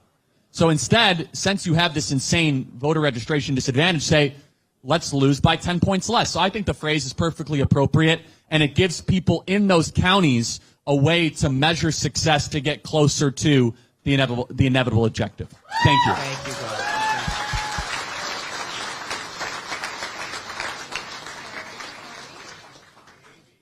Yes. Oh, okay. Hi, I'm Amy Scott. I'm the chair for Moms for Liberty in Waukesha County. It's a great group. I mentioned you to Gavin Newsom. I don't know if you saw that or not. Oh, yes. I testified in Madison for that bill last week, actually. So as a mom and the chair of Moms for Liberty, we've seen the Democrat Party completely leave behind women and moms. And we saw at the joint address all of them wearing pink to support women's rights, but they only care about women's rights when it comes to killing babies, not when it comes to women and girls in sports. And also, Susan Crawford is not supporting mothers because she gave a sweetheart sentence to a child rapist and defended that 3 times at the debate. And so what is your message to moms and women athletes? I know your daughter is a great athlete, so what is your message to moms and girls? They have to understand this, right? The Democrats always somehow controlled the narrative on that, but that's changing. I mean, look at what Charlie and Turning Point has done with youth. If you get the facts out there, men playing in women's sports is not popular. It never has been. I think it was Daily Wire did something a couple weeks ago. They're like, oh, wow, Don Jr. was on this issue in 2017, okay? This was when it was just Twitter, and it was version 1.0. It was 90% leftist. We were suppressed, smothered. And I sort of saw this issue, and again, as the father of actually 2 very athletic girls, and some boys, but, the girls are great athletes. I said, this is ridiculous. And I saw it then. In 2017, 2018, people on leftist Twitter would reply back, be like, oh, I hate Don Jr. with a passion, but he's actually right. Oh, I can't believe I'm agreeing with Don Jr. No one believes this nonsense. No one thinks it's fair. But when you watch all of Congress sit down so that some guy can get in there and smash someone in the face, that was another person in the audience, just took a volleyball to the skull that was so bad it left her disabled. I mean, think about that. It's not fair. And I think it's actually the number one issue where we can make gains with women. I mean, safety, obviously, across the board. I think people are seeing that when you talk about fentanyl. But people have to talk about that, and they have to say, look at what they want. I can't imagine even some of the more extreme liberals really wanting their daughter changing in a locker room with a grown-ass man. Yeah. That doesn't work. It's never going to work. It didn't work in 2017 when the issue was starting, and it does not work now. But we have to make people aware. We have to be talking about these things, and we have to make sure that people are clear about those positions. If Crawford's doing that, people have to know it, because I guarantee you the media is not going to cover that she went all in for light sentencings for, criminal rapists and pedophiles. They'll never tell you that. Okay? Half of their lies are lies by omission. Okay? They'll smother the truth. They'll suppress it. They'll say it didn't happen. Then 4 years later, like the Wuhan Lab Leak. Now they're saying, the New York Times this week, 5 years after we all knew exactly what happened. Oh, you know what? It's disgusting that this happened. It's like, what do you mean?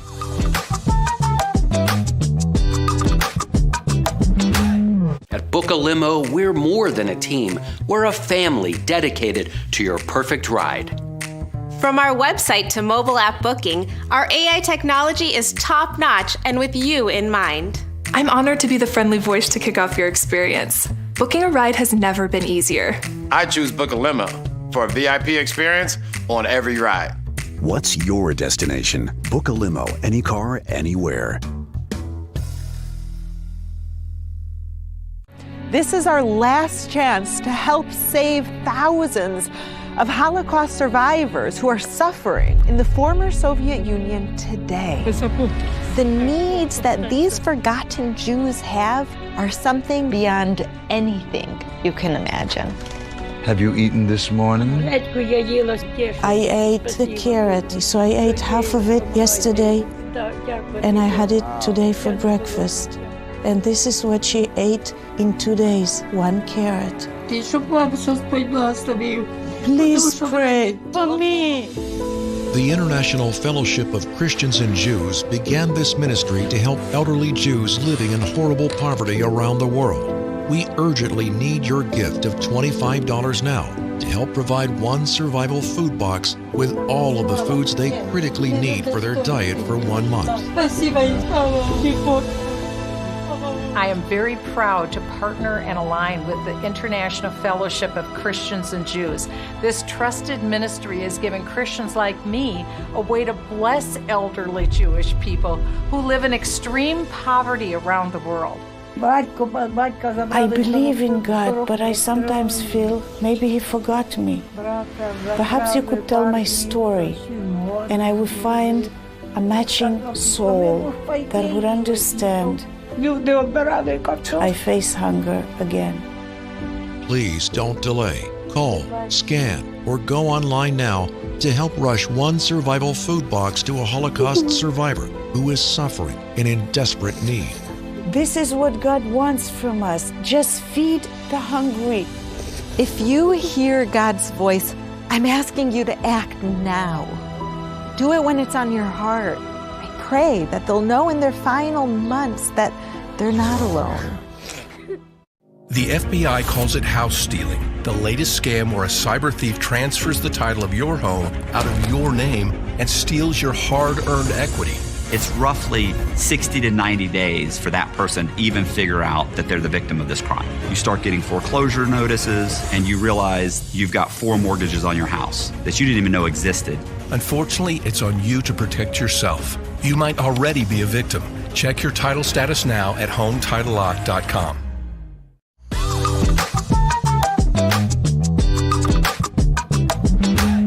What do you mean? what was it that Jake Tapper did last week? It was like, Jake Tapper wrote a book about Joe Biden's decline. I'm like, that's the arsonist calling the fire department. You mean the guy that's been covering it up for 5 years? Like, I mean, I wrote a book about it in 2020.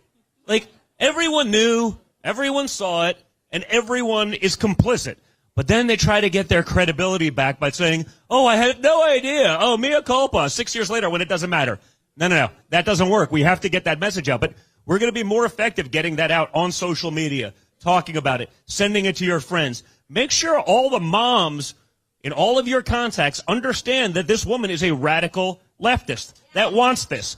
Because no mother wants their daughter competing against men in sports, okay? I promise you.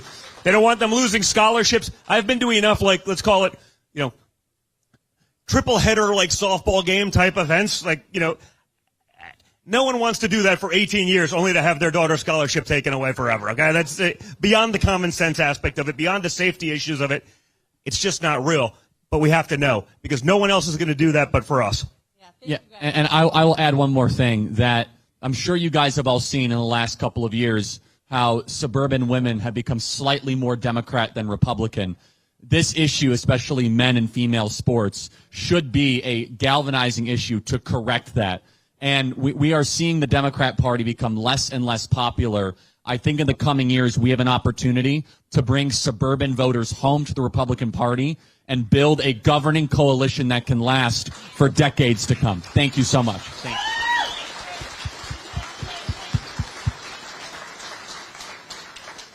We'll take two more. Yes, sir. I know you. Hey, Charlie. Good to see you. I'm Jack Hogendijk, the chairman of the Marathon County Republican Party in the bright red 7th District. And I just want to invite you and Turning Point Action to come up to Wausau this weekend. In fact, we're holding a rally for Brad Schimmel in Wausau on Saturday afternoon. We want to rally the troops. We've got the votes up there. We offset Dane County with our votes, all the farmers and all the solid people in the 7th District. So just an invitation to get TPA down there to Wausau one more time. Thank you. Our team will be there. Thank you, my friend. Thank you.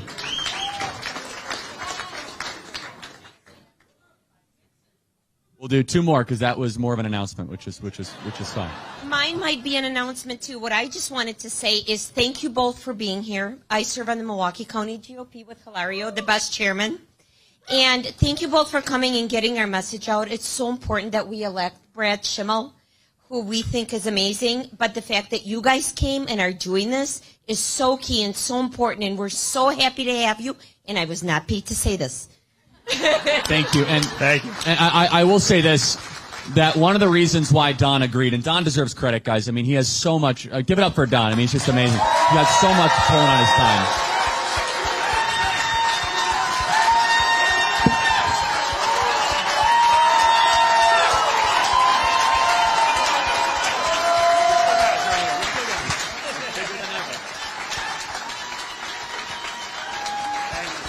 Thank you, guys. And one of the reasons why Don agreed and really cleared out his schedule for this, guys, is we remember back in 2023, a couple years ago, where the off-election year, where we should have won that Supreme Court seat, and we didn't. And now the balance of power is slipping in one direction, and we did not want to be taken by surprise again. And so that is exactly why I know Don told me, he's like, look, we can't let that repeat, and listen, these off elections matter. If I can leave beautiful Florida, to come in now, when I love Wisconsin, I think it's beautiful, but maybe not in like February, March. It's like that. There are other times. Although I used to love going ice fishing in Milwaukee. July is a little bit nicer. So, but I guess my point is we all have to lead by example, right? So I can ask you guys to make those calls. I can ask you to post about it. You know a lot more people in Wisconsin than I do, right? But, if I can take a day out of my time for this to do this, and then I'll do the same thing, and I'll talk about it with Charlie on my show, and we'll post about it on social. We'll do what we can, but again, we can't do it alone. But I don't think it's fair for me to ask you guys to do it, then me not do anything and just do it from the comforts of my home, right? So we all have to step up. We all have to own that we are part of this movement, and that's how we're going to win. And so we're going to get to another question here, but so the action items are like the first thing you should do. Post on social media you were here tonight to draw awareness. Text 100 of your friends. No, seriously. Tell them to vote for Brad Schimmel. It's like that. Just get out there, do it, and explain why. I need you guys to adopt a different mentality than a presidential year. In a presidential year, you don't really need to remind people that there's an election. You need to do a little bit of that, but it's everywhere, right? Everyone's talking about it.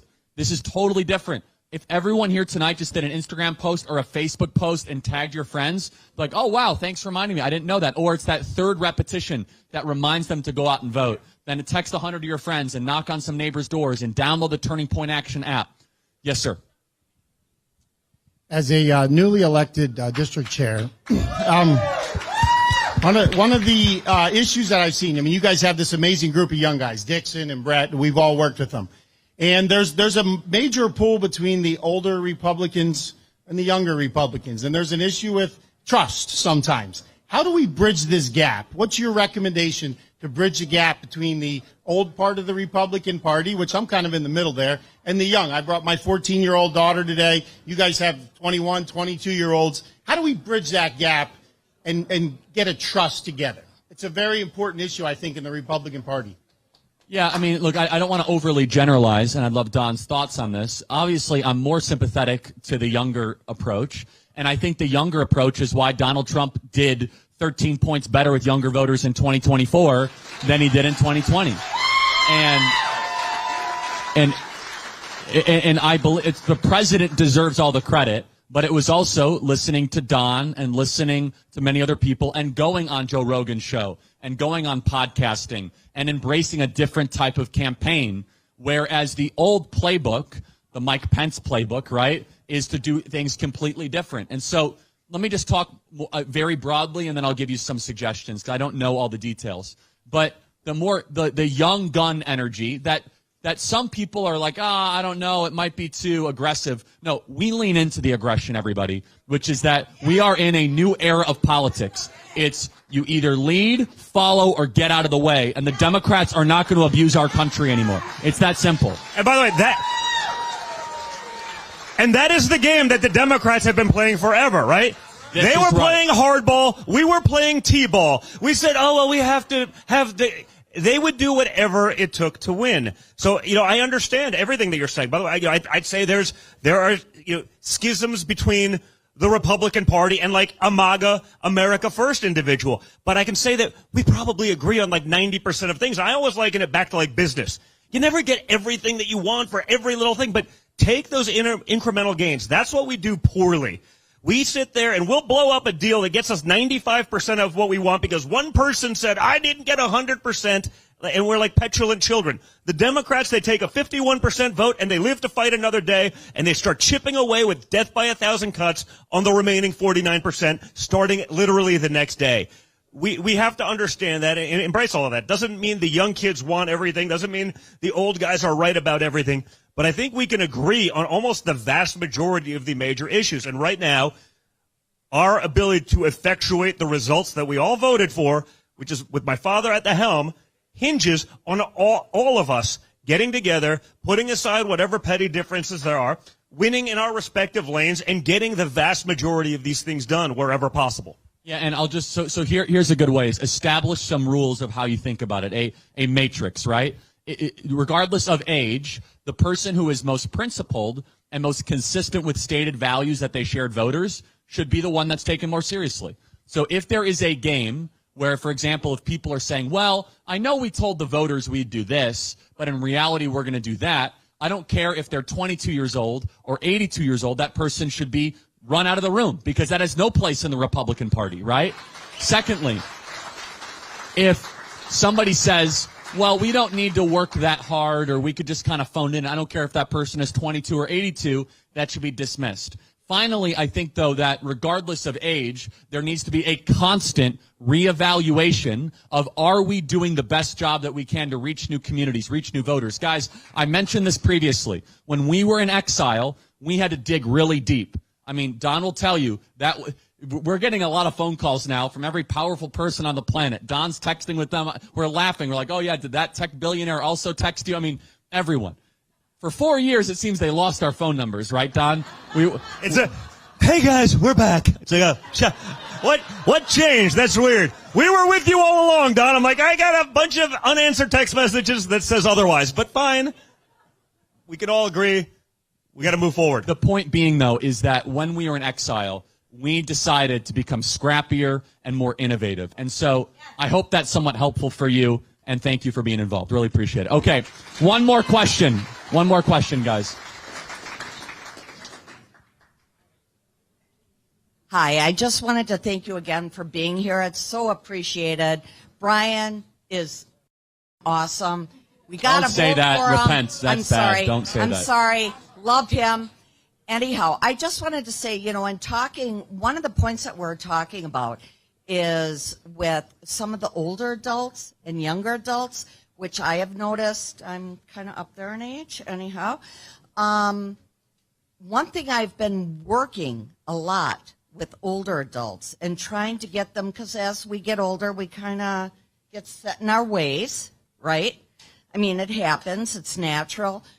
But it's really good. I thank you guys, first of all, for being here, for giving me some ammunition to tell people when they're calling me, who should I vote for, and da-da-da. But it's so important that we need to embrace, as older adults, what the younger adults are doing. The one thing I'm so impressed with Milwaukee County, the first time I met the board, I was so impressed. One thing that they're doing is not only getting younger adults involved, because all the time at UW-Madison, UW-Milwaukee, come on, there's Democrat parties all over. Nothing with Republicans. Now we've got them.